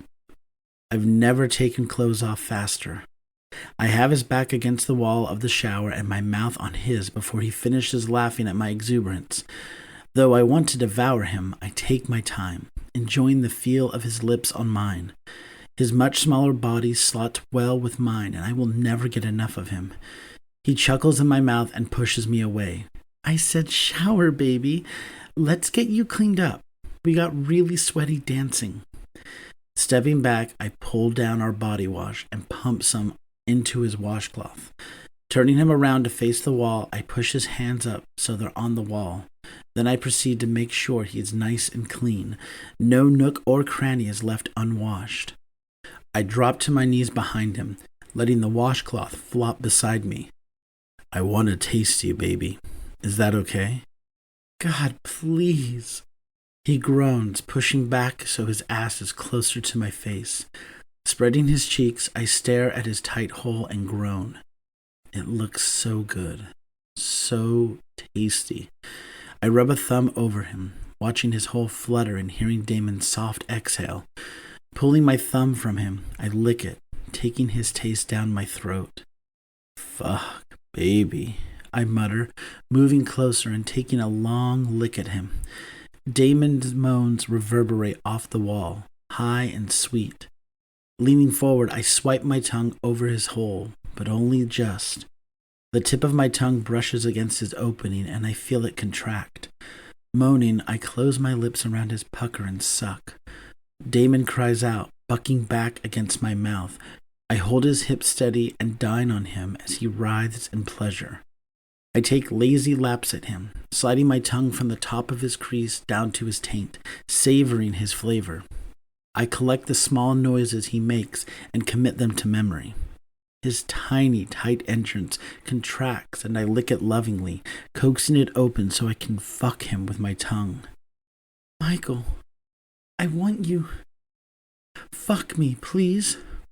I groan against his hole, wanting that too, but not wanting to stop eating him out.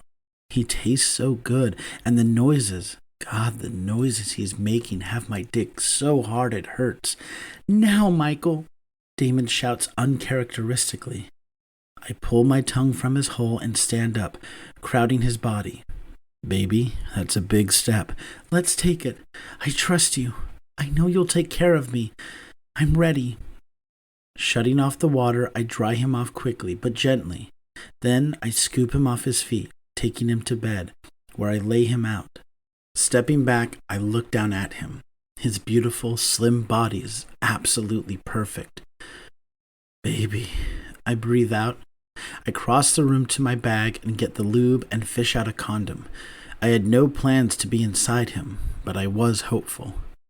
When I have the supplies, I go back to the bed, lying beside him. Put your leg over me. I want to see your face while I make love to you. Make love?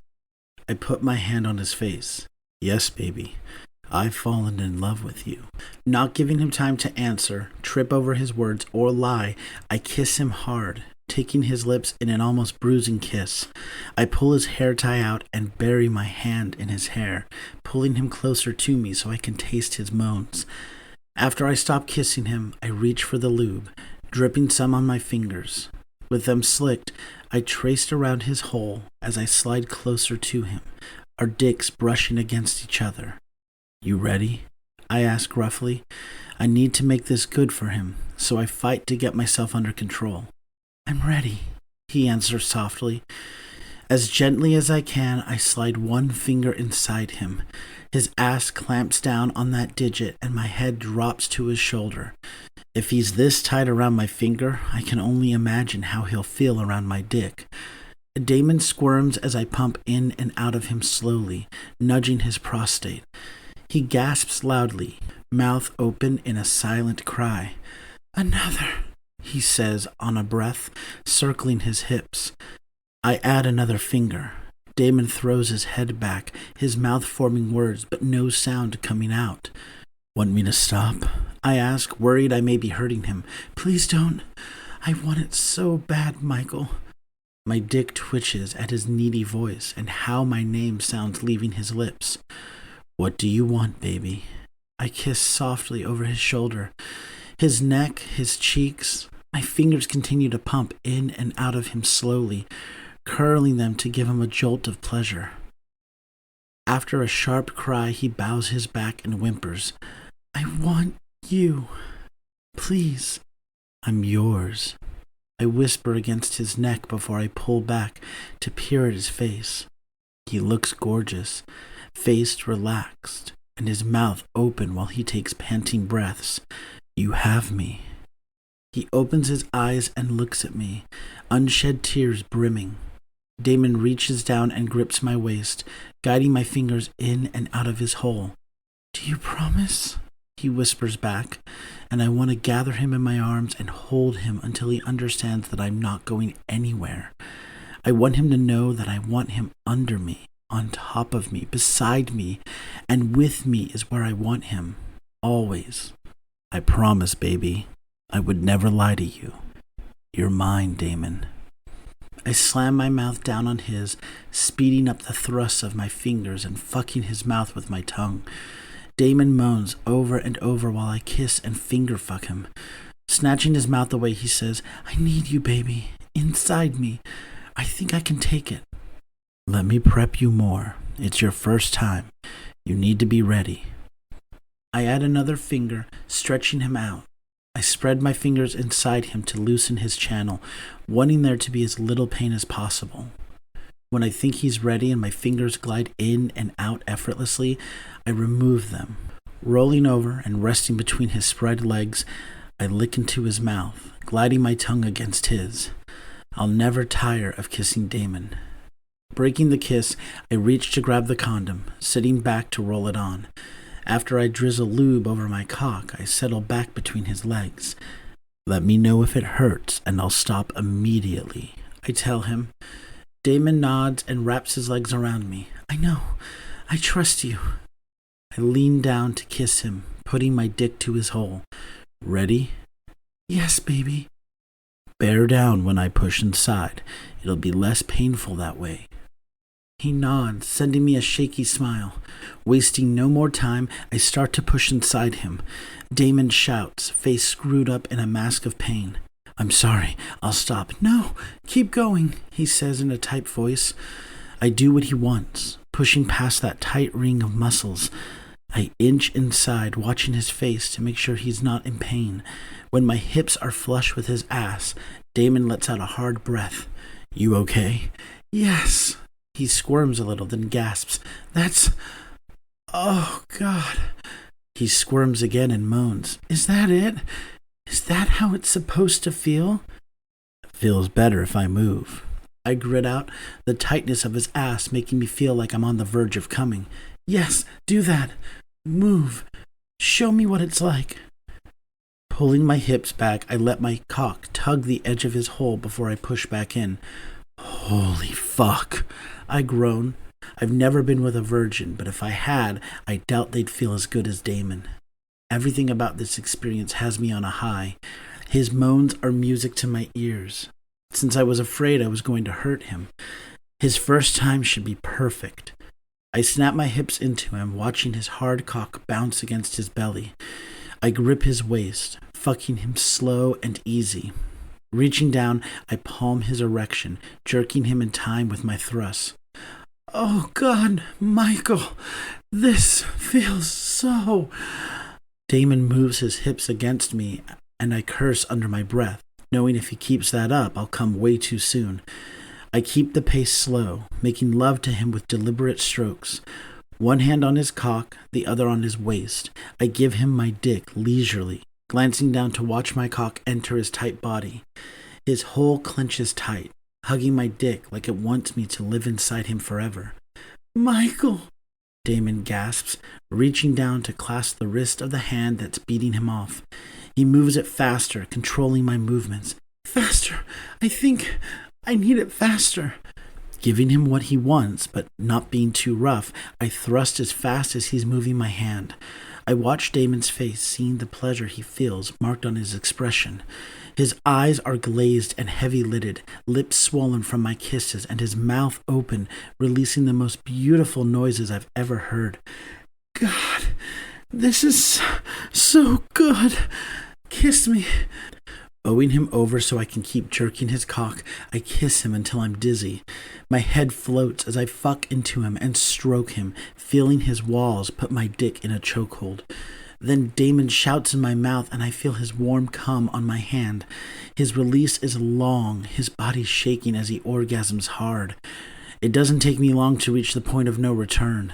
Letting go of his cock, I grab his waist in both hands and thrust into him, his hole so tight I have a hard time pulling back. I'm there, baby. I groan as I come. Fuck, yes. Fuck. After I finish releasing into Damon, I still, breathing in raggedly. Pushing his hair from his forehead, I kiss him there, then down his nose, on both cheeks, his chin. Then finally, I kiss his lips slowly, and with every ounce of love I feel for him. When I'm satisfied, I release his lips so we can catch our breaths. Fuck, Damon, I say, rubbing his cheek with my thumb, loving the blissed-out look on his face. I never knew I could feel like this. I kiss his lips once more, gentler than before. Me either, he mutters, smiling lazily. I kiss him again, then pull out of Damon, taking the condom off and tying it, dropping it to the floor. Then I roll back over to him, rubbing his belly, making a mess of him. How do you feel? Eyes closed, he swallows roughly, letting out a brief chuckle. I feel amazing. I didn't know. Abel told me it was good. He told me, but I thought he was exaggerating. But Michael... He turns to me with a wince, but a smile still on his face. That was amazing. When can we do it again? Breaking a laugh, I wrap an arm around him and pull him to my chest. When you're not sore. Michael? Yeah, baby. He takes a deep breath, nuzzles into my chest, and says, I love you too. Chapter 15. Damon. It's so freeing to finally decide that I'm done with my family. I've checked in with James every day like he told me, but more and more I'm seeing that I hate him. He's a bully. He's an asshole, and I can't wait to be free of him. I'll pull up the pretenses and pretend to be broken and messed up when I'm there for the next few months, but I know Michael will be waiting for me. The man I fell in love with. Then, when I have my hands on that passport, I'll leave and not look back. I'm so ready to start over somewhere new with people who actually care about me. I'm not magically fixed after just a week of my man telling me how smart and nice and handsome I am. I know I have a lot of work to do on myself to undo the years of torment and ridicule I went through. But I have Michael at my side, and he'll do what he can to help me. And I need help. I want to be stronger for myself so I can go forward in the world the man I want to be. Damon, I hear shouted at me through the phone. I fight to keep the scowl off my face, but it's a near thing. I didn't think I would get this fed up as soon as I decided I didn't want to be there, but here we are. Even though I'm irritated, I still jump at his shout. He smiles, and I know it's because he enjoys scaring me. How did I not notice that for all these years? I mean, I knew Conrad enjoyed it because he's a crazy man, but I didn't think James cared either way. Guess the apple doesn't fall far from the tree. Yes, sorry. Fucking idiot. Can't even pay attention to a simple conversation. He scoffs, and I get that familiar feeling in my gut that eats at me when any of those three talk down to me. I fight it, I really do, but it settles there and my eyes well up. Not from him saying I'm an idiot, but because I didn't think it would affect me. I'll be home in a few days, I mutter, changing the conversation so I can figure out why 2 words break me down. Good.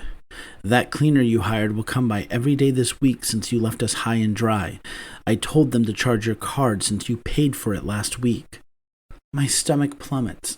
I have the money from the casino, but I didn't deposit it into my account.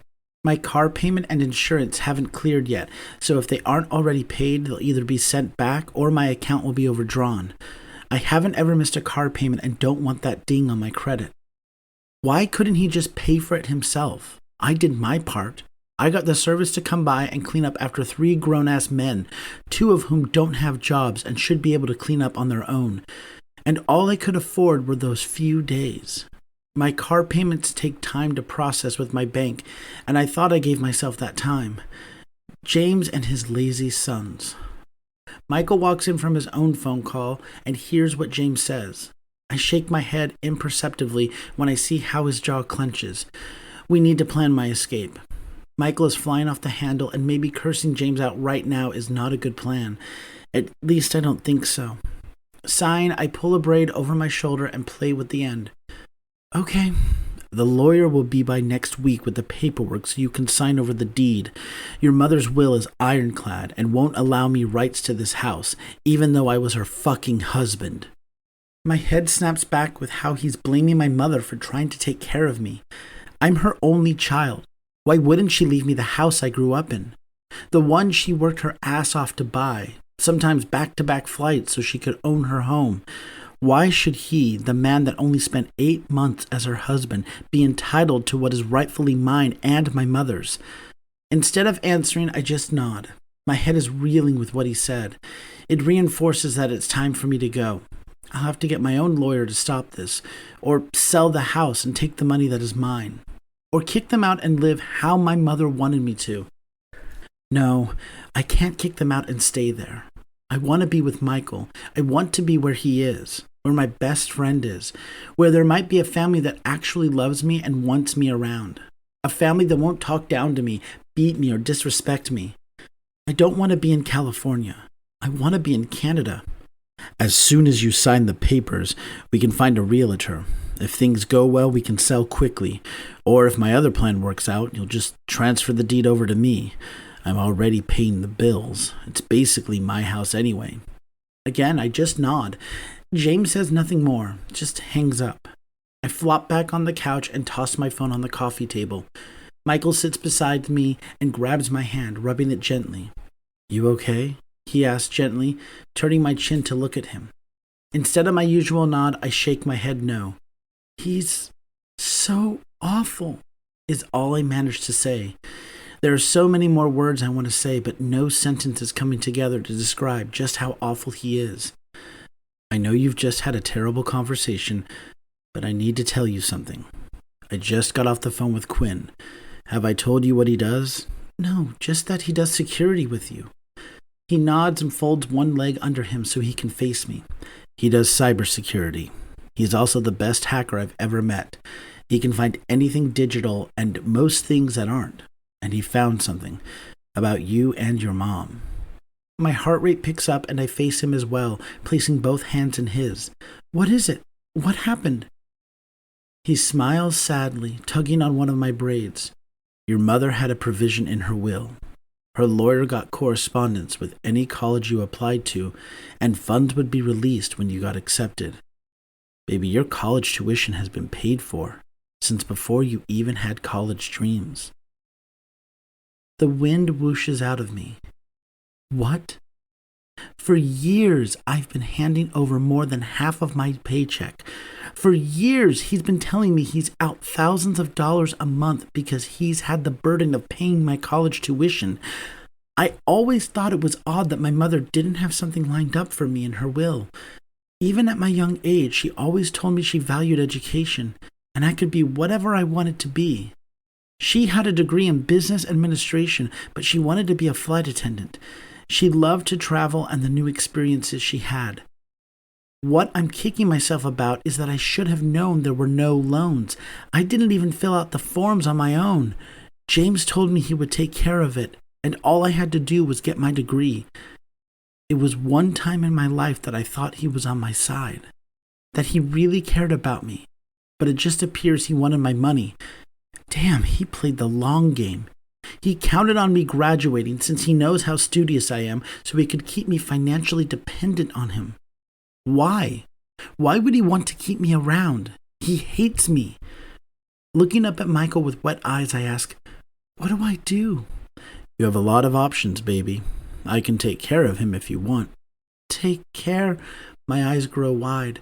You mean kill him? Michael tilts his head to the side and gently pulls his hands from mine. Does that bother you? Does it bother me that he wants to kill James because he's taken money from me? A little. Money is replaceable. I'm not sure I want James dead because of it. I want him in prison, not in the grave. Can you not bring that up again? Can we call the police? I hold myself still when Michael slides over to me. I'm not afraid of him because I know he won't hurt me. He loves me and has been nothing but gentle and good to me. I don't worry about my safety. Despite how stupid it is, I don't think I want James dead.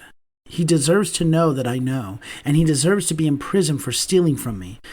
Shaking his head, Michael says, we can, but he probably won't go to prison. He's an attorney, Damon. He could find a legal loophole to say that you gave him that money because you wanted to. You didn't move out, so he can say you were paying your share of the bills. There are a number of things he can say and reasons why. Grumbling, I lean back against the couch, crossing my arms over my chest. What can I do? Should I even say anything? You can come with me. I can take you away from that shit, all of it. You can leave them, and I can make it so they never find you. Quinn is that good. I need to wait for my passport. We went to the passport office 2 days ago to fill out paperwork and get my picture taken. I expedited the process, so in 7 to 12 weeks I will have it. Damon, I can get it as soon as 3 weeks. It will be a legit passport, nothing illegal. But I can have Quinn work his magic and have it in your hands in exactly 21 days. Then you can come with me. I'll come get you in the middle of the night and spirit you away. He says, making me giggle. I can get you out of there. I'd rather you didn't go back at all, but I can't stop you, huh? I shake my head. I'll do what I can to help you get ready to come with me. When I open my mouth, I think I'm going to say no. We can wait, but I close it and think about it. 3 weeks. 3 weeks to pretend that I'm okay with what's going on and to ignore what they put me through as opposed to 7 to 12. 3 weeks to make a plan with my casino winnings in case things in Canada go south. 3 weeks to build up the strength to stop being afraid and take the leap. Less than a month compared to 2 to 3. Looking into his gray eyes, I see all his love shining back at me. I think about the conversations I've had with Abel and how he keeps saying he can't wait until I visit. I think about him waving Pogo's fat paw at me every night when we get off the phone. 3 weeks is way better than 7. Nodding, I say, yeah, I want that. Ask Quinn. I can pay from the money we won. Michael scoffs. You don't pay for anything. Quinn knows a guy and can get things done quickly. No more talk about spending that money on anything but yourself. With the back of my hand, I knock myself on the head. Shoot!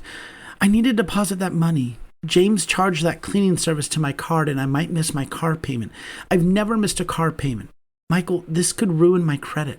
Pulling my hands to his, Michael squeezes. I'll take care of it. No, I can do it, Damon. He doesn't shout, but he puts some authority in his tone. I fight to suppress a shiver. I said I'll take care of it. Let me, please. He pulls me on his lap and rubs his thumb over my cheek. I've been waiting on you for years. I want to make your life as easy as possible. If it starts with me making sure your car payment clears, I'll do that. And if it's me buying you a brand new car so you won't have a payment, I'll do that instead.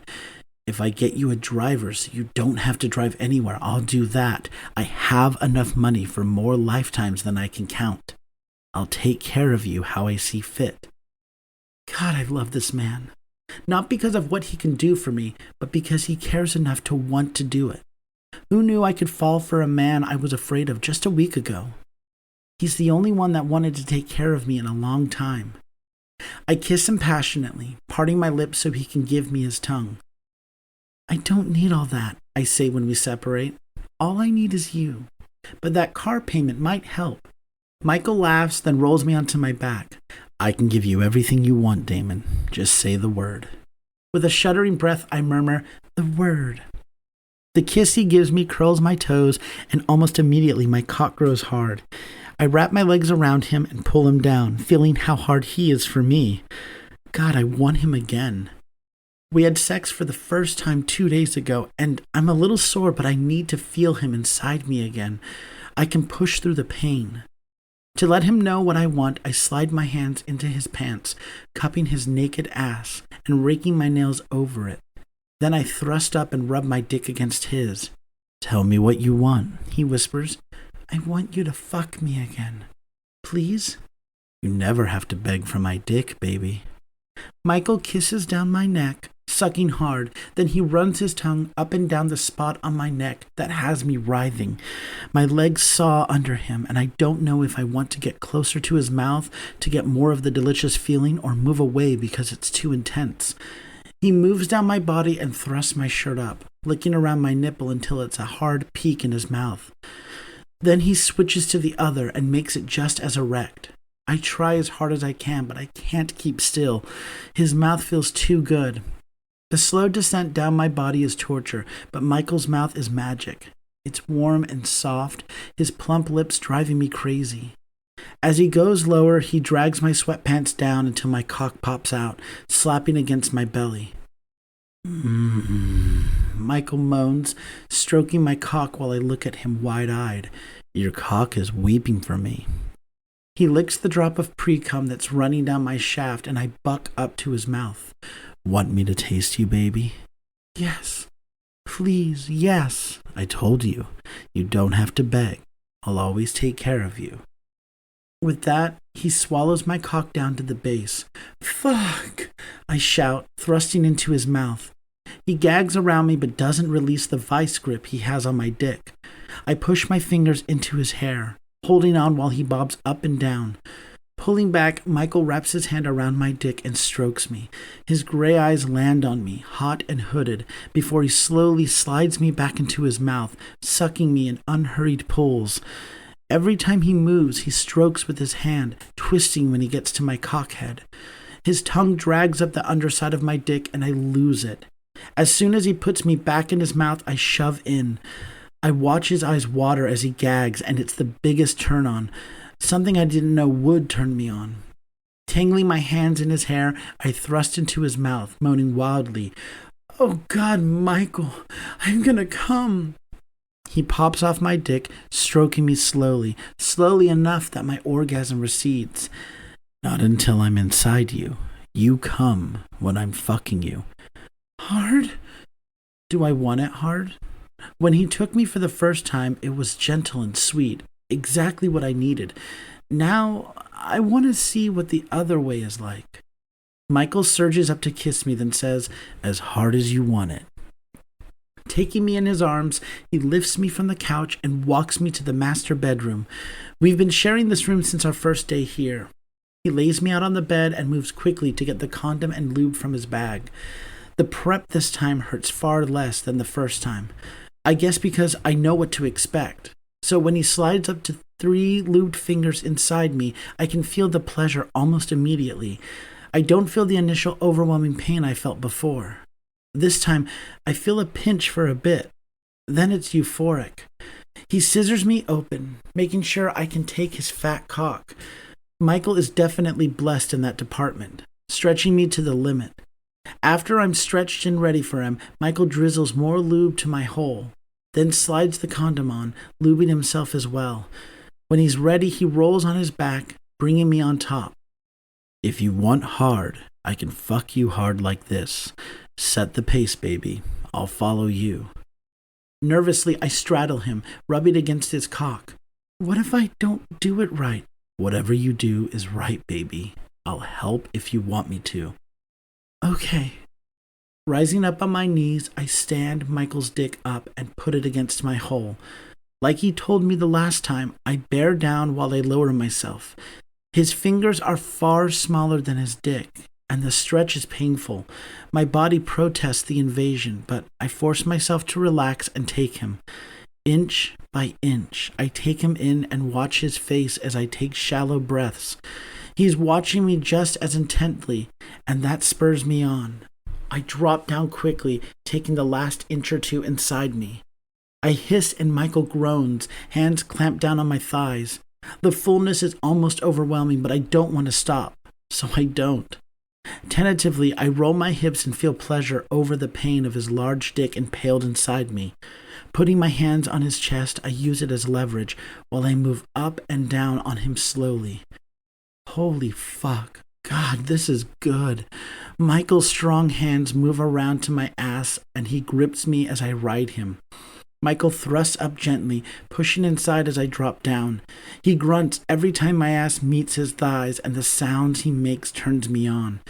You feel so fucking good, Michael tells me, those gray eyes dark with desire. Want me to take over? Words fail me, so I just nod. Raising his knees, he plants his feet and pulls me down until I'm lying against his chest. With his arms wrapped around me, Michael fucks into me quickly and sets my nerve endings ablaze.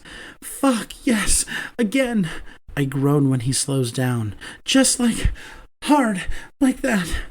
Michael does what I ask. He fucks me hard, his thrust strong and sure while he holds me steady. His hold on me makes me take every thrust of his hard cock, every slam inside me pegging my prostate. My dick rubs against his abs, and the friction has me on the edge of losing control. Then Michael bites me on my neck, and I can't stop the orgasm if I tried. That bit of pain and the immense pleasure he's giving me pushes me over the edge, and I explode, hands free against his stomach. I curse and shout, writhing on top of him, pushing back on his cock as much as I can. When my release has rolled through me, Michael rolls me over and throws my legs over his shoulders. This won't take long, he says while he fucks me fast, his hand gripped around my waist, pulling me into his thrusts. Your ass was made for my dick. He bends forward, taking my mouth in a bruising kiss. I moan in his mouth, my oversensitive prostate screaming, but it feels so fucking good. Fuck, Michael mutters against my lips as his strokes falter and his cock swells inside me. Fuck, Damon. He stills, hands holding my hips tight. Then he collapses on top of me, kissing me slow and sweet. I take it you get turned on at the thought of taking care of me, I whisper when we stop kissing. His laugh is warm and full, just how I feel. I do. I love that you'll let me. I hiss when Michael pulls out, and I watch him walk to the bathroom to discard the condom. Michael is... God, he's like an Adonis with his big, hard body and handsome face. Like a Greek god come to earth to tempt me, to take care of me. Yes, I will allow him to take care of me. I want it. I can make my own money as a software developer, but I want someone to finally take care of me the way I deserve. After years of taking care of everyone else, I want to know what it's like. I won't take advantage. I'll take care of him too. After cleaning me up, Michael crawls into bed with me. Did I hurt you? I know you said hard, but I put my fingers to his lips. You didn't. It was great. So great, I loved it. So did I. I need you back on top of me. Watching you up there, Michael gets a faraway look in his eyes and a filthy smile on his face. When you're not sore. I nod enthusiastically. I want to have Michael filling me up all the time. Is it possible for a virgin to turn into a cock-hungry whore as soon as they get some? Because I think that's what I am. But only for Michael. When Michael walks around in front of me, all I can think about is how his dick feels in my mouth, or how good he feels inside me. Cuddling closer to him, I sigh when Michael kisses my forehead. So you're coming to Canada? He asks. Yes. You want me there? More than you know. He kisses my forehead again. It's going to be great. I can't wait. What do you want to do while you're there? I shrug. Not sure. I want you to show me around. Maybe find a job if I can get a visa. I can work, right? He pulls back from me and tips my chin up. Of course. You can do what you want. Why would I stop you from working? You said you wanted to take care of me. Sitting up, Michael turns me until we're facing each other. Baby, when I say I want to take care of you, I mean I want to make sure you're okay. Make sure you feel good mentally, physically, and emotionally. If you're having a bad day, I want to be the one that comforts you. Taking care of you means more than financially. It means everything. I nod and smile, and yeah, I want to spend money on you. I want to give you the finer things in life, but I don't want to hold you hostage. You're your own man. If you want to work, you can. My lip trembles as I say, Michael, I want that. I wipe the tear from under my eye, overwhelmed that this is my life. My life so far has been trials and abuse of all kinds and waiting for something better. Maybe Michael was right. Maybe my mom has been giving me signs this whole time, telling me who I should be with and where I should go. I should go with Michael and be with him, for as long as he'll have me. My shoulders sag and I chuckle. You know, Abel tried to set us up years ago. Our eyes meet and he smiles. I know. He tried hard that first day I saw you two walking out to the car. I was interested then, but I was focused on my work with Savage and knew there was no room for anything real. Quinn had 2 boys, and those relationships crashed and burned because of our job. Before Abel, Savage had a man, and that didn't work. I thought I'd be stringing someone along. I didn't want that. I understand. I do. It would have sucked to get a taste of Michael and have it snatched away. I was going to tell Abel I wanted you. Yeah? I asked, excited that I wasn't the only one thinking and pining. Yeah. Then things went down and we had to move fast. He sighs, pushing his fingers through his hair. I was going to ask Abel that weekend while we were at the penthouse we were going to visit. Michael drags me to his lap and I wrap my legs around him, our half-hard cocks brushing against each other. I didn't think I'd see you again. When I saw you in that bathroom, man, it was like Christmas. I'm glad you took a chance to listen to me, get to know me. I'm glad we're here. Me too, Michael. We kiss and I think, yes, this was better than being with him 3 years ago. This is everything. Chapter 16, Damon. On my last day working at the new Velicorp, I find I don't want to leave. These people made me feel so welcome, and they have been so kind. It still blows my mind that they came up to me repeatedly after our scheduled training classes to ask me questions and really listened. After I give my last class, I actually get a legit standing ovation. I didn't think people clapped, much less stand to clap for a class on training manuals. I'm sure my face was a flaming mess, but I gave a nod and did a weird kind of bow to Brenda when she claps with everyone else. She's been so good to me while I was here, helping me get my notes in order and asking me questions at the beginning of every class to pull me out of the shell I put back up every morning. She was really good at that, and I owe her a lot. Not as much as I owe Michael. God, that man. Instead of getting fed up and tired of me retreating back into myself whenever I talk to James or tell him something about my step-siblings, he's patient with me. He would gently coax me out of my slump, and I felt like I was getting stronger every time it happened. Brenda walks up to me, breaking me out of my thoughts of my Greek god that's waiting for me. Thank you for everything, Damon. Please come back and visit sometime. Say in another year or so. I'd like to show you what we accomplished because of your help. Here, she says, handing me her card. Give me a call anytime, or you can come work with me, and we could grow this company by leaps and bounds. She winks at me and walks away, allowing the other employees to swarm me with their kind words and praise. It warms my heart that everyone thinks so highly of me. Their compliments make my head all fuzzy, and even that annoying part inside of me can't talk me out of believing them. Even James's bullshit can't dampen my spirit, while the people of this class have been complimenting my teaching skills and knowledge. And while it was great to be here with people that appreciated me and with a boss that actually wants me to work with her, I won't be moving here or staying in California. I'll be going home with Michael. Canada will be my home, and VeliCorp isn't there. The good thing is, if I can get a work visa before I become a permanent citizen, I can start over. I can be the man I've always wanted to be while learning who I am. Before I leave, one of the guys that was very eager while I was teaching grabs my arm. I turn around, a little nervous that he has a few questions that I didn't answer during class. Boy, am I wrong. Hey, Mr. Reed, Damon, I correct. I ask everyone to call me Damon after our first class, but most people have stuck to calling me Mr. Reed. It's not as flattering as I thought it would be.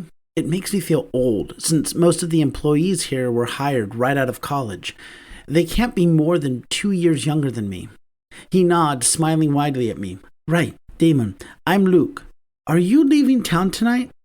I was wondering if you wanted to have a drink with me. You know, a thanks for all your help. I nod, a little nervous, but wanting to put myself out there one more time. Yeah, sure. Who else is going? Is this like a weekend thing? Luke chuckles lightly, then steps closer to me. No, I mean, would you like to go out with me for a drink? Then we can go back to mine and... Oh, hell. He's asking me out? What a turn of events from what would have happened 2 weeks ago. As in, 2 weeks ago, that wouldn't have happened. I would have been a wallflower, pasted to the back, hoping no one noticed me. Now I'm standing in front of a class full of people, teaching them how things at VeliCorp work. Smiling despite myself, I drop my head and laugh, rubbing the bridge of my nose where my glasses would usually be. I'm sorry, Luke. I have a boyfriend. Damn it, he says with a laugh. I've been working up the courage for 2 weeks just to find out you're taken. I should have known someone as smart and handsome as you wouldn't be single. Here, let me walk you out. I thought it would be awkward after I turned him down, but he's smiling and talking to me about what he hopes to do in the future. He wants to do what I did, moving from his company to another to teach. I'm not sure if there will be another large buy like VeliCorp in California did, but I wish him the best. When we step outside, I see Michael leaning against the car, parked against the curb, and I can't stop the goofy smile that spreads across my face. He smiles back, waving a little, then starts towards me. That's your boyfriend, huh? Luke asks beside me, watching Michael make his way over to me. Yeah, that's him. You two look good together. Thank you for everything. He pats me on the back and nods at Michael when he gets within arm's reach of me. My boyfriend pulls me in for a hug, kissing me lightly on the lips when I tip my head back. Who is that? He asks, with an edge of possession in his voice that makes me smile wider. Luke. He asked me out for drinks, but I say when Michael snaps his head over and narrows his eyes at Luke's back, I told him I have a boyfriend. He said we look good together. Michael looks down at me with a grin. Yeah? A boyfriend? Yeah. Is that okay? I asked nervously. More than okay. I'm glad you told him that. Me too. Throwing his arm around me, Michael leads me to the car. We have a few hours before your flight leaves. Is there something you want to do before we go? Let's have one last lunch. Then we can go. Lunch is back at the same burger place we went to the first time. We don't do anything but eat and talk this time. No getting handsy. After stuffing a fry into my mouth, I ask, "So, when are you going back home?" I lower my voice. "I know you can't be seen around California, especially around my area, and I would hate for you to be cooped up in a hotel room for weeks on end." He rubs his mouth with a napkin, tossing it on his empty plate. "I plan to stay. When I leave, I want to take you with me." And he leans forward and drops his voice as well. "I like the idea of sneaking in your window, fucking you so good that you'll want to shout, but you can't because your family is there." I feel a shiver run down my spine as I narrow my eyes at him. "You did that on purpose because you know we have to leave to catch our flight, didn't you?" He doesn't answer, just winks at me. Oh, two can play that game. Packing sucks. Getting our things together so we can leave our little slice of heaven physically hurts my heart. Michael comes over to me and takes my bag from my hand, tossing it on the bed. Turning me in his arms, he kisses me sweetly, and I want to weep. When he lets me up for air, he says, "I'll sneak in your room in a few days. You've been able to be as loud as you want here. We'll test to see if you can keep your voice down while I deep throat you." I groan. "You're the worst." Laughing, he smacks my ass and scoops up my bag. "I know, baby. I'm counting down the minutes until I'm inside you again." Quickly, he kisses my cheek, then tugs me out of the apartment. I'm nervous on the plane this time too, but for another reason. I have something planned, but I'm not sure if I can pull it off or how Michael will react. I still grip the edge of the seats when the pilot starts the ascent, but when we level off, the ride is really smooth. We have about an hour and a half before the flight attendant comes back to check on us. Michael checked the weather and asked the pilot, and he said he didn't foresee any turbulence for the first hour of the trip. Bad weather is up ahead in California, so if we're to do what I want, I need to get started now. Unbuckling my seatbelt, I motion to the restroom when Michael raises an eyebrow. As soon as I'm shut in, I shimmy my pants down and slide my new lace thong to the side so I can work myself open. Michael bought me loads of new panties, but this was the only thong and I adore it. I've been doing some research on how to prep myself. I've never even used toys on myself before Michael, so I had to make sure I was doing it right. I take the lube packet from my pocket and drizzle some on my fingers. They shake slightly, but I push the nervousness away and slide my fingers inside, fighting a moan when I realize how good it feels. I didn't think it would feel this good with my own fingers. I want to continue since my cock is rock hard, but I remove my fingers when I think I'm stretched enough. I toss the lube packet, then move the thong back to where it was. It's a little strange wearing a thong, especially with these crappy clothes on, but I love the feeling of my jeans against the bare skin of my ass. When I leave the bathroom, Michael is sitting in his seat, his ankle crossed across his knee, typing away on his phone. His eyes sparkle when he says, "Hey, Quinn said your passport should be ready in about 2 weeks. He had his guy speed up your..." His voice trails off as he watches me pull the hoodie over my head, then slide my pants down.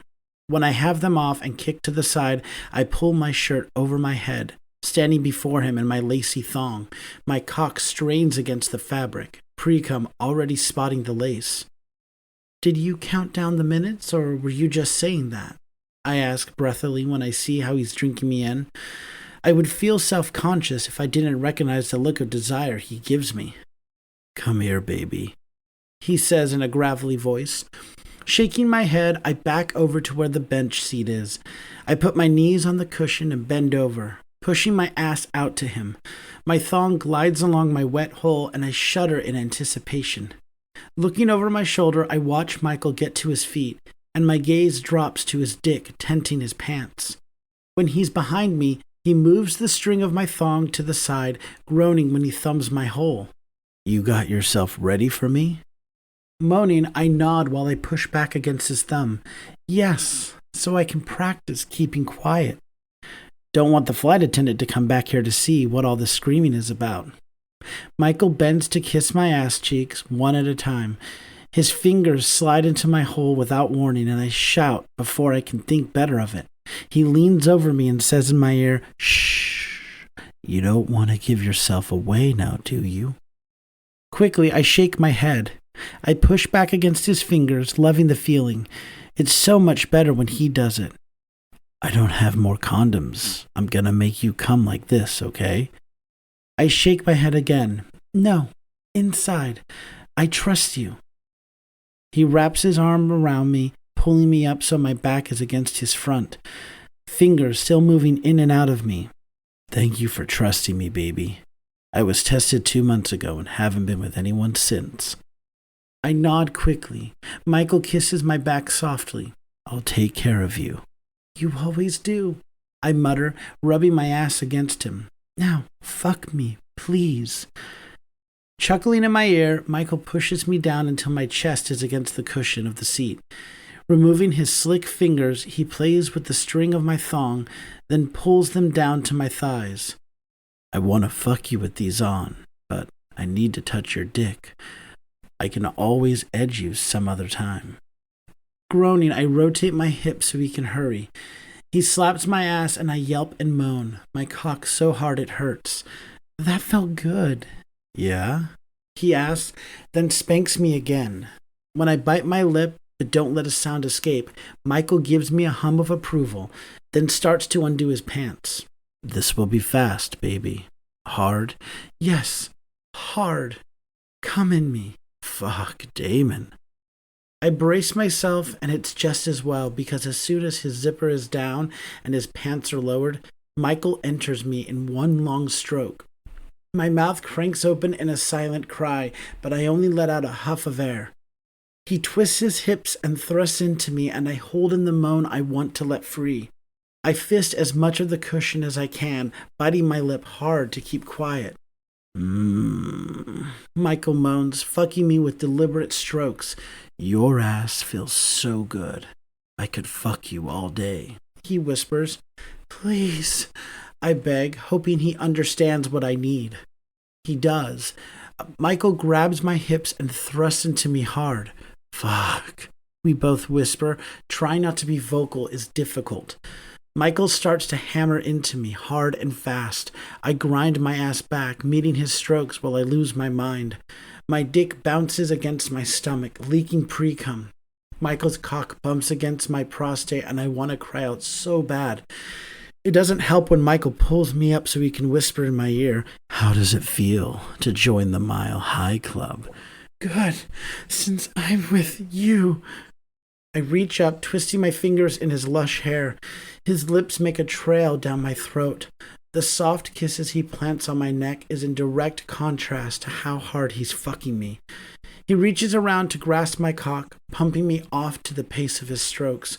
He pounds into me, grunting against my skin, breath fanning over me. A moan slips from me, and Michael places a large hand over my mouth. I see no need to be quiet when he muffles my moans, so I groan and babble behind his hand, telling him words he can't hear. Come for me, baby. Come on. Let me feel it. Pushing my ass back while he's jerking me makes me come undone, and I explode on the bench seat. I feel my whole contract around Michael, and he bites down on my shoulder, his grunts muffled against my skin as he announces his own orgasm. We catch our breaths, my spent cock dripping my release while Michael's grows soft inside me. He kisses my neck, nuzzling against me. Now I'm counting down the minutes. Chuckling, I hold still while Michael pulls out of me. Come on, let's get you cleaned up. There's a shower in there. Nodding, I go to stand, but Michael stops me, a hand on my lower back. He pushes me down until my chest is back on the bench seat. What are you doing? I ask. I want to see my cum leak out of you. He slides his fingers into me, slowly, pushing it back inside. God, that looks fucking obscene. Hold still. Before I can ask what for, I feel his tongue replace his fingers and I moan loudly. I want to try to keep the sounds in, but his licking his release from my ass is both filthy and feels like heaven. Can you come for me again? Michael asks as he laps at me. Going without sex for 24 hours must have had me backed up because my dick is hard again. He licks at me, humming his approval against my hole. God, the thought of him tasting himself while he's tonguing me feels too good for words. Yes, baby. Yes, fingers.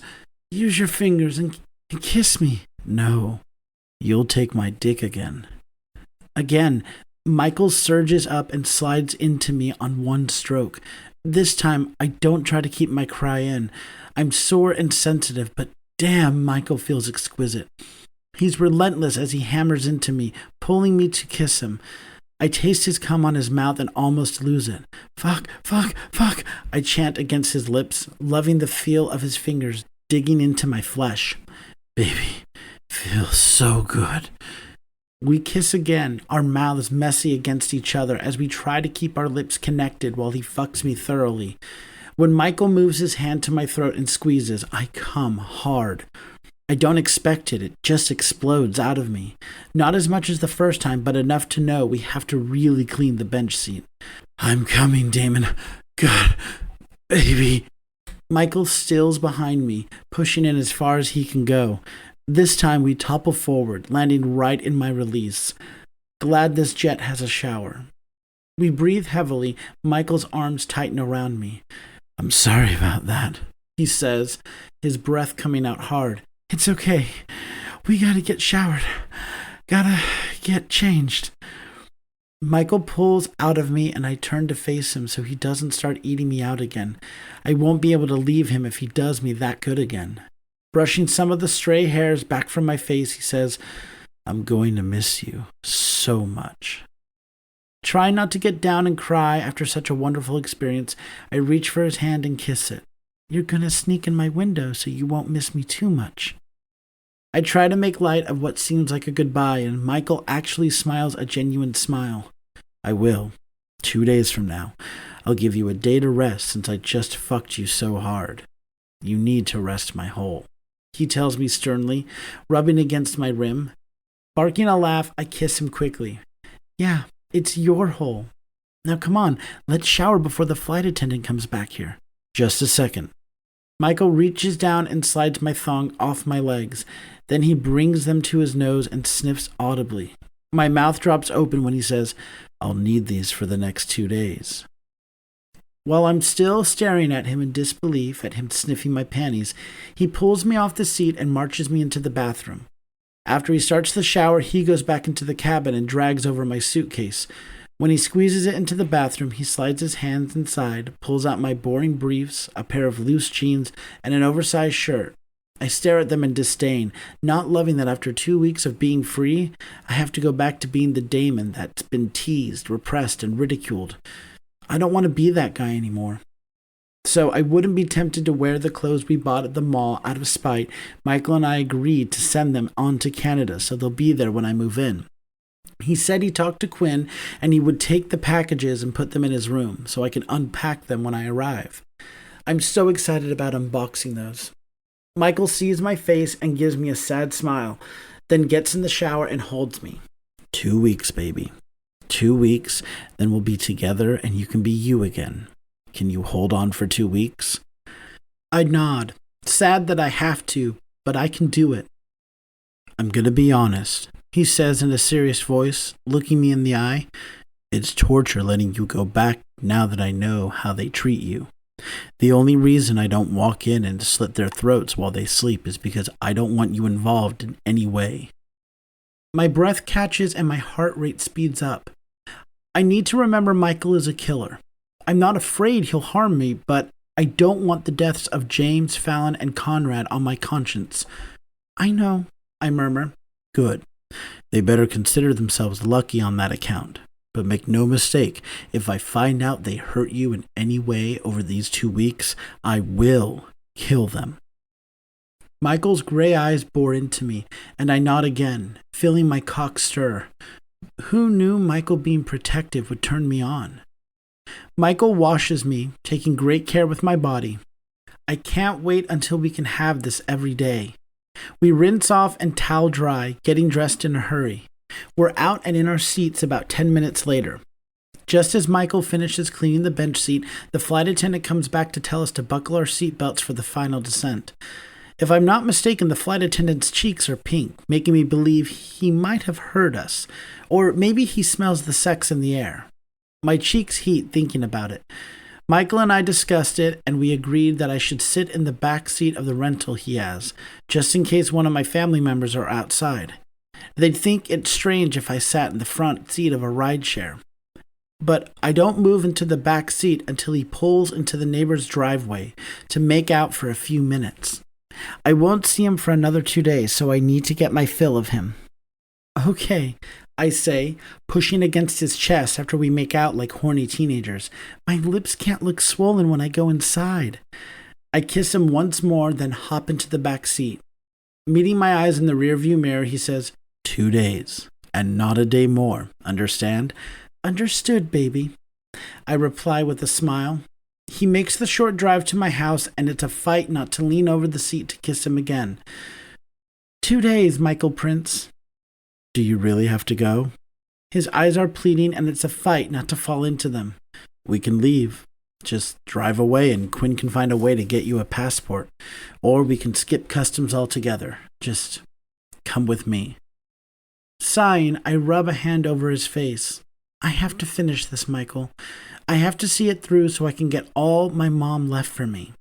I owe it to her money to set everything in order. Does that make sense? He makes a frustrated noise, but I know it's not aimed at me. It does, and I hate it. But I'll do what you want, baby. If you change your mind, say the word and I'll come for you. I will. I'll see you in 2 days. I kiss him quickly and climb out of the car. As I drag my suitcase up the driveway, I start to get pissed. I'm back, but I feel like a different person than the scared Damon I was when I left.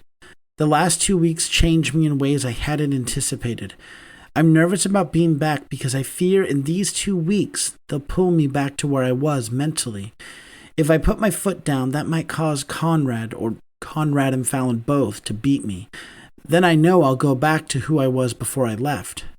How can I pretend I'm not different? How can I pretend that I don't know what kind of people they really are? I don't think I can face them down. I'm not strong enough for that, and I might get into crap if I try. I sigh heavily as I shove my key into the lock. I don't try to sneak in quietly like I usually do. My keys jingle as I pull my bag into the house, shutting and locking the door. About time, I hear Fallon say behind me. Rolling my eyes before I face him, I turn and push the handle of my suitcase down. What? My voice is almost frosty, sterner than I planned for it to be. Guess I'll be facing them down after all. Oh well, I don't back down or apologize. I just stare at my oldest stepbrother, already tired of his shit, and he only said 2 words. What do you mean, what? He asked incredulously. Dad said your flight was supposed to be in an hour ago. Where have you been? Looking down at my watch, I see that he's an idiot. My flight landed an hour ago. I lie. Did you take baggage claim and drive time into account? I never give them attitude. Never. I know I need to dial it back, bide my time until my passport arrives at Velicourt, but I can't help it. After what Quinn found out about James, I'm done. I'm over it. They've run all over me for years, and I let them. I cooked, I cleaned, I ran errands, I made myself small for these ungrateful bastards, and now I'm done. Fallon balks at my tone. Apparently not. Dad, your charity case is back. I wince at that. Fallon smirks evilly, seeing that he got to me. Instead of James coming out to bum rush me, Conrad comes down the hallway. Well, well, well, it's about time. I let him see me roll my eyes, pull my handle up from my suitcase, and step around him, dragging it towards my room. Conrad's arm snaps out and he stops me. Where do you think you're going? I'm talking to you. I snatch my arm away and glare at him. For years, he's made me afraid of him. For years, I haven't been able to stand up for myself. Hell, I might fail now. But I'm not doing this anymore. I'm going to my room. I almost growl, tired from the flight, fed up with this shit and missing Michael. I had a long flight and a longer 2 weeks. At work. Something you don't know about. Conrad steps into my space and I back up, but I don't back down. Whatever you need done can wait until I'm off work tomorrow. I don't have the energy to deal with it today. Conrad balls his fist and I smirk, thinking that if he lays a hand on me, Michael will literally kill him. It feels good to finally say what I've wanted to say. It's a risk and a gamble, but I figure, why not? I have backup now. Let him go, James says from his office door. Tomorrow, he'll get this house in order, and everything will go back to normal. Damon, the lawyer, will drop off the contract in 3 days. Be ready to sign my house over to me. He scoffs, shakes his head, and looks at his sons. Conrad, Fallon, go do what we discussed. I walk past Conrad, and before I walk into my room, I hear James say in a low voice, "Be discreet." I blend into the wall like I usually do, wanting to catch more of what James is saying. I'm not sure why, but it seems important, and like it's super conspiratorial. This can't come back on me, understand? What can't come back on him? What are they doing? I need to know what kind of mess they're about to make. I don't want to be tangled up in it. Hopefully whatever crap they have going on can wait until after I'm gone. I don't want to be here while they get caught up in something that could be dangerous. This is not my family. I don't belong here, in trouble with them. I can't think about that now. I have to find a place to stash the money from our casino trip. I couldn't deposit it while I was there, since there wasn't a bank branch I used nearby. With my thieving stepfather around, I have to be careful. He might find a reason to say that money belongs to him for my college fees. Fucking liar. My chest still hurts thinking about how he purposely made me broke so I would be stuck here. There's no other explanation. He wanted me to be dependent on him so I wouldn't dream of leaving, taking away their free maid. Frustrated, I stalk over to the bed as quickly as my sore ass would let me. Sitting down, I wince. Then I smile, thinking about why I'm sore. I miss Michael. Flopping back on the bed, I blow out a hard breath. I hate being here. When we talked about me trying to act normal and keep my head down, I didn't think it would be this hard. I've only been back for 10 minutes and I'm already wanting to be in Canada, a country I've never been to. I'm ready to leave. Sliding my suitcase over, I open and pull the money out. I count it and sigh, knowing this money is life-changing for me, but not while I don't have a passport. As soon as I have that passport in my hands, I'm gone. I'll quit Velicorp that day.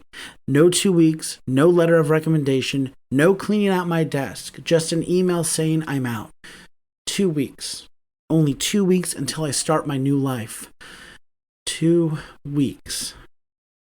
Chapter 17. Damon. Work the next day is boring.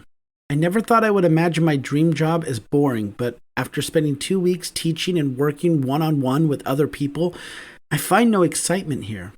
Who would have thought me of all people needed excitement? It isn't the excitement I crave when I really think about it. It's feeling like I have something to offer, and the people I offered it to appreciated it. When I'm at home, I cook, clean, and take care of the house for the 3 men that live there to mess it up and not care. When I was at the second Velicorp, my time and knowledge was valued, and the men and women there wanted me to share what I knew. Being back here, sitting at my tiny desk with my assignments for the week, I feel like I don't belong here. Before I left, I felt like I didn't belong because I still didn't know how I got the job in the first place. Now, since I'm aware I know this job and this company well, that's not where my feeling of discontent is coming from. I think it's because I feel like I've run my course here. Since I made up my mind to go to Canada, this place doesn't feel like home to me. My job doesn't feel like it's mine because I think I can... No, I know I can do better. I took a chance, put myself out there, and got stronger along the way. 2 weeks really made a big difference. I gave Mr. Archer my report on what went on while I was in Nevada. I talked for about 20 minutes, and when I was finished, Mr. Archer was giving me an appraising look. "Is there something the matter?" I asked quietly. I'm not sure if I messed up or forgot to tell him anything. He shakes his head. "No, I don't think I've heard you say that many words at one time before." He chuckles softly, then says, "I knew I sent the right person. You did well. Brenda called and told me how much they enjoyed having you there and how much they learned. If ever we need someone to visit that branch, I hope you'll consider going back." Instead of nodding and saying yes, I tell him, "No, thank you so much for the opportunity and trusting me with the training job, but I need to put in my 2 weeks." Mr. Archer looks taken aback. Mr. Reed, you're leaving? Is it because of the trip? Did we not compensate you fairly? Oh, no, I say, hoping to assuage his fear. I'm moving soon.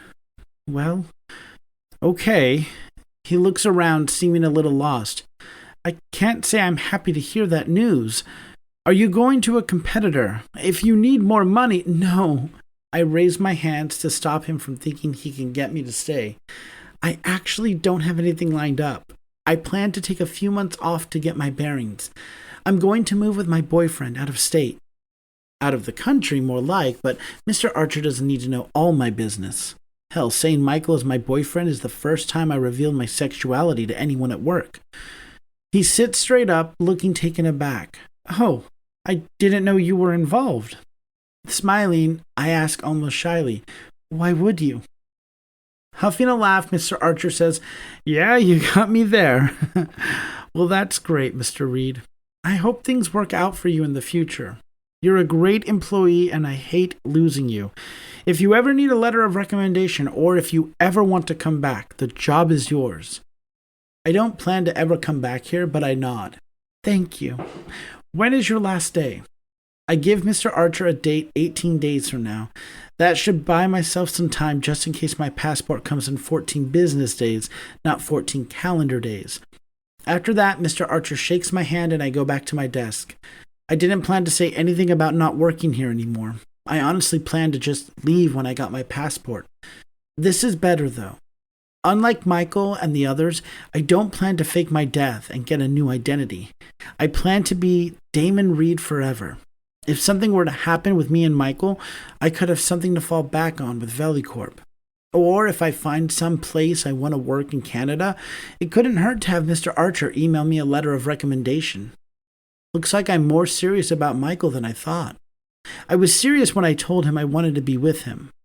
But I thought I would get cold feet and not go through with it right away, or at the very least, want to take more than 2 weeks to think about it. Whirlwind is not the word I'd use when I think about Michael and me. More like a hurricane with gale force winds, with how fast we develop feelings for each other. I know it's fast and people may not understand, but I love him and want to be with him. I need to start taking a chance on myself and get out of my own way. If it means moving to Canada without a plan, I'll do that.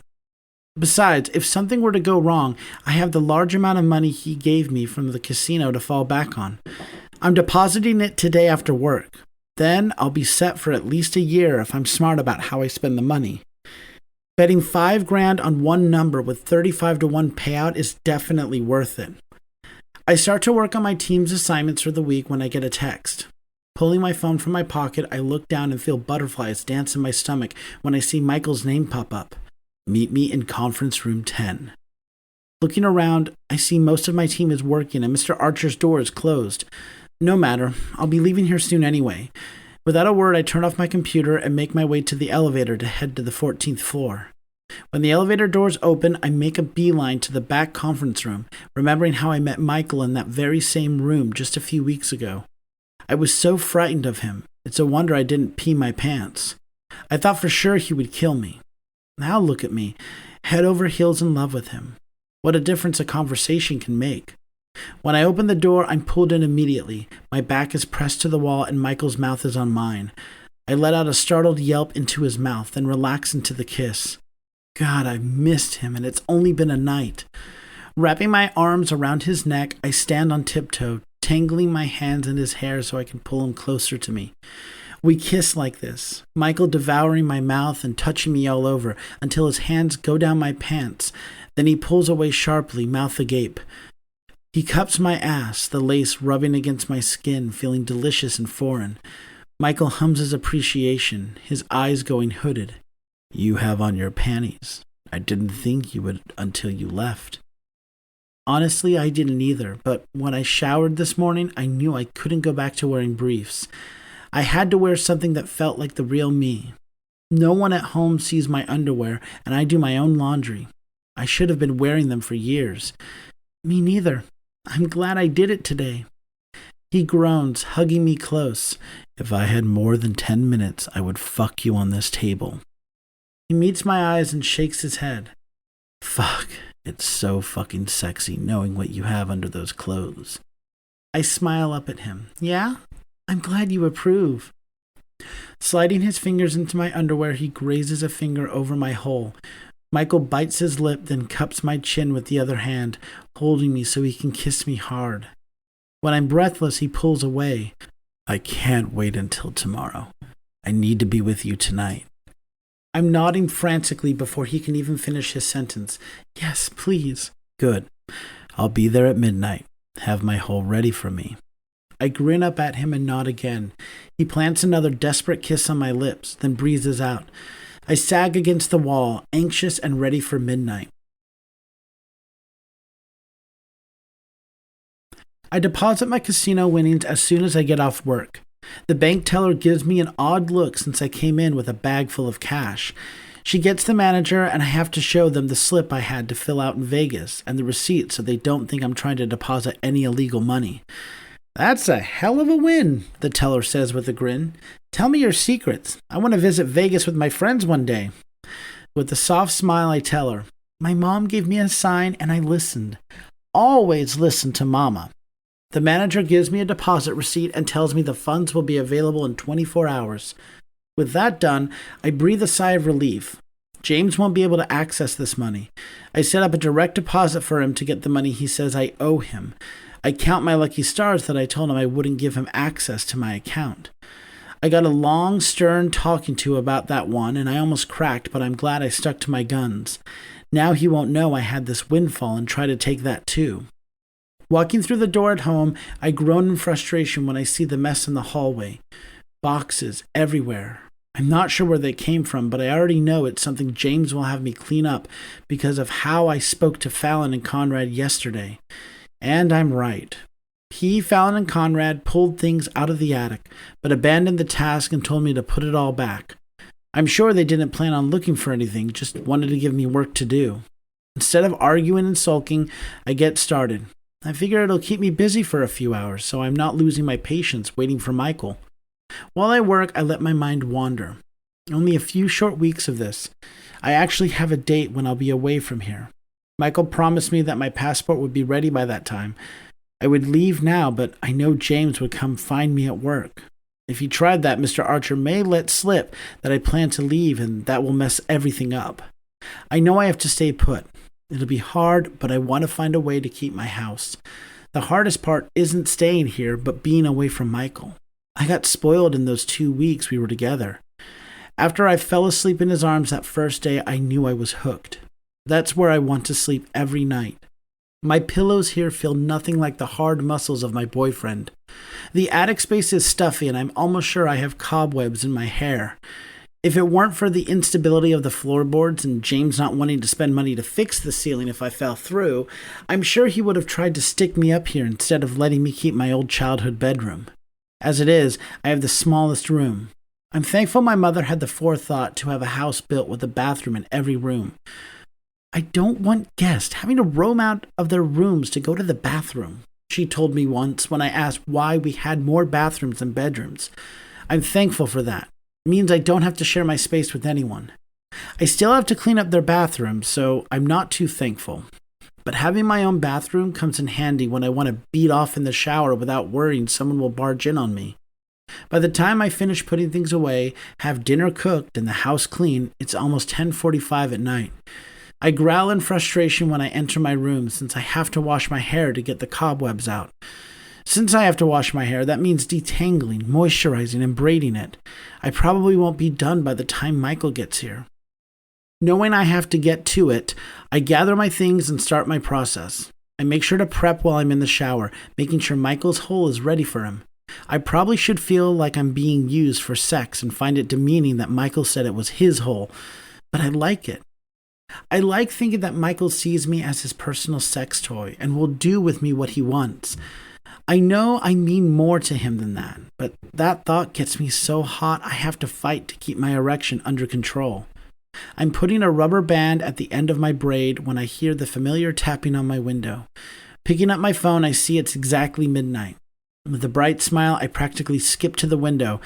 When I look through the blinds and see that it's Michael, I rush to let him in. Baby, he breathes, then scoops me up, kissing me so thoroughly I forget my own name. Your hair smells good. Clothes off. Laughing, Michael sets me on my feet. While I go to lock the door, he sheds his clothes. After he's naked, he strips me of my clothes, has me on my back with his dick inside me before I can form another thought. He strokes me thoroughly but slowly, his pace languid so I won't risk crying out. It's a challenge, but Michael kisses me to keep me silent. While he drags his cock in and out in an almost painfully slow cadence, I wrap my legs around him, trying to meet his thrusts. Michael interlaces the fingers of both my hands in one of his, holding them down above my head while he fucks me good. With his other hand, he holds my hips steady, keeping me in place so he can fuck me how he wants. I whine in his mouth and he nips my bottom lip, smiling against my flesh. Let me make you feel good, baby, he mutters, kissing my chin and down to my neck. I can't. Stop kissing me like that, or I'll get loud, I whisper desperately. I'm trying too hard to keep quiet, and I think I'm doing okay, but his talented lips on the sensitive skin of my neck and ear is pushing me over the edge. Taking pity on me, he stops teasing me with his mouth. He raises up, moving the hand planted on my hip to beside my head. Then he picks up the pace. Keep quiet, Damon, he whispers as he starts to hammer into me. Fuck, you feel like heaven. You belong to me, right, baby? Whimpering, I nod, biting my lips so hard I think I'll break skin. My orgasm is building, and if I'm not careful, I'll shout my release. Michael lets my hand go, then strokes me off quickly. Fuck, I groan, voice just above a whisper. I'm about to wake up the entire house when I blow. Thankfully, Michael kisses me just as the first spurt of cum erupts out of me. My body convulses as Michael drains me dry, getting out every last drop. As soon as I come down from my high, I feel Michael's dick kicking inside me and feel the rush of his release coating me. Collapsing on top of me, Michael kisses me soundly, making my head spin. He pulls out and lies beside me, pulling me into his arms. I go eagerly, loving how my muscle pillow feels, already used to the hard contours of his body and wanting them always. You did good, he whispers, making me giggle. I thought I was going to lose it for a second. Nah, I knew you could do it. He kisses my forehead and rubs down one of my braids. How was your day? Nervously, I say, I told my boss I was putting in my 2 weeks today, and I deposited the casino winnings. Michael pulls back from me. You did? Your 2 weeks? Yeah. It kind of just blurted out of my mouth. I planned to just leave, but we were talking and he asked me to go out for another teaching opportunity, and I told him I couldn't because I was leaving with my boyfriend. He makes an appreciative noise in his throat. I like the sound of you calling me your boyfriend. You don't know how long I've wanted you to say that. How long? About 3 years. Sitting up, I look at him incredulously. You were serious about that. Well, yeah. I told you I wanted able to introduce us and why it didn't happen. I haven't been able to think about anyone but you. No one held my attention for longer than a fuck. My face turns sour and he winces, rubbing my cheek. I'm sorry. I didn't think I'd see you again, so I was trying to move on. But I never forgot about you. Being with you at all is more than I could have hoped for. I can't be upset with him for doing what he wanted while he wasn't with me. Hell, I didn't know he was alive a few weeks ago, so I've no right to be upset that he slept with other people. Doesn't mean I have to like it. I know. I don't mean to be jealous. He smirks wickedly. I like you jealous. I roll my eyes and he kisses me quickly. It's really hard being in here with you when I know 3 people who abuse you are right outside your door. It's taking a lot not to go out there, and he stops talking, but I can guess what he wants to say. While I don't like this family, I don't want Michael to go to prison for killing them either. My stance might have changed on if I want them dead or not. The jury is still out on that one, I think. It's fine. I'm almost out of here and with you forever. They'll have to find a new maid. I lie back down, snuggled up to him. It can't come soon enough.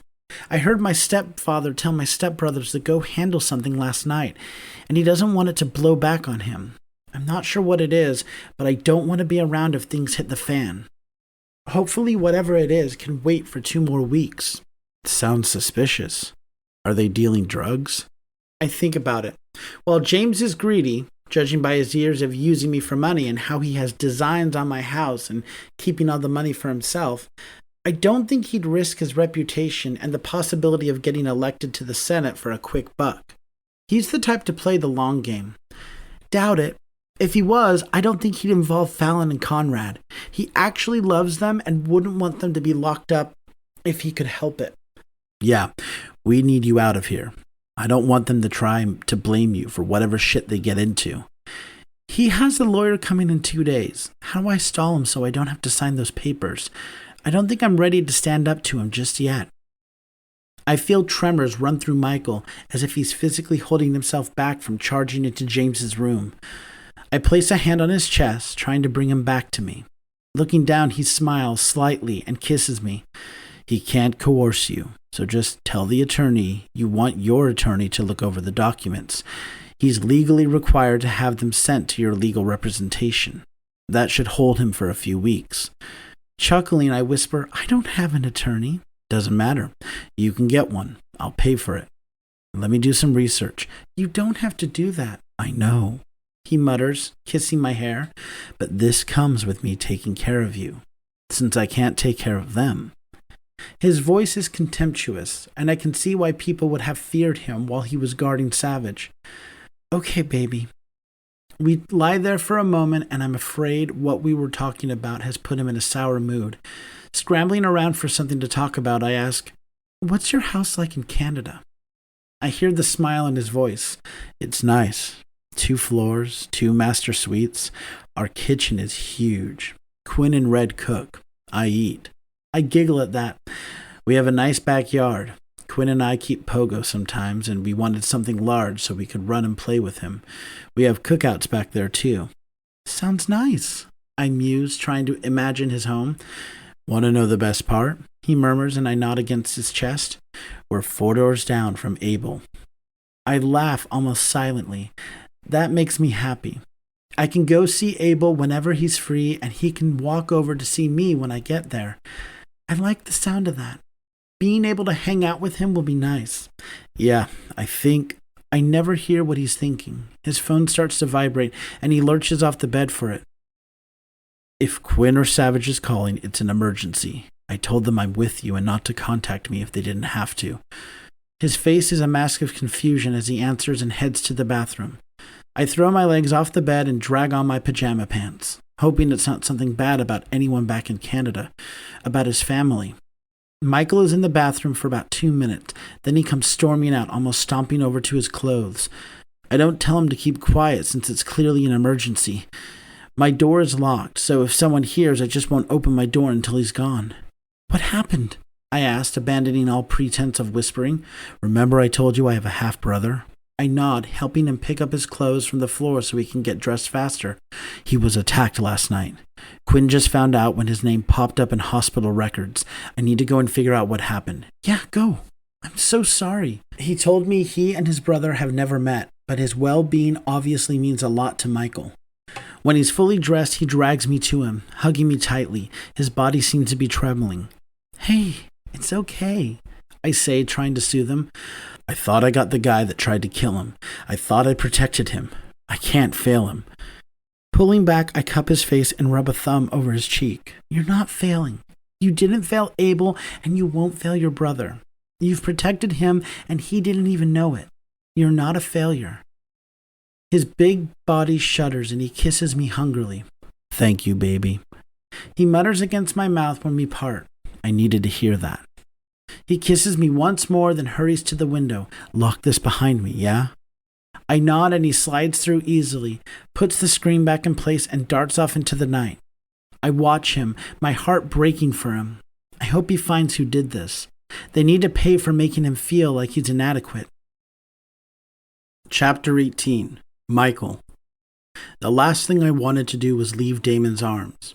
Even though we had to keep quiet because of his piece of shit family, I was enjoying the time we were spending. Feeling his head on my chest and his small hands soothing me was more than perfect. But finding out that Brent was admitted to the hospital sent me out into the night to try to figure out what the fuck was going on. It's strange. I have no relationship with this man, but I feel oddly protective of him as his big brother. I don't want him to die before he can realize his full potential. I want him to, like me, reach the age of 40. I can't explain why I feel protective of him. I just do. I'll never tell him who I am or what I did for him, but I need to keep him alive. I need to feel like I haven't failed. After I pull out of Damon's neighbor's driveway, I speed to the hotel to get changed. I want to try to get into Brent's hospital room so I can talk to him. I need to find out if he knows who did this to him so I can bury them. My phone rings and I answer quickly, connecting it to the car's Bluetooth. Tell me what you know.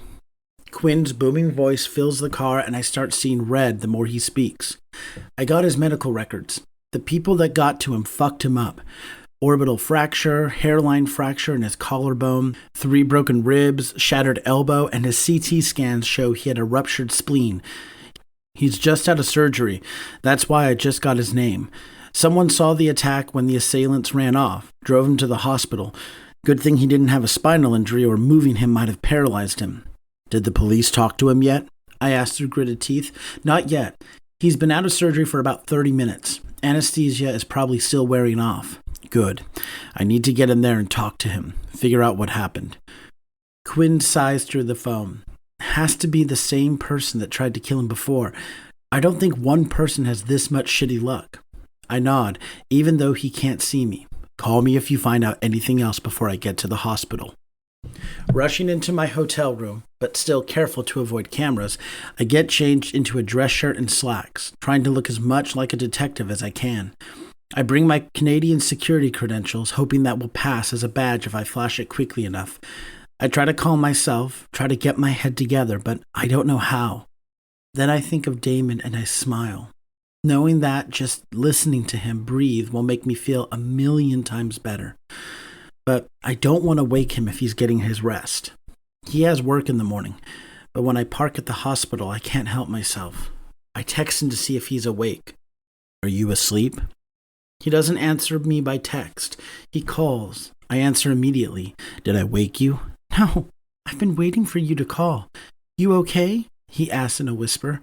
Fine, just need to figure out what happened.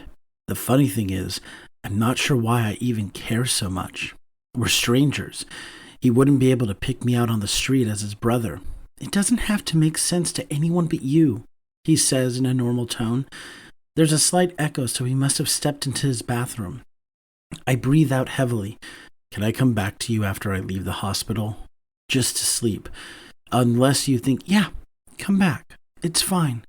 I don't care if someone walks in. I'm ready to leave and they can't tell me I can't have visitors. A soft smile plays against my lips. This is a different Damon than the one I met weeks ago. This Damon is bold, confident, and knows what he wants. I love it. I love him. I'll try to be back in a few hours. Try to sleep for me, Yes, baby. Call me when you're on the way. I'll have my ringer on. Love you, I whisper, loving how the words feel on my tongue. Love you back. With a sigh, I hang up and lean against the headrest. I take a few deep breaths and then get out of the car, hoping to get some information. I'm here to talk to Brent Montgomery, I say with authority to the nurse at the desk, flashing my security badge. She nods, then types on the computer. It's terrible what happened to him. I plan to vote for him if he stays in the race. That makes my heart happy for a reason I can't explain. He's in room 3631, 3rd floor. I'll call up to the desk and let them know the police are here to question him. I thank her, happy she's cooperative without me having to ask. The elevator is slow, but it gives me time to think of what I want to say to my brother. I thought I would go my whole life without talking to him, even though I kept tabs on him from afar. I figured he would never know I existed, and if he looked for me later, he would see that I was dead and there was no reason to continue the search. Talking to him this once won't hurt. He won't even recognize me. If we stood side by side, you would never be able to tell we were related. He looks just like our mother, so I'm guessing I look like my dad, whoever that is. So I'm not worried someone would recognize me as family when I talk to him. After flashing my badge at the nurse at the desk on this floor, I take the direction she gives me and go to the door at the end of the hall. There's a security guard standing outside the door. I don't get nervous. Some people sniff that shit out. I approach and reach out a hand, shaking his in that manner that cops do. Inclining my head, I ask, "Is it okay if I speak to him? Won't take but a minute."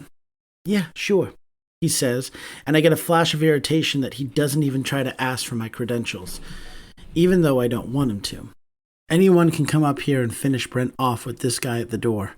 I'm going to get Quinn to put some people on him. We're waiting for some of his people now to take over for me. Figured you were him.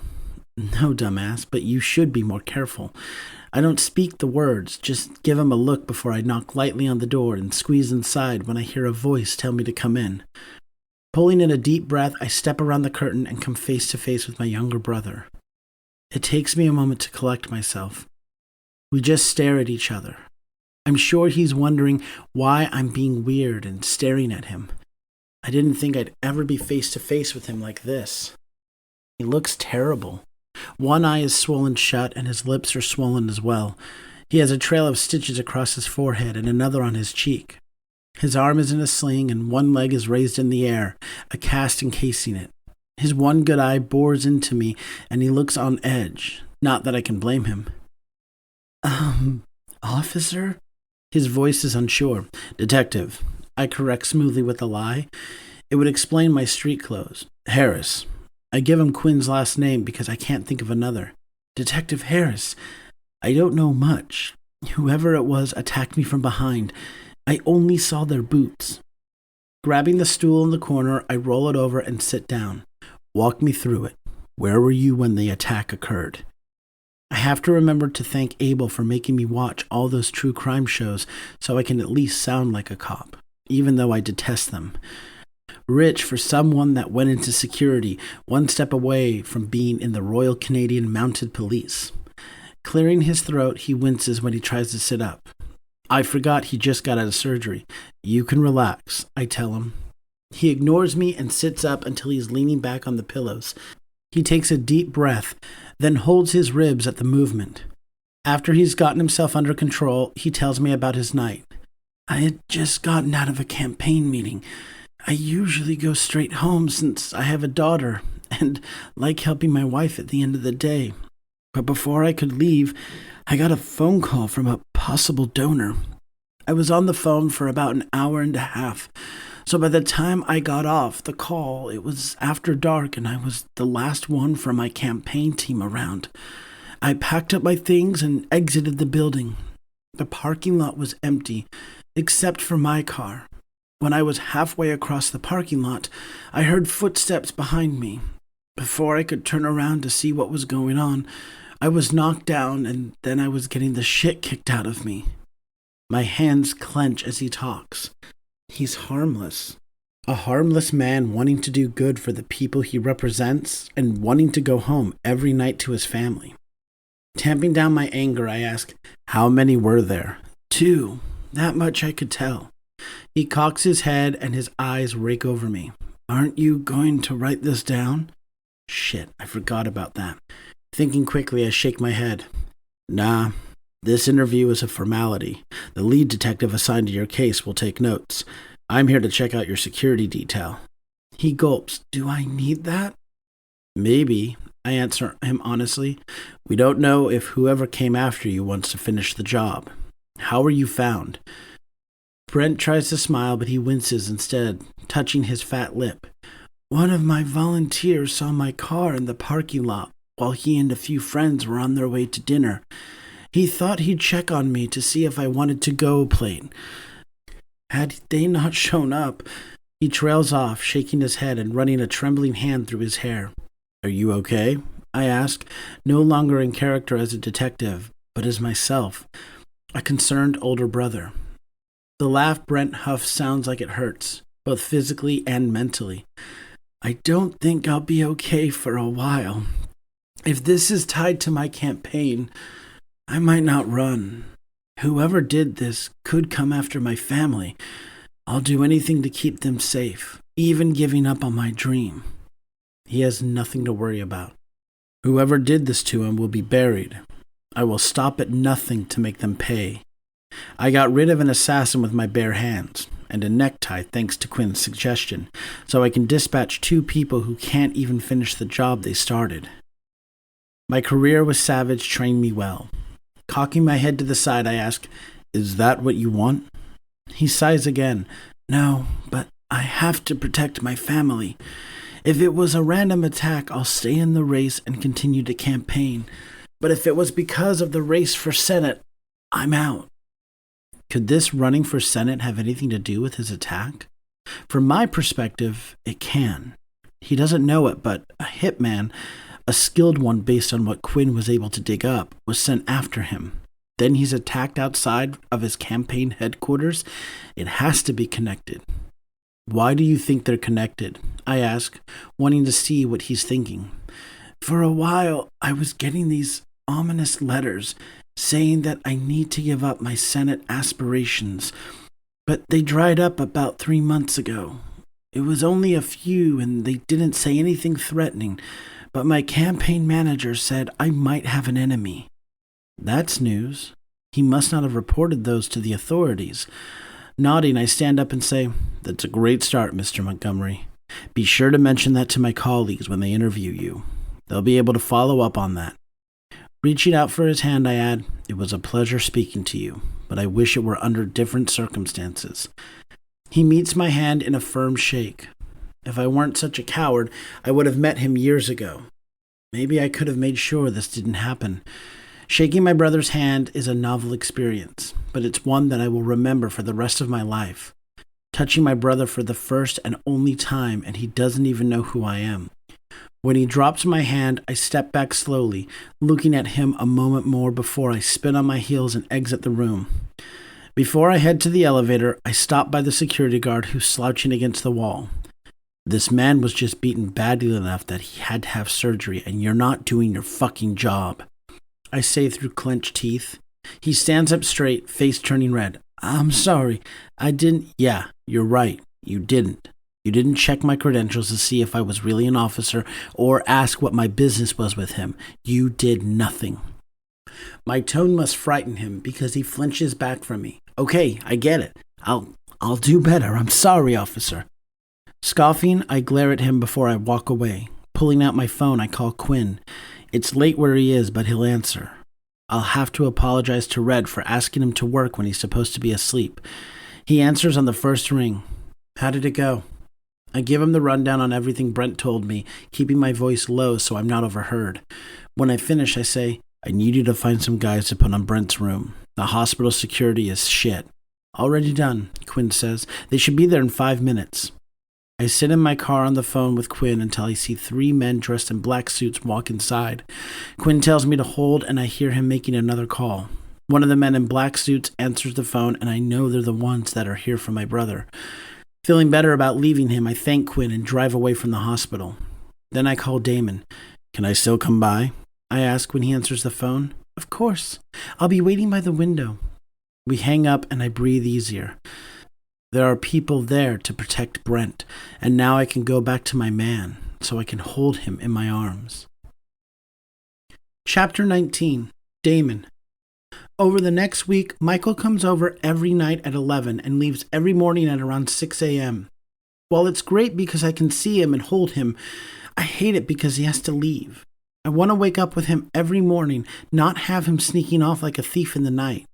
But James usually wakes up around 7, so it's best Michael is gone before then. He's humoring me by leaving, but I'm getting sick of it. I'm a grown man. My boyfriend shouldn't have to sneak into a house that belongs to me.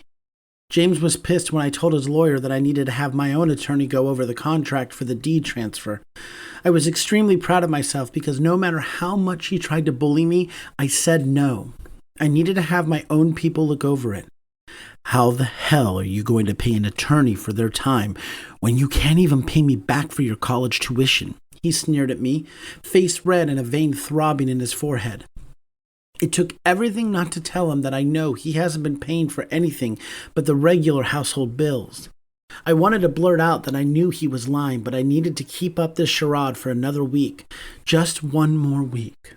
When we stepped back into the room with the attorney, he was packing up, saying that he couldn't have me sign anything since it could be considered under duress. He probably heard James shouting. Then he chided James, saying that as an attorney he should know better. He told me to contact him with my attorney's information and he would send the contract over. The next day, I got a lawyer who was able to review my deed almost immediately. Today I got a call around lunchtime asking me to come in. Instead of waiting until I got off, I told Mr. Archer I needed to finish some things, put in 6 hours of paid time off, and left for the day. The attorney I chose, Foster Marks, was a young, smart attorney that was said to be very tenacious and knowledgeable in his field. His review said he was extremely fast when he worked with someone, and I can see that's accurate. It's only been a few days and he's already read through the contract for sale. It was a thick document with small print, so that couldn't have been easy. I step into the office and the receptionist smiles warmly at me. "May I help you, sir?" she asks. Smiling back, something I wouldn't have done mere weeks ago to someone I didn't know, not even to be polite, I give her my name and what I'm here for. She tells me to have a seat, then picks up her phone to let Mr. Marks know I've arrived. A few minutes later, her phone rings. After speaking into the receiver for a moment, she tells me I can go on back. Mr. Marks is a handsome man. Not my type, as he's almost as small as me, but I can appreciate a good-looking man. He's a black man with wide brown eyes, a broad nose, and nice thick lips. His eyes look innocent, but sharp, and I can see how he might be underestimated for his looks. I like him, even though we've only spoken once. He stands and holds a hand out to me. "Mr. Reed, great to meet you. Please sit." I do, and he rubs the back of his neck, shaking his head. "This contract is a little skewed. Do you know the contents of it?" I shake my head. "No, just that my stepfather wants the deed transferred over to him so we can sell the house." "Yes, that's in there. It also states, even though the house will be in his name, you will be responsible for all property taxes until it sells. It also states that you will not receive any of the proceeds from the sale." I knew the last part, but not the first. I would be responsible for the taxes? How would he even swing that? He's already taken about 60% of my paycheck. Blowing out a breath, I ask, "Is there anything else?" Mr. Marks nods slowly. "Yes. It also states that you would be responsible for staging costs, costs of renovations the prospective buyer outlined, and if they weren't done in the manner agreed upon by Mr. Cambridge and the seller would be able to sue you." I surge to my feet. "What? How is that even legal?" James is an attorney, so he probably knew how to make it sound like it's standard practice. When Mr. Marks starts talking, I know I'm right. He worded it in such a way that it seems like it's what you two agreed upon. "See here," he says, turning the contract so I can see it. I stalk over and look at one of the numbered items. It reads, "Previous grantor will be liable for any and all renovations heretofore, and is liable for any legal obligations should such needs arise." What most people would miss is the previous. They would assume it meant that the person who it belonged to before it was sold. And it would, if this was a contract for sale, not a contract for transfer. I'm impressed that Mr. Marks could decipher that, but pissed that James once again wanted to take advantage of me when he has so much. He's a successful attorney, one many people look up to. He has money. Hell, he has my money. Flopping in the seat I vacated, I deflate on myself. I don't know why finding this out hurts, because I know James hates me and will do anything to screw me over. But what's the point of draining me dry? It shouldn't make me feel like shit that I'm not loved in my own home. I shouldn't be surprised, but I am. The depths that he's willing to go to make me miserable, broke, and dependent on him so I can continue to be his free maid, or a maid that pays him, is mind-boggling. I can see why he wanted to bully me into signing now. This will effectively make sure I only have enough money to buy lunch. Lifting my glasses, I wipe under my eyes, collecting the tears angrily and wiping them away. "What do I do now?" I ask Mr. Marks. "We're tossing this. I'll let the other attorney know that we have questions about how the contract was drawn up without both parties involved. That makes the contract void. I'll handle that. In the meantime, I'll drop another contract for the deed transfer and no, I interrupted him. No, I'm not transferring it. It's my house, right? It is. The deed is public record, as well as your mother's will. I wince and Mr. Marks's eyes grow soft. I'm sorry for your loss.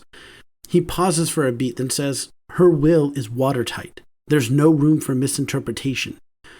Swallowing hard, I ask, what does it say? Turning to his computer, Mr. Marks taps a few keys, then makes a noise in his throat. This lawyer was very thorough, and the clear language used won't allow for any misinterpretation. Here, it says, in the event of my death, whether accidental, suspicious, or self-inflicted, my estate and all its contents will be passed to my son, Damon Calvin Reed, upon the date of my death. Until he is 25 and his trust fund can be released, my estate will pay the property taxes as there is no mortgage.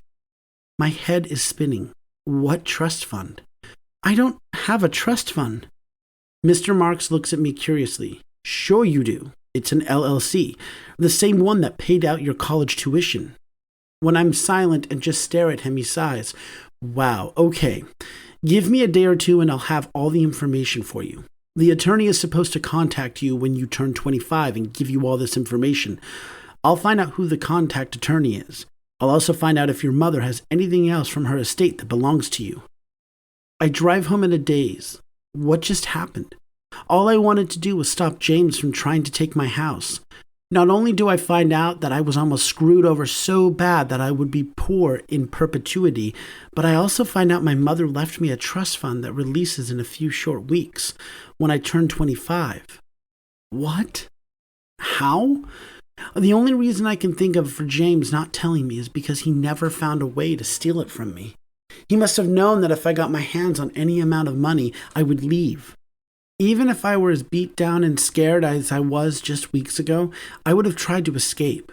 If I had money, I would have left ages ago, but with James taking most of my money, it was hard to save up enough to leave the house, even after I got a job at VeliCorp. I think to pick up my phone to tell Michael, but I'd rather wait and tell him in person. I'm so done. I'm done with this family. I'm done being in this house. I'm only going back now so I can pack some things left from my mom and pretend like everything is okay.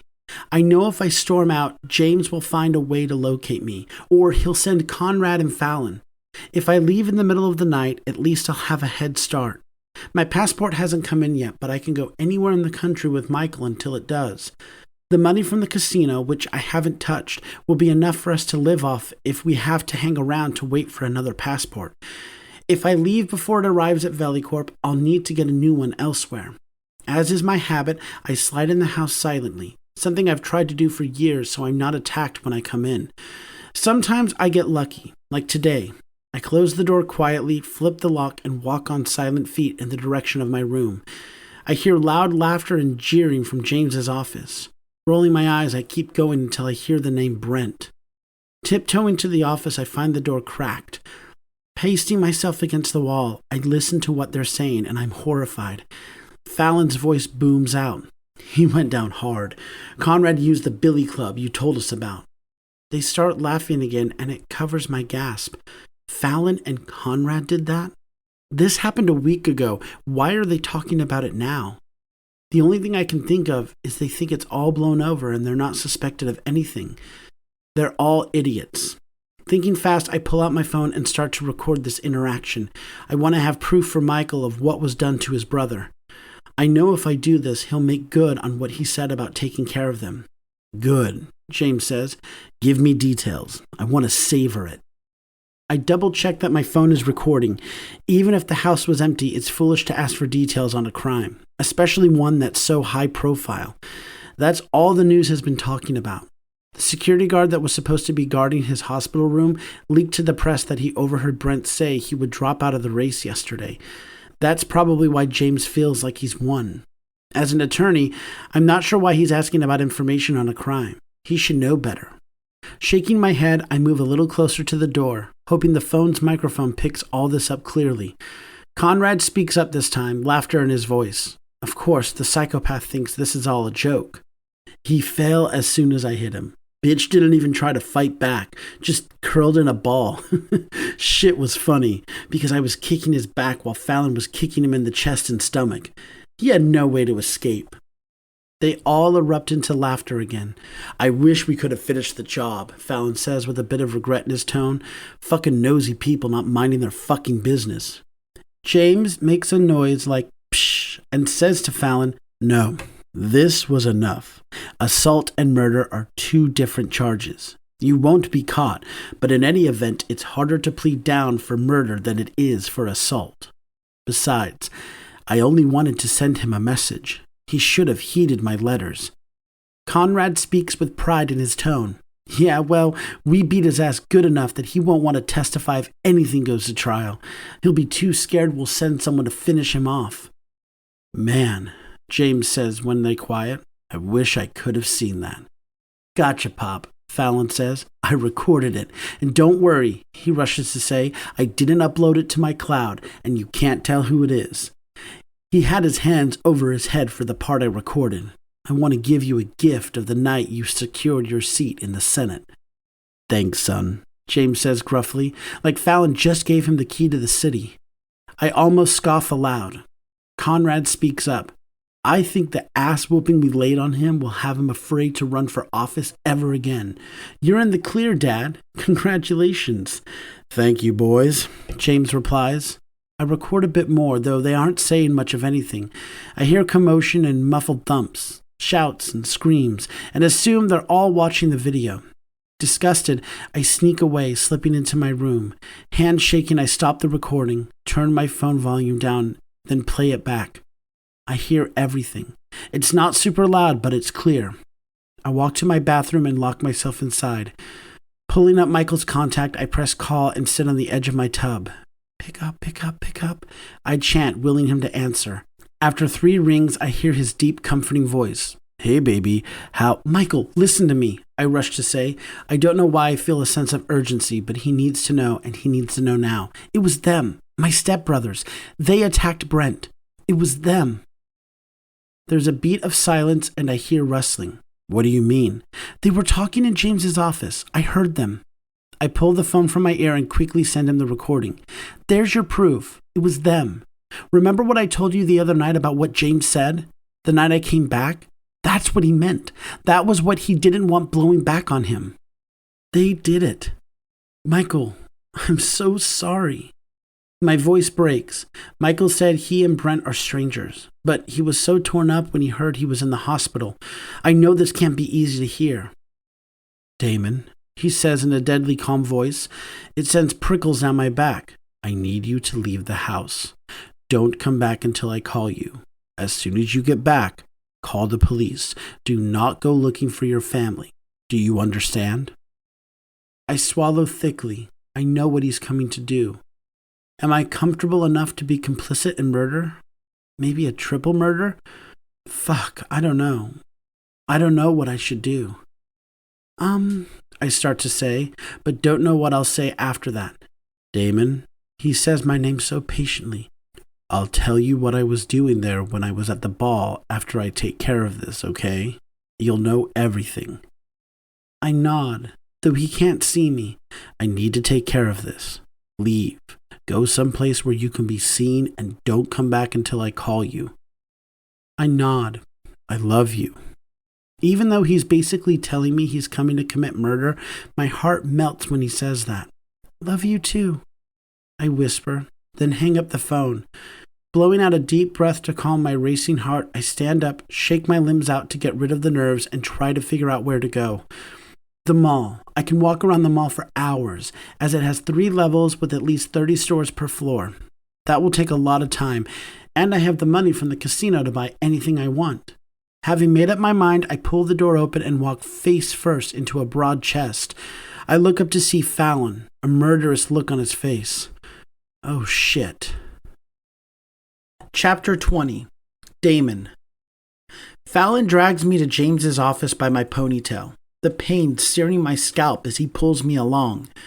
I try to keep up with his longer strides and almost trip more than once, only able to stay on my feet because of the firm grip he has on me. When we get there, he pushes me inside and my forward momentum has me falling on the floor. I land heavily, scraping my hands on the carpet. My glasses slide off my face and I scramble to put them back on just as Conrad's foot lands where they used to be. Fallon's foot lands in the middle of my back and I drop back to the floor, holding my glasses to my face. He was talking to somebody, Pop. I heard him telling them what we did. My eyes slam shut, but I don't say anything. I'm not sure how Fallon even knew to come into my room. I thought they didn't hear me come in. I wince when I realize I left my bedroom door open in my hurry to call Michael. Fallon probably saw it open and ventured in to see what I was up to, or try to make me do something for him. I open my eyes to see James looming over me. Instead of flinching away from him like I would any other time, I meet his gaze and put as much contempt as I can into my gaze. He looks taken aback, but smooths his expression and kneels down in front of me. James tilts his head to the side and reaches out as if to touch me. Quicker than I can think, he smacks me across the face. My head snaps back and my teeth click together. Along with the pain, I gasp, because James has never struck me before. He leaves that to his piece of shit sons. They know it as well, because Conrad and Fallon both laugh raucously, talking back and forth to each other, while James and I stare each other down. "What did you hear?" he asks, face impassive. "Everything," I answer, no longer willing to back down from him. Is all he says before standing. Why did you attack him? Why did you do it? I really want to know because it makes no sense. He didn't even start campaigning yet. There's no reason for him to attack Brent when he didn't even know if he would lose. His shrug is nonchalant. He was in my way. I want to run unopposed. If people think opponents are being knocked off because they're running, they won't step up. Or they'll think James has something to do with it. I don't say that bit, though. James, you don't have to do that. What's the point? He growls and takes a step towards me. I shrink back and he stops advancing. I'm not sure why. The point is power, you fucking idiot. Power and money. This is the way. Hell, I might even run for president one day. He laughs and his weirdo sons join in. This throws a wrench in my plans for you, but it doesn't matter. James says, no one will believe your word over mine. I'm a powerful and well-known attorney, and you're an orphan with no money and no clout. No one will listen to a thing you say. I wait for Fallon to tell him I sent proof, but maybe he didn't hear that part. That's when I started to whisper to Michael because I was so overwhelmed. When Fallon doesn't say anything, I breathe a small sigh of relief. What are we going to do with him, Dad? Conrad asked in a disgusting tone that could only mean pain in my future, depending on what James says. James does that thing when he's thinking, tapping 2 fingers against his chin. He glares at me, then answers his son, but directs the words at me. You'll sign that deed over to me. You'll do it, or I'll have Conrad and Fallon beat you worse than they did Montgomery. You'll quit your job at Velicorp. There will be no need for you to be outside of the house. Conrad and Fallon will keep an eye on you. You'll stay here and do what the fuck we tell you, and I won't kill you. No. There's no way I'll agree to anything he says. I only have a bit of leverage because he wants this house. He could kill me and take ownership of the house as he sees fit. I think, anyway. I'm not sure how transference of property works since he never legally adopted me. The fuck you mean no? Fallon's voice booms in the office, and I flinch, but don't look away from James. No, is all I say back. Fallon grabs my hair again and I cry out, leaning into him instead of pulling away so it doesn't hurt as much, even though my scalp is on fire. Do what the fuck he says, or we will kill you. Kill me and you can't get this house. The lawyer told me they would have to find next of kin if something happens to me. I lie. I told him I felt unsafe here, and he said if something happens to me, you get nothing. Not the house, not the trust fund, and not any of my mother's estate. It's all left to me. James's eyebrows shoot up, and I smile through my pain. Even though the first part of my statement is false, the rest isn't. and he knows that because he never told me about a trust fund or my mother having an estate left, as she's been dead for over 15 years. I try to pull away from Fallon, but he just tightens his grip. "Let him go," James tells him, and Fallon throws me forward. My glasses smash into my closed eyes, the pain sharp against the sensitive area. Sitting up, I slide out of Fallon's reach. We're in a stalemate. No one says anything for a few minutes. My mind is racing, wondering how I'm going to get out of this situation, or how I'm going to get away so Michael can come do whatever he plans to do. Finally, Conrad throws his hands up. "Fuck this, Dad. He's a liability. You're a lawyer. We can find a way to get around your bitch of a wife's will." "Fuck you!" I yell, making all heads snap to me. I've never cursed in front of them, let alone at any of them. For a moment, I'm rewarded with a confused-looking Conrad. "Don't you ever speak about my mom like that. At least my mom stuck around." That's a dig, and I know it. Their mom having run out on them when Conrad was 5 and showed his first signs of psychopathy, something I overheard James tell my mom, way before I knew what a psychopath was. His face turns red and he barrels over to me.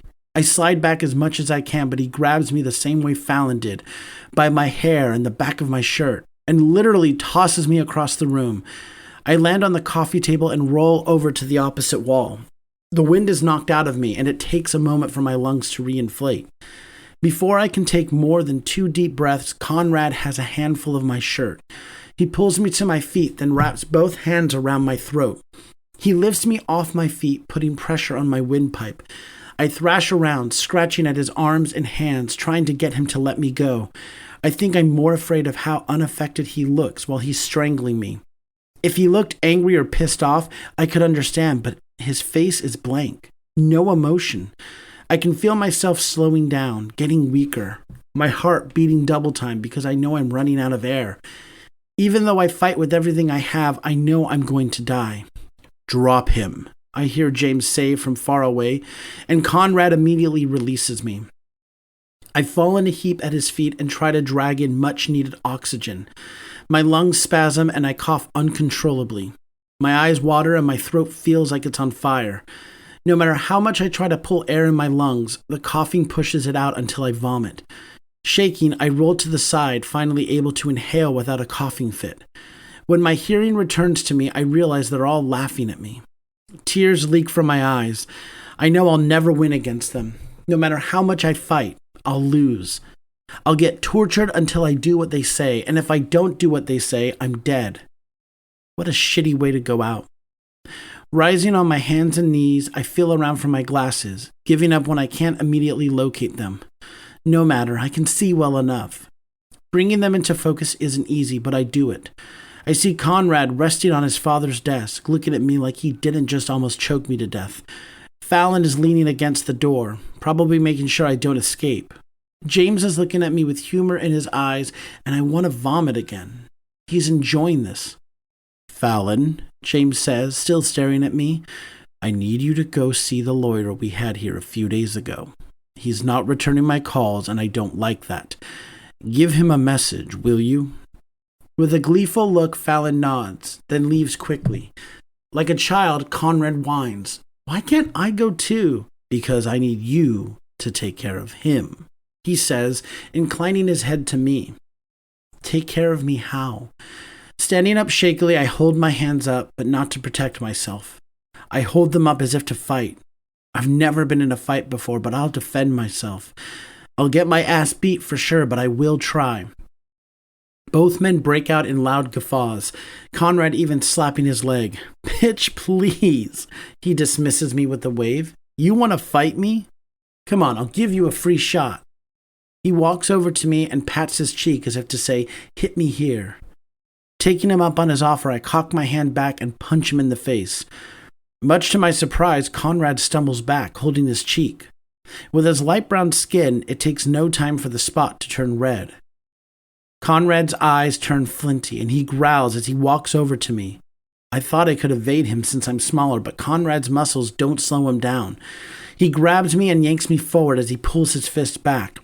I squeeze my eyes shut, waiting for the painful blow. "Stop," James says. "Don't hit him in the face." The lawyer will think I coerced him by beating him. Already bad enough you left handprints on his neck. Hit him anywhere else. The first punch to my gut doubles me over. The one that immediately follows has me dry heaving, since I already emptied my stomach contents earlier. Again, I'm tossed across the office, this time knocking against a bookshelf. Before I can get my bearings, a kick to my stomach has me curdling into a ball to protect myself. Conrad stomps on my side. The air rushes out of me as I cry out, the shout ringing in the office.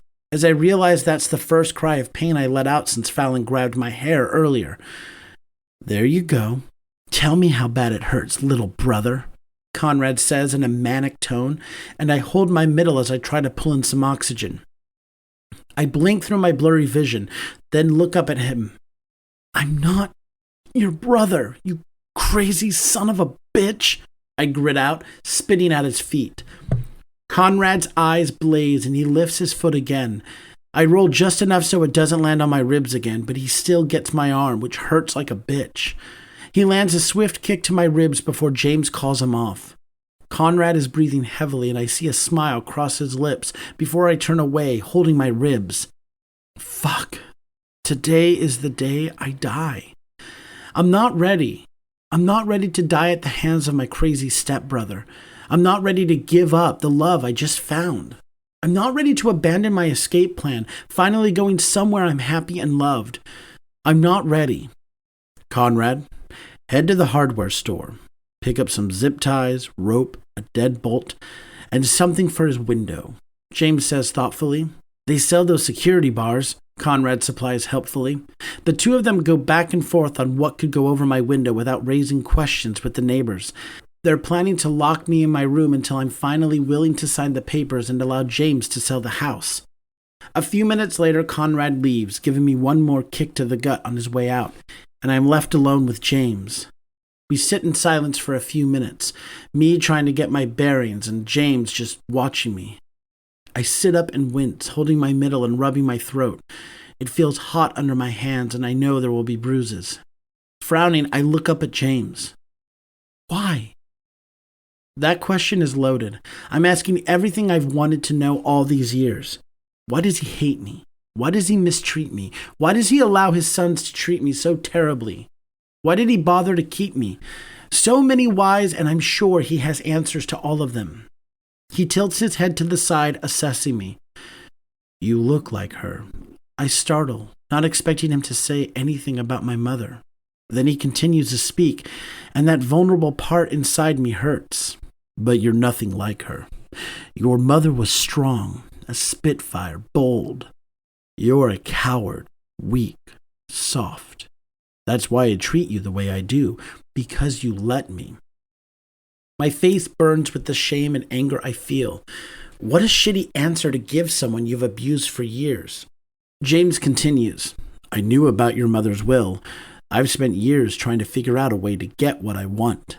But no matter how many lawyers I consult, I get nothing without you. He chuckles bitterly and I flinch. Even though he hasn't raised another hand to me, I touch my cheek and feel some swelling. You could have treated me better. I whisper words that have stung the back of my throat since a few months after my mother's funeral. That's when the mistreatment started. You could have been an actual father to me, and James's deep laugh interrupts me. A father to you? You're not my child. I got stuck with you when your mother refused to listen to me when I told her to quit her job. If she listened to me, she would still be here. My heart squeezes. People die more often in car accidents than they do in plane crashes. He's blaming my mother's love for her job for her death. Peering down his nose at me, James says, if I could have gotten rid of you all those years ago, I would have. But your mother stipulated that you have to be present to sign for your trust fund. Couldn't get rid of you, then expect to get my cut, could I? Struggling to take a deep breath, I do my best and say, James, you've been taking money from me for years. You've been using me as your personal maidservant since I was old enough to learn how to cook and clean. What did I do to deserve any of that? I was a child. I didn't ask for my mother to die. James gets up from his chair and I try to scoot away, but my ribs hurt so bad and I fall on my side, holding my belly and gingerly touching my ribs. Squatting in front of me, he looks me over and smirks. I never wanted anything to do with you. Not even when your mother was alive. I would have stuck it out because I loved her. But you? Never. I hate that you look so much like her. I hate that you're so fucking weak. I hate that you're breathing the same air as me and my sons. I hate you, period. You were number one in her life when I was her husband. She should have left everything to me. Reaching out quickly, James grabs my hair before I can move and forces me to my feet. I try to pull away, but it hurts too much and I end up sagging. James must not want to keep hold of me because he pushes me against his bookshelves. My back hits hard and I cry out, dropping to my knees. Once again, I'm pulled up to standing with James's face inches from mine. You're a waste of fucking space. After you sign over those papers, I'll keep you locked in your room for the next few weeks.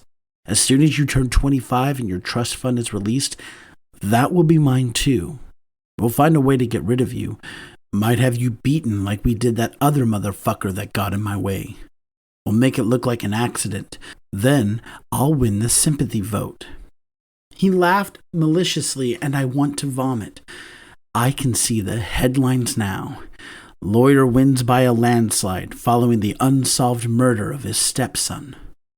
Before he can discuss any more of his future plans that have to do with my death, we both hear a click and James goes still. I look behind him and see Michael, gun pressed to James's temple. Nice vision you got there, but there's just one flaw. This is my boyfriend you're planning to kill, and my brother you assaulted. You won't be leaving this room alive. Chapter 21. Michael.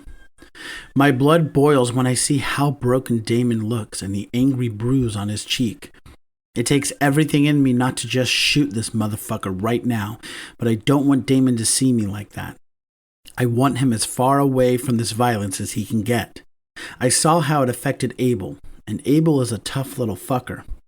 Damon is tough in other ways, but I don't think murder will be easy for him to see.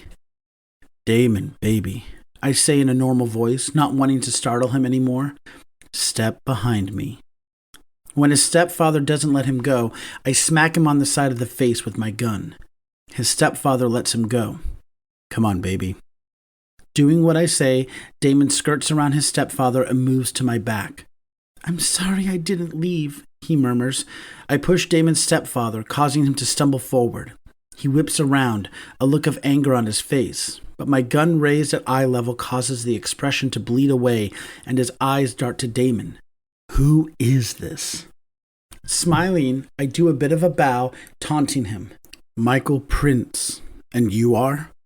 His jaw ticks as he answers. James. James. Nice to meet you properly. I rarely talk to my victims before I kill them. It's a novel experience. Briefly, a flash of fear crosses his face, but he covers it well. We weren't going to hurt Damon, he says in what I assume is his best lawyer tone. Just get the money, then he can go. I want nothing to do with him. I shrug. Don't care. You're going to die for what you did to him his whole life, and for what you did to my brother, Brent Montgomery. Now the fear is evident in his eyes, and I relish it. Shooting him might be too easy. He licks his lips in a nervous gesture. That was a misunderstanding, I'm sure. Damon, do me a favor and go to your room. I'll come get you when this is taken care of. My stepbrothers, Damon says, and I curse myself for forgetting about them. Glancing over my shoulder, I tell my frightened boyfriend, it's fine. I don't get the chance to finish my sentence. James smacks the gun from my hand. I should have known better than to get that close. When I turn to face him, I barely dodge the fist he throws to my face. Even though he missed, he's fast. I barely have my bearings when he tackles me to the floor. I'm not fast enough to avoid the first punch to the face, but I do block the second one. His hands wrap around my throat, but he doesn't get time to put pressure on my windpipe because I punch him in the side, hard. He moves his hand to hold his side, so I take that time to roll us, pin his legs, and start to pummel his face. Every hit I deliver is for the way he treated Damon. Every story he told me giving me strength. I hit James for stealing Damon's money and beating him down until he felt worthless. Then I switch hands and beat him for the pain he put my brother through. As if from far away, I hear a roar and a scream. Then once again, I'm tackled to the ground. The man that lands on top of me is big. Maybe he has 15 or 20 pounds on me. He lands on my chest, knocking the wind out of me, but I don't let it show. I raise one hand to guard my face, and with the other, I blindly give him body shots. That doesn't seem to bother him. "You killed my father," he shouts in my face, landing a good hit that breaks my nose. My blood's spraying everywhere. Even though it hurts like a bitch, I smile, finally finding a formidable opponent.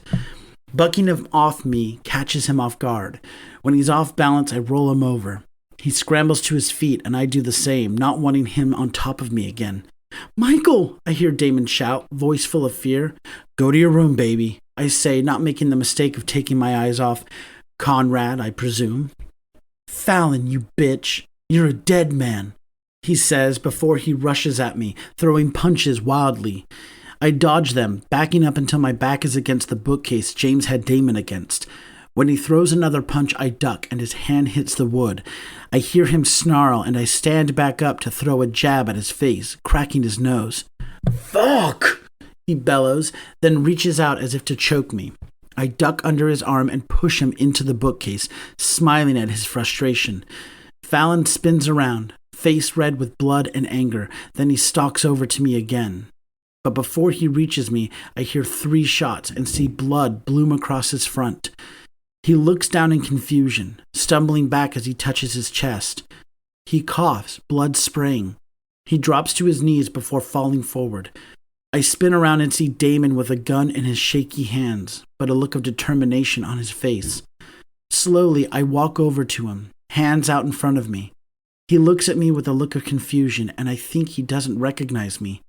He surprises me by saying, "I'm not going to shoot you, Michael." Grinning, I wipe my face, trying to get as much blood off as I can before I pull him into my arms and kiss him. I don't add tongue. I just want to feel his mouth against mine so I know we're both all right. After I pull away and wipe my blood from his face, I reach down and take the gun from his hand. "You know, I had him, right?" I try for a joke, but it falls flat. Damon nods but looks down at Fallon's body. "I didn't want to risk it." He takes a shuddering breath, running a shaky hand over his braids. "I'm not even sure how I managed to shoot him. I've never shot a gun before." I pull him in, hugging him hard. "You did good, baby." Damon starts to reply, but we both freeze when we hear the door open and a shout down the hallway. "This is a lot of shit, Dad." Hurriedly, I wipe my face with my shirt, pushing Damon behind me. This is the one that Damon told me beat him and made him go out to places with him so he could be humiliated. He's mine. When Conrad steps into the office, he freezes, eyes landing on his brother, then his father's body behind us. His face morphs into anger and he tosses the bags haphazardly down the hallway. Lifting his shirt, he reaches behind him to the small of his back and pulls out a blade similar to the one Mamba had. I roll my eyes, figuring it would be too much to ask for someone not to have a blade on them. I absolutely hate blades. "Damon, hold this, but don't shoot him," I say, passing the gun to him without taking my eyes off Conrad. "He is mine. Do you understand? When he moves from the door, go to your room. I'll come get you when this is done." "But," he starts, but Conrad cuts him off. He points at each one of us in turn with the end of his knife. "I'm going to kill you, then I'm going to kill you." I give Damon a little push towards the doorway. "To your room, understand?" I see him nod from the corner of my eye. Conrad looks back and forth between us, and like I think he will, he moves to me. He probably thinks he can get rid of me first, then come back for Damon. Not fucking likely. I take several steps to the side and he follows, glancing over at Damon as he slides out of the room. Hopefully he'll do what I say and let me handle this one. 2 out of 3 ain't bad. I could have just shot him and be done with it, but I want to beat his ass first, for all the times he's put his hands on Damon. Conrad is wilder and more reckless than his brother. Having the knife in his hands gives him more courage than if he was fighting me unarmed. He swipes wildly, and I feel the air breeze past my face. Since I've been in 2 separate fights this evening, my reflexes are slower, and I take a long gash across my forearm when I try to disarm him. I hiss, but don't reach to stem the bleeding. With one more wild swipe at me, I catch his arm by the elbow, jut my hip out, and flip him. He lands on the coffee table, and it breaks under his weight, the knife flying from his hand. I bring my foot down on his face, stunning him. Then I kick him in the ribs a couple times before he gets his bearings and rolls away. You're so used to beating on men smaller than you can't even fight a man your size without a weapon, huh? I ask in a taunting voice, watching as he tries to discreetly locate his blade. He snarls, standing upright but stumbling. His hands go to his head, shaking himself. You'll pay for what you did. You're paying for it now. I tell him as he rushes at me. Unlike his brother, I don't let him throw wild punches. I duck and dodge, then hit him with several body shots, then an uppercut to the chin. Grabbing his shirt so he doesn't fall down or move from my punches, I hold him and hammer his face with my right hand, the same arm with the long gash from his serrated blade. His knees go out, but I don't let him go. I follow him down to the floor, punching him until my arm gets tired. Conrad is taking gurgling breaths, but I don't give a fuck. He dies today. A gleam flashes in the corner of my vision, and I see his knife under the mess of the table. Since I know he's not going anywhere, I drop him and make my way over to it, grasping it in my aching hand. I turn back around and see he's trying to move away from me, dragging his body a few feet away. Oh, don't leave. We were just getting to the fun part. He starts to stammer, but his swollen lips won't allow him to speak. I don't want to hear anything he has to say. Dropping to my knee beside him, I raise the blade high in the air and bury it in his chest. I push it in as far as it will go and twist. He's dead before I pull it free. Falling back on my butt, I look around at the carnage. The office is a mess. Blood everywhere. Furniture knocked over or broken, and 3 bodies in 3 different death positions. Make that 2. While I watch, I see James's chest rise and fall. He stirs, then turns on his side, opening his eyes to look at me. Before he can scream or say anything, I throw the knife at him, watching it sink to the hilt in his eye. Now they're all dead.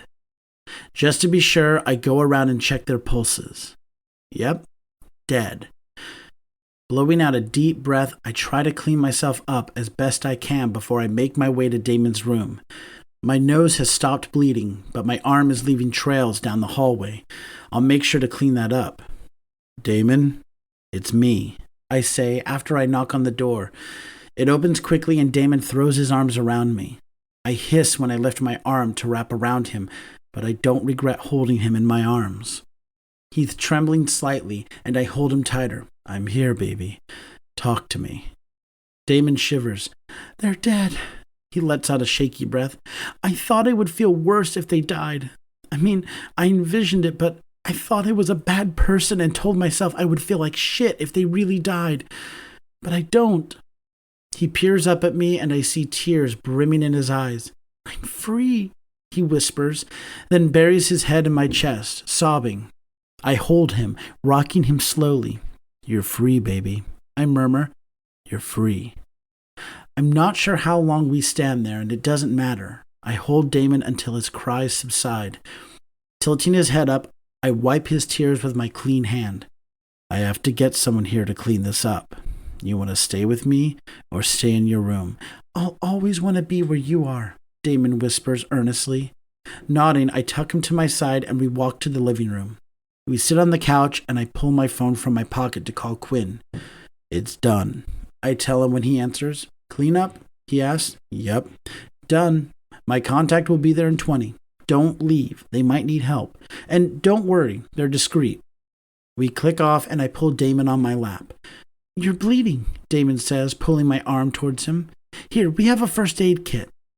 He hobbles to get it, holding his side, and I lean back, closing my eyes. They'll be black and blue soon from my broken nose. I touch it gingerly and wince when my fingers land lightly on it. Fuck, I haven't been in a fight like that in years. 3 opponents in less than an hour. I'm getting too old for this shit. Damon comes back and sits on the floor in front of me to clean the gash on my arm. I curse when he rubs alcohol pads over it, the burn making my heart stutter a little. He gives me an apologetic look but keeps gingerly cleaning me up. I get fed up with the slow burn and take a bottle of alcohol, open it, and dump it on the slice. Fuck me, I growl, clenching my teeth so I don't cry out more from the immense pain. Damon gives me a reproachful look. That was unnecessary. He pulls my arm back to him, using gauze to mop up the alcohol and the fresh blood that's dribbling down. When it's clean, I twist my arm and see the gash isn't deep, but it's long. Taking some clean gauze and medical tape, Damon wraps my arm up. When that's done, he sits beside me, taking a fresh wipe to clean my face. I don't know how to set your nose. Do you? I nod, but don't move to fix it. I'm already in pain from my arm. My nose can wait. Sighing, Damon says, "Thank you for coming for me and doing what you did. I thought I'd be stuck here forever. I'm glad you're here." Me too, baby. If it weren't for Brent and the shit James pulled before, I wouldn't be here. If it were under different circumstances, I would thank James for bringing us together, but fuck that guy. I'm glad he's dead for what he did to Brent, and what he did to Damon for over a decade and a half. James and his sons terrorized this sweet man for years, stole from him, treated him like a maid, and basically made him a prisoner in his own home. They treated him so bad that I wonder how he turned out so fucking amazing. He's the sweetest man I've ever met. He's optimistic, he's loving, very caring, smart, and one of the best people I know. I get to see the real him. During our 2 weeks together, he blossomed. He grew before my eyes. I know that Damon, not the one that was so beaten down that he was afraid of his own shadow. Not the one that was miserable in every aspect of his life, and not the Damon that hated putting on his clothes every day because he wasn't comfortable. I got to know the real Damon, and I fell in love with him. What do we tell the police? Do I report them missing? Do I pretend I don't know what happened? After my nose is clean, I take a deep breath and pop it back in place, cursing again.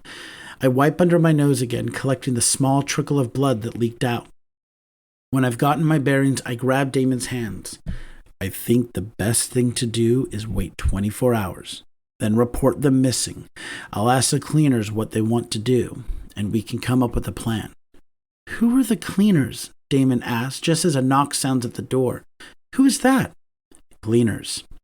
I stand and motion for Damon to stay on the couch when he tries to follow me.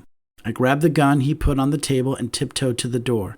I check the peephole and smile when I see the people on the other side. Pulling the door open, I wave the 2 men in. "Prince," Patty says, bringing me in for a hug. "Good to see you again, brother. You're a sight for sore eyes." His voice is gruff and tight, his Irish accent thick. "You too, man." I pat his back and turn to the other cleaner. Declan, Patty's right-hand man, steps up and claps me on the back as well. "Always have to bail you out, he quips, referencing when we had to call Patty and his crew to help us get Abel when he was abducted.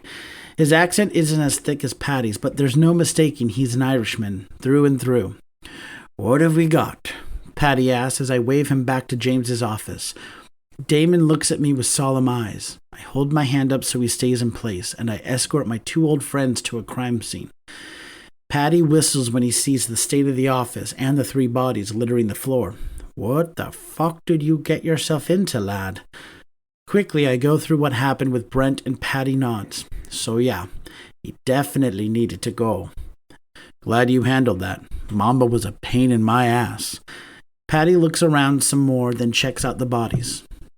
"Okay, so you fucked them up pretty good." He turns around and sends me a smirk. "Best thing to do is maybe robbery gone wrong, but not here. We'll have to move the bodies." I nod, kicking at the legs of James, who's sprawled out by his desk. I wish I could kill him again. Declan walks over to Fallon, who's face down. "A shotting, a knife to the eye, and..." He inclines his head towards Conrad. "He got the same treatment," I say. "It was his knife." The Irishmen laugh and slip into a shorthand I'm used to hearing but can never quite understand. They come to a decision and turn to me. Patty says, I need 3 men here to help us do what needs to be done. It's dark out, so no neighbors will see us transporting. What do you need? I hear from the door and see Damon standing there, arms around his middle. I hold my hand out and he ambles over. Patty's eyes grow soft as he looks at my man. You're a little beat up there. Ribs? Damon nods, tucking into my side. I'll have a look at them shortly. He focuses back on me and answers my question. Car keys. We'll drive them down to the pier and make it look like an accident.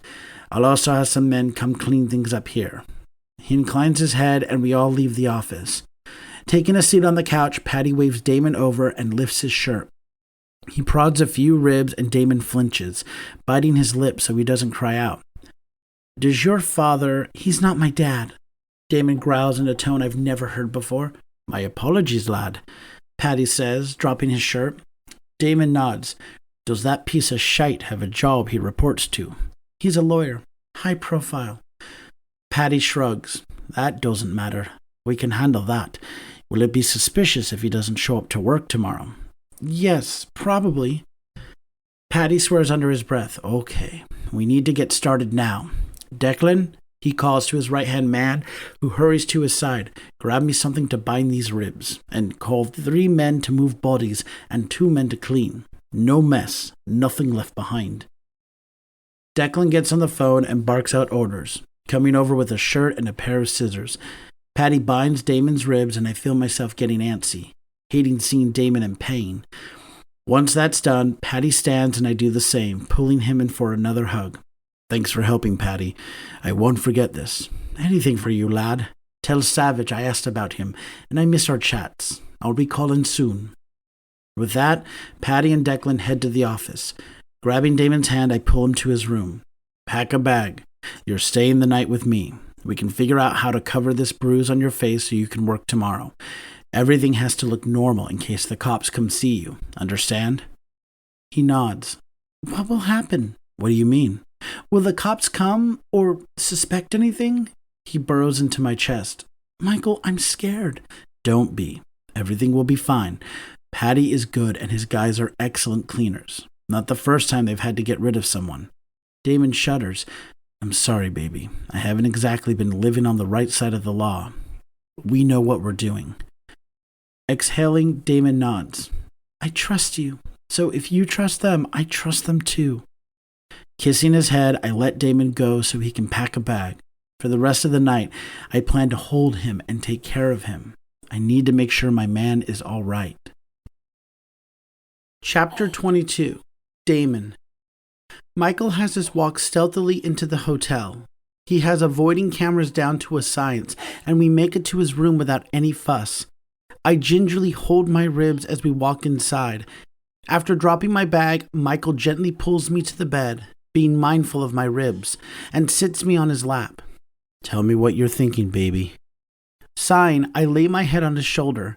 I feel like I'm going to wake up any moment and realize this is all a dream.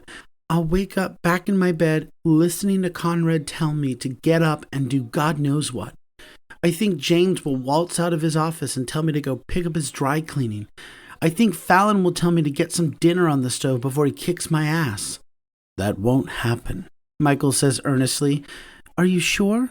Are they really dead? They are. They'll never come back. I'll protect you from everything, even their ghosts. I didn't know I needed to hear that until he said it. My lip trembles and tears leak from my eyes. My head rests on his shoulder and I cry silent tears, cleansing my soul. I not only cry for me, I cry for my mother who I never properly grieved. The one time I got too overwhelmed with emotion and cried at the dining room table, James told me to shut the fuck up and stop being a bitch. He said my mother was too soft on me and I needed to buck up. I hadn't cried for her since. Now I feel all the emotions I felt when I was a child bubbling up and overflowing.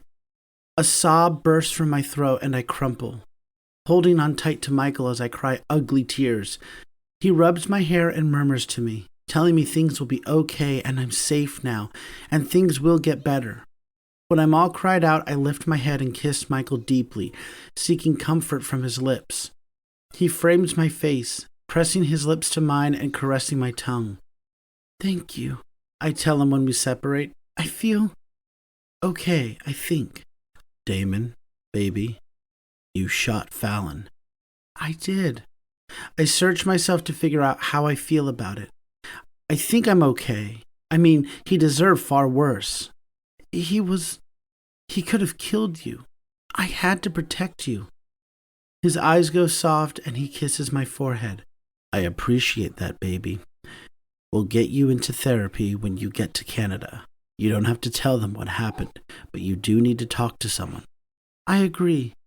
I will. My hand drifts up to my cheek. My face.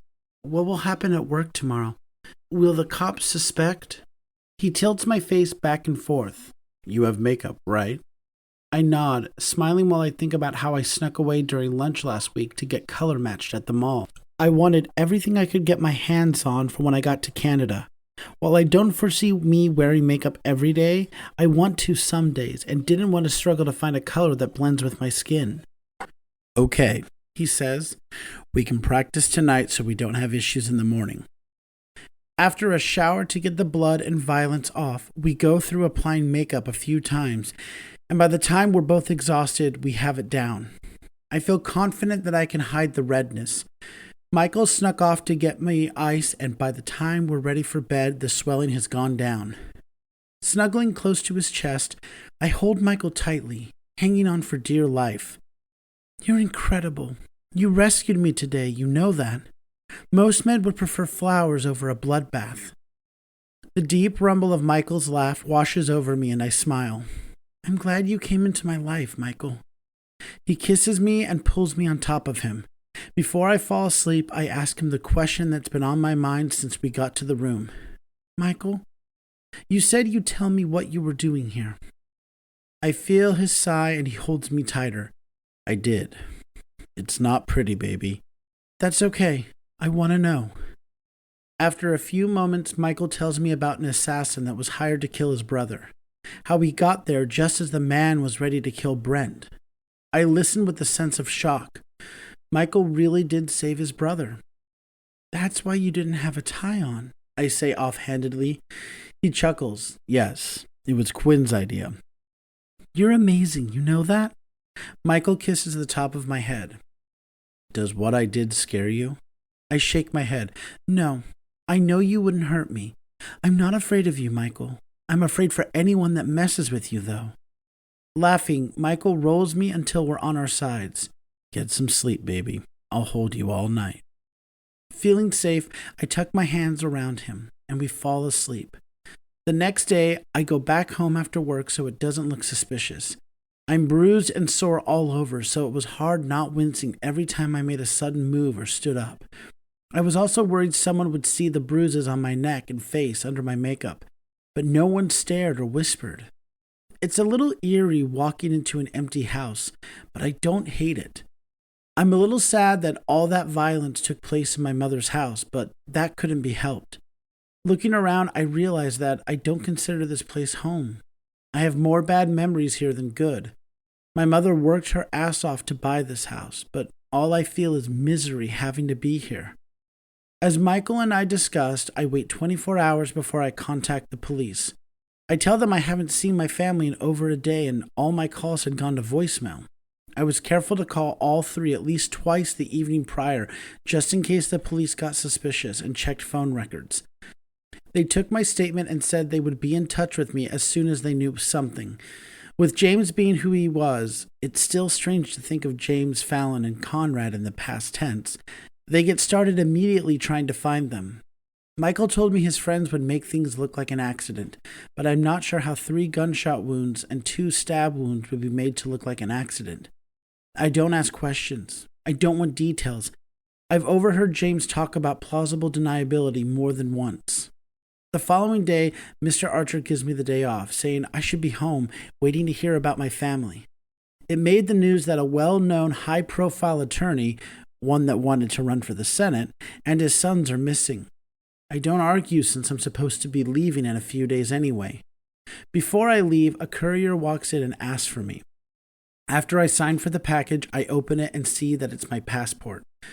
I smile sadly, thinking how James didn't have to die. Had he waited a few days, I would have been gone and he could have done whatever he wanted with the house if he found a loophole. Hell, I would have even left the deed for him after I managed to get away. Whatever. No use musing over it now. When I get home, I long to call Michael so he can come spend time with me, but we agreed it's best that we don't contact each other for a few days, or at least until the police find the bodies. I don't even know how they'll be finding the bodies. All Michael said was they will be found. It doesn't take as long as I would have thought for the police to come to me with their findings.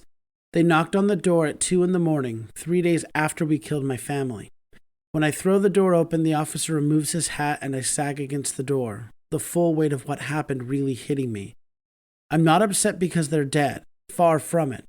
It's the realization that I really am free that hits me when the cops start to express their condolences. What they gathered when they found the bodies of my family is a robbery gone wrong. They think they went out and someone recognized James and tried to extort him. When they didn't get what they wanted, they killed them all. To the police, it is pretty cut and dry, and they don't suspect me at all. They said they would hunt down leads and would keep me abreast of any developments. All I do is nod, my arms wrapped around my middle while I listen to them speak about what they know so far. I tune them out, staring off into space, wondering how long I have to remain in California now that I have nothing tying me down. Of course, I have to stay long enough to make funeral arrangements. If I leave them down at the morgue, it will look like I had something to do with their deaths. Then all the work Michael and his friends did would have been for nothing. I also have to stay long enough for my birthday so I can get my inheritance. It's been so long since I had a good birthday that I almost forgot it was coming up. For so many years, my birthday has been just another day. The last 2 years, people at VeliCorp have brought me cupcakes, but when I got home, there was nothing to celebrate. Now, I'm looking at getting a windfall of an undisclosed amount, a house, and whatever else my mother left me. I shake myself when the police officers stand, realizing they're done talking to me about whatever it was they were saying. "I know this may be shocking to hear," he says, giving me a sympathetic look. I guess they interpreted my gazing off into space as a sign of grief. "We'll do what we can to find who did this." Pulling in a deep breath, I nod, standing as well. They shake my hand, give me a card, and tell me they'll be in touch. Shortly after they leave, I call Michael and ask him to come over. Since there is no one else here, I tell him to just come through the front door. I'm on the couch, a blanket wrapped around me when he walks in. Smiling, I open my arms to him and he comes quickly, dropping to his knees in front of me, kissing me softly. "Hey, baby," he murmurs, rubbing my face where the bruise had faded to almost nothing. "How are you feeling?" I think about that. How am I feeling? I'm not sure if I've been burying everything like I did with my mother, or if I'm as okay as I feel. Or I think I am, at least. Shrugging, I grab his hand and bring it to my chest. I'm not sure. I think I'm all right. I have to get the funeral stuff done, and that will let me know if I'm really as broken up as I'm supposed to be. Moving a lay behind me, Michael pulls me close, hugging me against him, my back to his front. In my ear, he says, "You don't have to feel any way right now. Let your feelings come naturally. I'll be here every step of the way. Speaking of that, I think you should go back home." I close my eyes when I say that, hating myself for how it sounds. He's silent for a moment and I fear he's thinking the wrong thing. I fear he's thinking I don't want him when that couldn't be further from the truth. Finally, he clears his throat and asks, "You don't want me here anymore?" Twisting around, I hold his face in my hands. "Of course I do. I never want you to leave. I'm only saying that because I don't know how long things will take, and my birthday is in a few weeks. Weeks where you can't be seen in public. I can't ask you to do that after you've already been hiding for so long." He opens his mouth to speak, but I put my hand over his mouth. "I know you'd stay for me, but I can't ask that of you. It will give me time to get everything together, put the house on the market, pack and sell everything, and..." I grin when I look at him. "It'll give you time to miss me." He nuzzles at my hands, then puts his head on my chest. "I miss you now." The couch is big enough for us to fit comfortably, so we lie there until we both fall asleep. Unfortunately, Michael's private jet is available a few hours after we wake. I push him to leave as soon as possible so I can concentrate on getting everything done. If he stays, I'll want to spend all my time with him, since I can now. That wouldn't look good for me keeping away from suspicion and Michael keeping a low profile. I would want to be seen in public with him, have dinner, go to the movies, hold his hand, be in love out loud. That won't work while we're in California. He kisses me long and deep before he breezes out the door, and I stand in the middle of the foyer for a while. I miss him already. The following few days are hectic. The house is full of people coming and going, and after the funeral, people I don't know because they're Conrad's, Fallon's, and James's friends. Some didn't even know I existed until after their deaths. It makes me uncomfortable to accept their condolences, but I feel like most of them are disingenuous. The way James's coworkers have to school their expressions when they talk to me, like they just finished talking shit before I walked up. Not like I care. I didn't love him, and it's obvious he wasn't loved either. I planned a triple funeral service, more than what they deserved, honestly, and have them buried at a local cemetery that no one in attendance will probably ever visit. I hope they're burning in hell. The reading of James's will is really weird. He left everything to his sons, which included my house. The lawyer that read the will seemed a little confused by that, as I informed him that the house was in my name. He sputtered and tried to cover what his colleague did, trying to fuck me over in his death. That kind of blunder could have been dragged out in court if the boys were smart. Since his sons are dead, unless I contest it, everything goes to a distant relative that lives on the East Coast. Other than fixing the error of my home ownership, I will contest nothing. I want to be done with this as soon as possible. I sign a release for their possessions, call movers, and have everything packed up and sent off. I'm not sure where it's all going. I just need it out of my house. Since I plan to move, I put the house up on the market, Mr. Marks being my contact for the sale.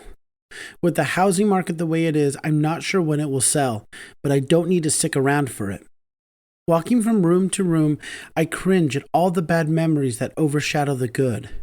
Where my mother measured me every few months against the wall is overshadowed by the day I walked in and saw James painting over it, a look of glee on his face when he saw me. I walk to the kitchen and think about the days my mother and I used to bake cookies. Then I think about all the times I would cry over the stove when I was forced to cook while I was exhausted or sick. My bedroom wasn't spared from bad memories. I try to think about the times Michael came to see me, cuddling in bed with me. Those memories morph into Fallon dragging me out of my bathroom by my hair, taking me to James's office where they planned to keep me prisoner in my own house and take what was mine. Everything here is tainted. It needs to be left behind.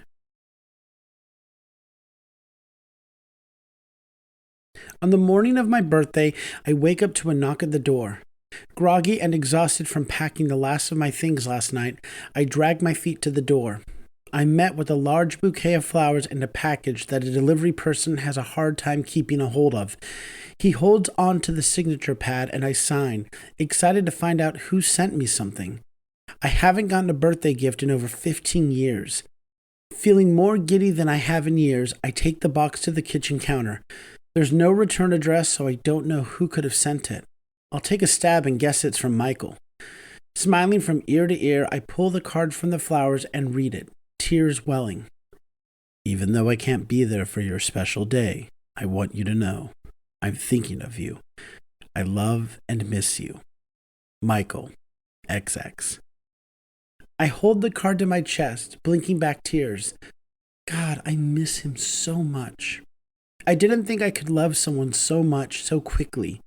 If all goes well, I'll be with him in a few days. Setting the card to the side, I eagerly open the box, thinking it's a larger gift from Michael. I'm pleasantly surprised to see a photo on the top of the packing peanuts. Pulling it out, I can't keep from smiling as I look at it. Sitting on a couch are a smiling Abel and a serious-looking Savage with Pogo on his lap. On the floor in front of them, Quinn sits with a blonde man with a wide and beautiful smile. Beside them is Michael, with a knowing grin on his face. Turning the photo over, I see a message that says, "Meet your family." My heart flutters, and I don't think I can contain all the love I have for Michael in my heart. I rummage through the box and giggle when I pull out pair after pair of panties, some lace, some boy shorts. What made the box heavy and a little hard for the delivery person to keep a hold of is all the makeup that's at the bottom. Some of it is irregularly shaped, so it moved around during transit. The amount I pull out is staggering. I'm not sure why Michael thinks I'll use all this in the few short days before I see him, but I appreciate that he sent me something on my actual birthday. I pull out my phone to call him to thank him for my gift when my phone rings. I hurriedly pull it from my pocket, expecting Michael, but Abel's name appears on the screen. "Hey!" I shout almost excitedly, waving like an idiot. "Hey, yourself!" he says, grinning at me. "Happy birthday! God, I wish you were here for it, but Michael told me why you can't. Is it next week yet?" Grinning, I hop up on the counter, not loving the silence surrounding me, but happy I'll be out of this house soon. Unable to keep the surprise from him, I tell Abel, "I'll be there in 3 days. Michael and I were going to surprise you, but..." Abel lets out a piercing scream, and I hold the phone away from me, grinning at his exuberance. When he gets himself under control, he says, "Okay, why would you keep that from me? We talk every day, and I see Michael every day. Ugh, you two traitors belong together." He pouts, and I giggle. "Anyway, Michael will be calling soon. I wanted to tell you happy birthday first." I roll my eyes at him, thinking he's full of crap, but I love him anyway. "Thank you. Love you. Love you more. See you in a few days. I'll be letting Michael know I'm riding with him, and I don't give a fuck what he says. See ya." He hangs up before I can say anything about his antics. Shaking my head, I hop off the counter just as my phone rings again. This time it's Michael, and I rush to answer. "Happy birthday, love," he says by way of greeting. "Thank you, baby. I love my gifts. I'm not sure how I'm supposed to use all that makeup, though." I deadpan, making him chuckle. We talk on the phone for a few more minutes while I wish I were there with him instead of looking at his face on the screen. Soon, very soon, I will be waking up to this beautiful man, my protector, every morning, treasuring him until the end of time. I'm counting down the days. If I didn't have to see Mr. Marks, I would have been content to spend my birthday on the phone talking to Michael all day, but I need to wrap this last piece of my American life up before I can become a Canadian. I step into his office and Mr. Marks waves me back with a bright smile on his face. "Happy birthday, Mr. Reed. Hope you have some big plans tonight." I shake my head. "None. Just talking to my boyfriend, making plans for my move." "Out of the country, right?" he asks, and I nod.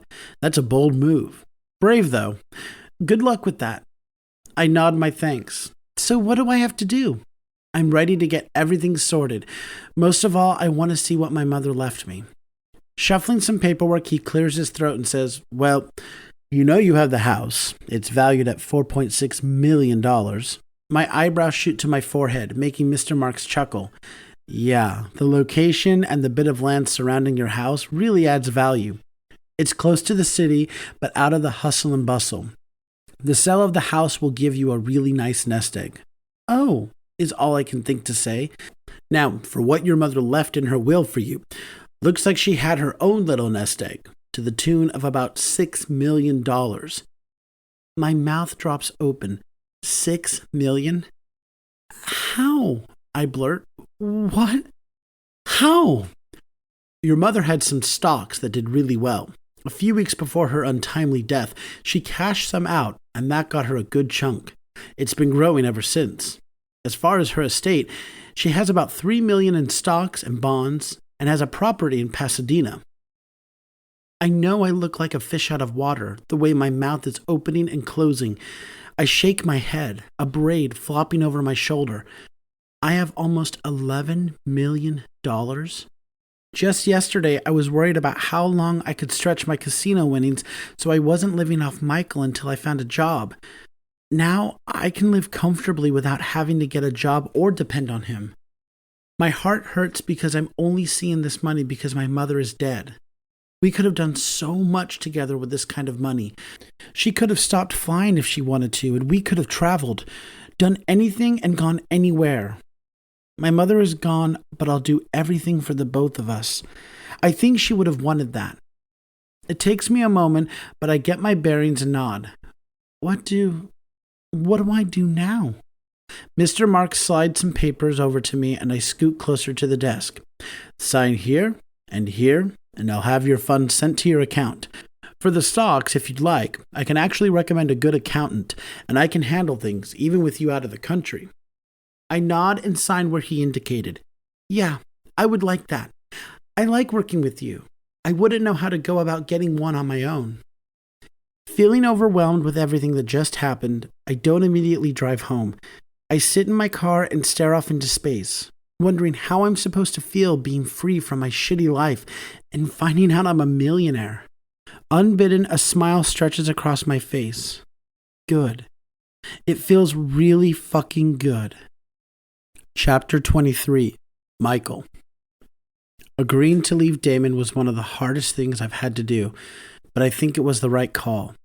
He got all of his paperwork from his mother's estate in order, put his house on the market, and got all his things packed and the house clean. He told me it looks and feels strange because he's the only one there and can't remember a time when the house was empty. He probably wouldn't have gotten all that done with me there, because I would have wanted to do everything else but that. Even though we couldn't leave the house, we could have spent time inside, getting to know each other, letting me get to know his mind and his body. God, I miss him so much. I scramble around, trying to make space for him in my room, even though I did that the day I got back home. Even still, everything has to be perfect for him. I've waited years to have Damon by my side. Nothing less than perfection is worthy of him.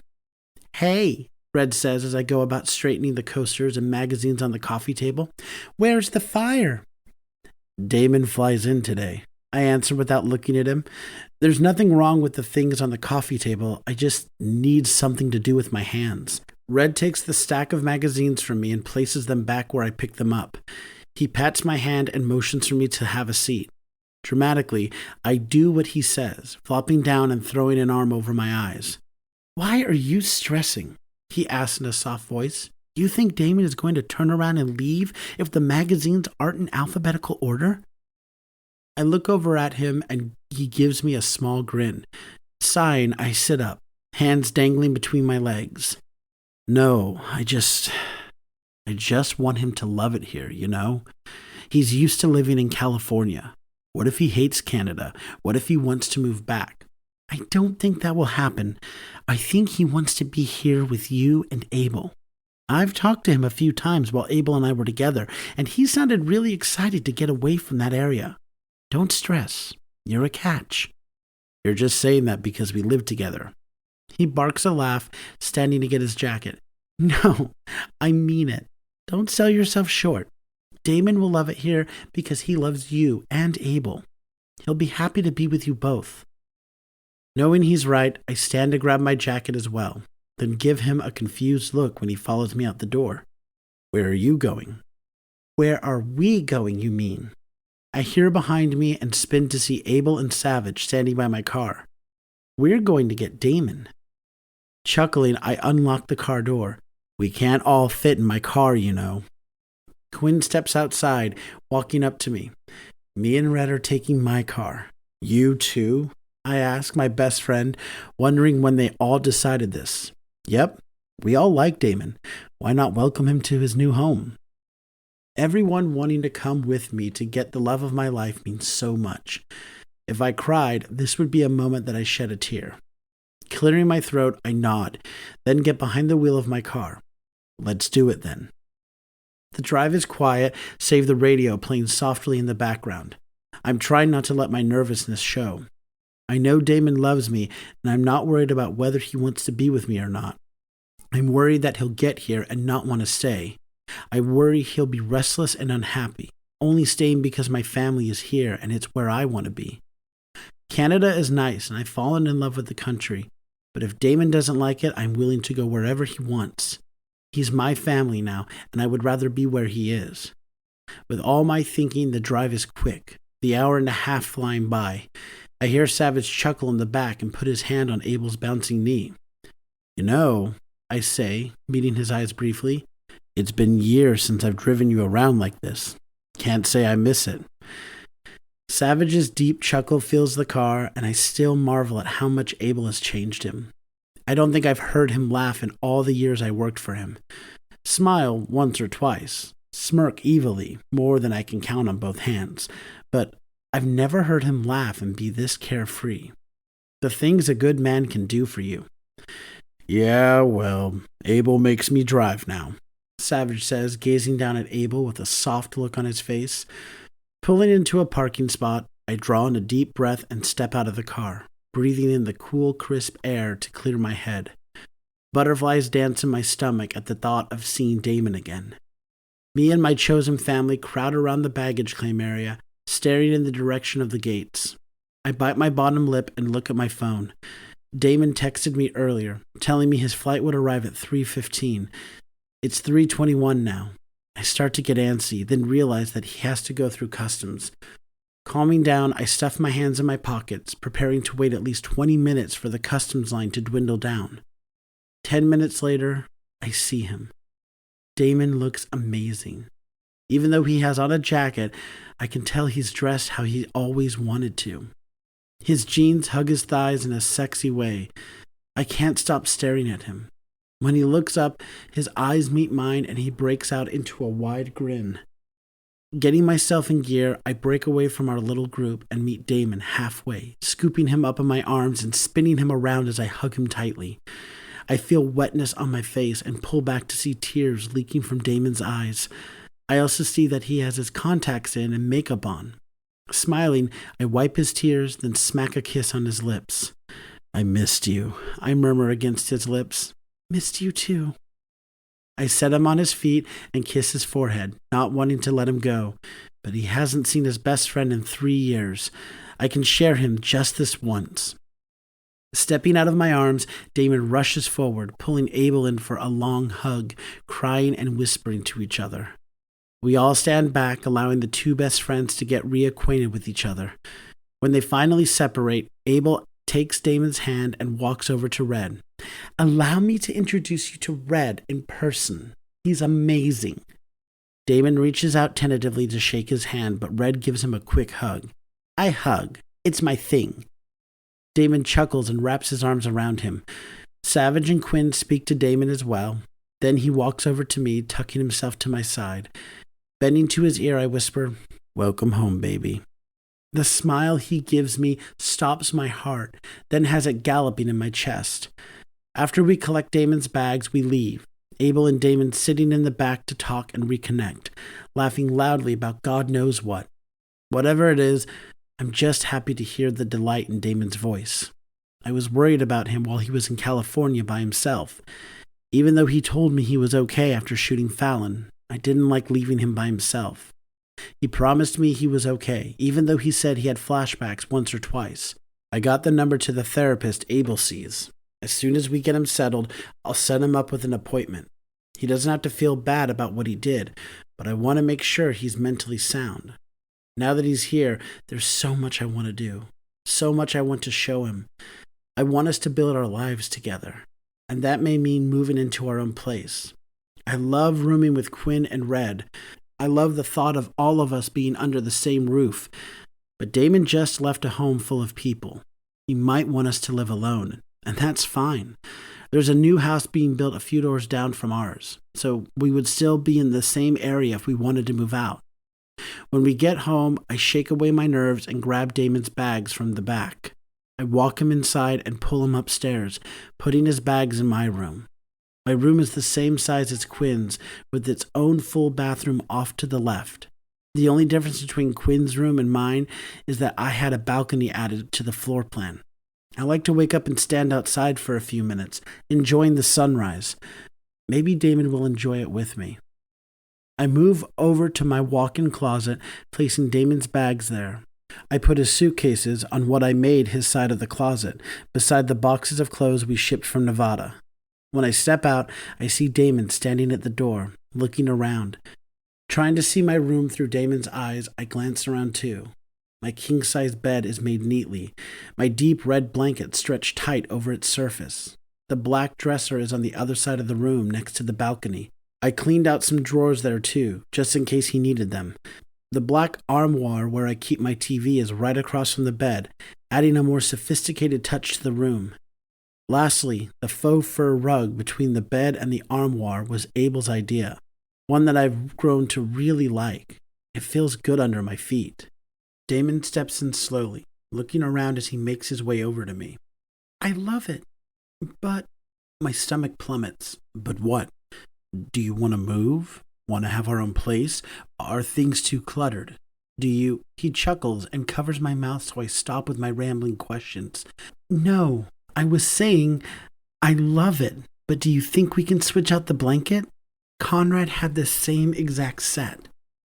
Quickly, I snatch the blanket from the bed and toss it in the corner. Damon laughs and shakes his head. I don't mean right now. We can always go shopping later. I'm a millionaire now. His laugh sounds forced. I see the sadness around his eyes, and I figure he's thinking about how he became a millionaire. Yeah, you are. How does it feel? Damon shrugs, plopping on my bed. I'm not sure. Good some days, sad others. My mom did right by me, but I wish she was alive to enjoy some of the wealth she built. I miss her. I know, baby. I pull him on my lap and kiss his forehead, then run my hand over his ponytail. It's not the big curly one I fell in love with when we went out in Vegas. I think he put some product on it to tame it. I can't wait to see him wear it in his big ponytail. It's so soft and beautiful. We sit like this for a moment. Then I remember what I was supposed to give him when we had a moment alone. I have something for you, I murmur, extracting myself from his arms to go to my closet. When I come out, he smiles when he sees what's in my hand. I hand him the mask he wore the night we met. I was supposed to give it back to him when he came to my hotel a few days after the ball, but I was so struck by him that I forgot. Then I was supposed to give it to him in Vegas, but it wasn't on my mind. When I finally got home, I pulled it out of my suitcase and promised I would return it. I'm sure he won't need it in the future, but I want him to have it, so he remembers how all of this started. Damon runs his fingers over the mask, touching it gently. I wasn't going to go, you know, he tells me, head down while staring at the mask. James, he trips over the name, coughing slightly. James told me no. He, Fallon, and Conrad laughed when I asked to go. I tamped down the anger at the hurt in Damon's tone. They're dead. We put them in the ground. They can't hurt Damon anymore. I pull him close, and Damon smiles up at me, his eyes soft. James left the invitation on the counter. I wasn't going to, but I told myself if he didn't come back for it by the time I finished the dishes, I'd take it. It was invitation only. I nod, though I got him because Quinn has his ways. When I got to the store to pick up their suits, there was a suit there. Perfect size. Didn't need it tailored or anything. It was perfect. Think it was a sign from your mom? I ask, knowing how he feels about those. He nods. Yeah, I do. Everything just fell into place. The suit, the invitation, seeing you. Want to know what I think? Always, I answer honestly. I think my mother was giving me a shove to get out of the bad situation I was in. I think she left me signs that I needed to go. She wanted me to see you because she knew how much I would need you. She was letting me know that she didn't abandon me just because she died. I think she gave me you. Taking his face in my hands, I kiss him, putting all my love into it. I think so too. I needed you, Damon. And now that I have you, I don't intend to let you go. Good, he answers with a smile. I don't want to go anywhere. Then Damon kisses me again, straddling my lap. Red and Quinn went to Savage's house, he whispers as he kisses down my neck. They wanted to give us some alone time.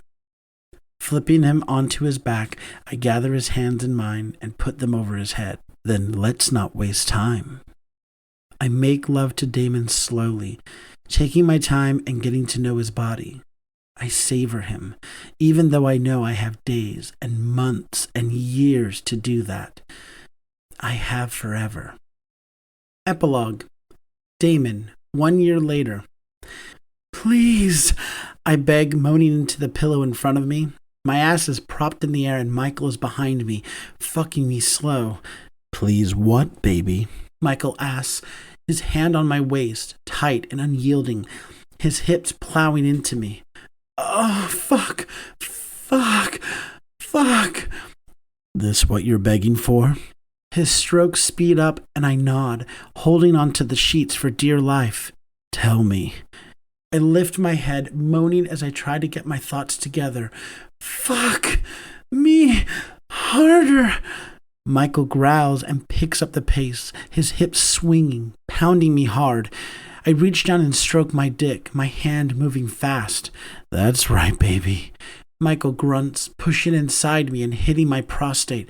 Fuck, you feel fucking good. Your ass is so tight. He slaps my ass, making me yelp. Like that? He asks, and I nod, prompting him to do it again. The fiery slap sends me over the edge, and I come hard, covering my hand and the bed under me with my spunk. Fuck, Damon. Michael thrusts in and out of me quickly, pushing me down to the bed, making me lie in my own mess. I couldn't care less. Putting pressure on my lower back, Michael fucks me harder and faster, making me moan loudly as he pounds my oversensitive prostate. I've come to love orgasming before Michael. I love when he strokes my oversensitive prostate so I can feel this fine edge of pleasure and pain. Just when I think I can't take any more, Michael groans. His hips start to stutter, then he stills, emptying inside of me. He slumps over my back, breathing heavily in my ear. I smile, loving the feeling of his heavy weight on me. Pulling out, Michael rolls off me, then drags me into his arms. Peering up at him, I grin. Good morning. Morning, he whispers. Happy birthday. Never had birthday sex before. Michael smiles, kissing my forehead. Count on it twice a year, for yours and mine. I chuckle, which turns into a groan when Michael slides his fingers inside me, pushing his cum back in. Or every day can be your birthday if you want. He kisses my neck and I writhe against him, never getting tired of being with him like this. This year has been the best of my life. Michael and I stayed with Quinn and Red, though he's asked me more than once if I wanted to move, mainly because I stayed with 3 men before and didn't have a good experience. But I always tell him no. James, Conrad, and Fallon weren't my family. They didn't treat me well, and they didn't want me there. The opposite is true here. Michael, Red, and Quinn love me. They enjoy having me around. They treat me like a person. There's no way I'm giving that up. I figured it would take me some time to get adjusted to Canada, with a bit of a culture shock for good measure, but I didn't feel that at all. Everyone has been polite and kind to me, very welcoming when I tell them I'm American. Of course, the first question they ask is how I'm liking the country, looking a little smug when I say I love it and have no intentions of returning to the States. If only they knew the real reason. The cops called a few times saying they have no new leads in the case of my stepfamily, but I don't think they're in a big hurry to solve it now. Someone sent an anonymous recording of James, Fallon, and Conrad talking about the attack on Brent. Brent won his senatorial race by a landslide because of his social justice platform, and the cops aren't too keen on finding the killers of the men who attempted to murder him. The case is now cold, and I will not call for updates or to reopen the investigation. I'm glad Michael gave me the idea to send in the recording, and Quinn was able to make sure it was untraceable. About 6 months ago, the sale of the house was finalized, and I was able to cut the final ties I had in California. Mr. Marks gave me the name of an accountant in California for my stocks, but Quinn found a good stockbroker here who conducts her business ethically. After the transfer of my assets, I told Mr. Marks I enjoyed working with him, but no longer needed his services. He wished me well, and that was it. We were done. Now I'm a Canadian citizen, Quinn doing whatever it is he does to have the process rushed, and I couldn't be happier. Abel and I have gone into business together, doing some freelance teaching and development services. Well, I teach. Abel does the development part, usually small projects alone, and we tackle larger ones together. It's been great. I grab Michael's hand, though my hard, straining dick protests, and pull it out of me. Stop before we stay in bed all day. Michael grins, leaning forward to kiss me. Your fault for letting Abel throw you a party. I haven't seen him for the past few birthdays. Let him have his fun. We have all night since Quinn and Red are going to Red's brother's house tonight. An empty house would be perfect. I have some new lingerie that Red, Abel, and I picked out a few weeks ago. Yeah, it's my birthday, but a great present is seeing the look of desire on Michael's face when I step out of our bathroom with the lace jockstrap and sheer camisole. His salacious smile has my dick taking notice, twitching against his thigh. Can't wait. Come on, he says, rolling away from me. Hop in the shower while I change the sheets. I'll join you shortly. I hop off the bed, kissing Michael on the back as I head out. God, it's so crazy that I have all this now. A man, a nice house, a new life, a great business, and good friends. The waterfall shower feels amazing, beating over my body and relaxing me. Michael's strong arms around me relax me further, and I melt against him. He kisses me gently on the neck, then gets my washcloth ready, rubbing it over my belly where I came all over myself. We have 30 minutes before we have to be at Abel and Savage's. Need me to help with your hair? Since that very first time he did my braids, Michael has been jumping at the chance to do more. And he's gotten so much better. Nah, I'll wear a ponytail. My hair has gotten so much longer. I think about cutting it sometimes, but when I get it tamed, I really love it. Especially when it's in a ponytail and the curls pop just right. We don't get handsy while in the shower, namely because Abel would give us hell for being late. He has to be the most punctual person I know. I'm not in the mood to hear his tantrums on my birthday.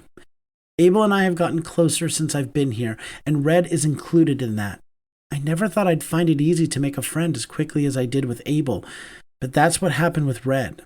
He's such a good guy. After hearing his story, I love that he got to reconnect with his brother, despite the crap he went through when they were kids. We're a big family here, and I couldn't ask for more. Well, I would love to be married to Michael. It's not necessary since I know neither of us wants anyone else. But I think him claiming me like that will make me feel like I really have it all. Sometimes I get those moments where that weird part inside of me tells me I deserve nothing and I'm nothing. That annoying, hurt part of me has been beaten down and almost destroyed over the past year, but it's still hanging on. The voices of James, Conrad, and Fallon coming at me when I least expect them.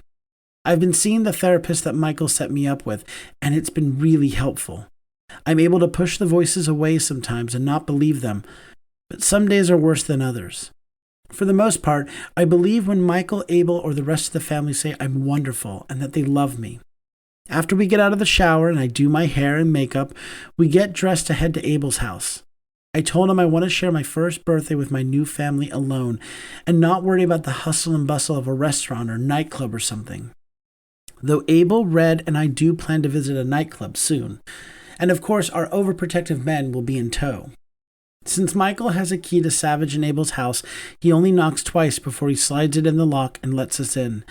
Abel hurries out of the kitchen, giving me a long hug. Hey! Happy birthday! God, you're old. I playfully hit his arm, making him laugh. Abel is 3 months older than me, so I don't know what he's talking about.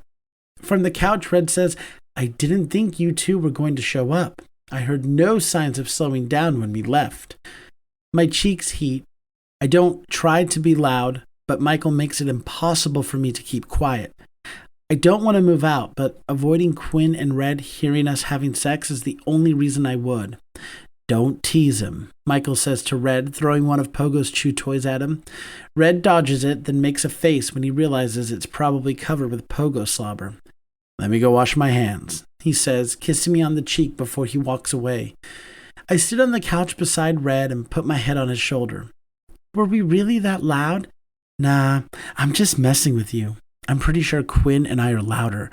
My daddy and his monster, hey, I practically shout, putting my hands over my ears. I'd rather not hear about what Quinn is or isn't packing. I hear enough with Red shouting daddy at the top of his lungs when they're in bed. Red laughs, moving my hands from my ears. I'm done, I promise. I give him a grateful look, making him laugh harder. Abel comes over and lays across our laps, dramatically putting his hands over his eyes. I've been working so hard on this party. You better enjoy it or I'll cry. Rolling my eyes, I push him off my lap, his feet hitting the floor with a thud. Yeah, I'm sure. Looking around, I see Abel really did go all out. There are streamers, hanging lanterns, and a big happy birthday banner hanging. It looks really good. Thank you. You're welcome, bestie. Now, come on. Time to open presents. He takes my hand and drags me after him. I glance over my shoulder at Red and he grins, hurrying after us. There's a gleam in his eye and I wonder at it, but don't ask as I'm dragged to the backyard. Stepping outside, I see Quinn on the grill, Savage playing fetch with Pogo, and Michael sitting at the table, holding something I can't see. When his eyes meet mine, he smiles and inclines his head for me to have a seat across from him. I look at Abel and he grins, pushing me forward. Taking the seat, I try to see what Michael is holding, but he hides it from me. Jerk. You know I love you, right? He asks as I nod, feeling my face heat as I smile like a fool. I've wanted you to be with me for years, and I still can't believe you're here now. I want you forever. I want us to grow old together. I want my future to be with you. I feel tears brimming in my eyes and I nod, wanting the exact same thing as Michael. If there's one thing I want more than anything, it's a life with him, a life with my family, a life here in Canada. Since it's your birthday, I felt it was only fitting that I give you what you asked Abel about all those years ago. I feel my eyebrows scrunch, but I'm not confused for long. From under the table, Michael pulls out a sleeping lab puppy, the chocolate coat gleaming in the afternoon light. I gasp, reaching my hands out immediately. Smiling, Michael hands him over where I pull him in, tucking him under my neck. The puppy's soft fur tickles my neck and I give him a gentle squeeze. Michael, how did you keep him a secret? Abel pipes up. The puppy was here. That's why I've been keeping you away the past few days. Sorry, he says in a tone that suggests he's not sorry at all. I look at him over my shoulder and he winks. The puppy slowly comes awake, then starts to move around quickly. Its hyper energy making me laugh. I turn him on his back, rubbing his belly. Then I spot the ring attached to his collar. With shaky hands, I grab the collar, working the ring off. I look up to see Michael beside me, down on one knee. I burst into tears, hugging the puppy to my chest as Michael gently removes the ring from my fingers. I've wanted to ask you to be my husband since I laid eyes on you at the ball. I knew from the first time I saw you, I wanted to be with you forever. Every day I wake up and see you in my arms. I thank your mom for sending you the signs that led you to me. He slides the ring on my finger and kisses it, meeting my eyes. Damon Reed, would you do me the honor of being my husband, making me the happiest man alive? Through my sniffling and heavy tears, I nod, swallowing several times before I say, I would love to be your husband. Michael takes my face into his hands and kisses me deeply. I put one of my hands over his, since I'm holding the hyper puppy with the other. When we separate, our family comes over, giving us hugs and congratulating us. I smile through my tears, still not believing this is my life. I can vividly remember the days where I was talked down to, beaten, abused, and used, not able to even imagine being this happy, my heart being this full. But here I am, with the love of my life, my best friends, my family, and a new puppy. Life is good. Life is exactly as it should be. I have my happily ever after. The end. Afterword. Dear reader, thank you again for taking the time out of your day to read my book. This book wraps up my very first completed series. It was a roller coaster ride for sure. I loved writing a slower burn story and loved the Cinderella aspect. I loved writing a possessive, pining Michael and a hurt but optimistic Damon. They really complemented each other nicely. I had a good time bringing Sav, Abel, Red, Quinn, Pogo, Patty, and Declan back. The full circle aspect was a lot of fun. I hope you enjoyed reading this book as much as I loved writing it. There are a few people I'd like to thank for the completion of not just this book, but the whole series. My amazing beta readers, Tracy Ann Rugless and Bree Michelle Elizabeth. I couldn't have done any of this without you two. You both gave me such amazing feedback and helped strengthen the books. I'm not sure what these books would have looked like without you both, but I'm glad I don't have to find out. Both of your help is invaluable, and I'm glad you could help me on this author journey. Sierra Koch and Coda Quinn, you both literally listened to me cry about this book. Real tears, LOL. If not for the two of you helping me brainstorm, with Sierra beta reading for me, I don't think this book would have been completed. Thank you for letting me cry in your voice notes. My family, of course. I can't count the number of times I said, let me bounce an idea off you, just for me to ramble, and they listened to me come to the conclusion on my own. That helped get the creative juices flowing, and I'll be forever indebted to you all for your silence. LOL. And last but not least, you readers. When I wrote Taming Savage, I didn't know if anyone would want to read my book. It was so different than the 4 books prior, but I went with it, and the response was overwhelming. Thank you for taking a chance on Taming Savage, trusting Quinn, and now treasuring Michael. I don't think I have enough words to express what it means to me. Just know that I take none of you for granted. If you have time, please leave a review on Amazon or Goodreads. It helps me out more than you could ever know. Thank you. R.S. Mackenzie. This has been Treasuring Michael, Tales Reimagined, Book 3, by R.S. Mackenzie, narrated by Andrew Cortez. Audible hopes you have enjoyed this program.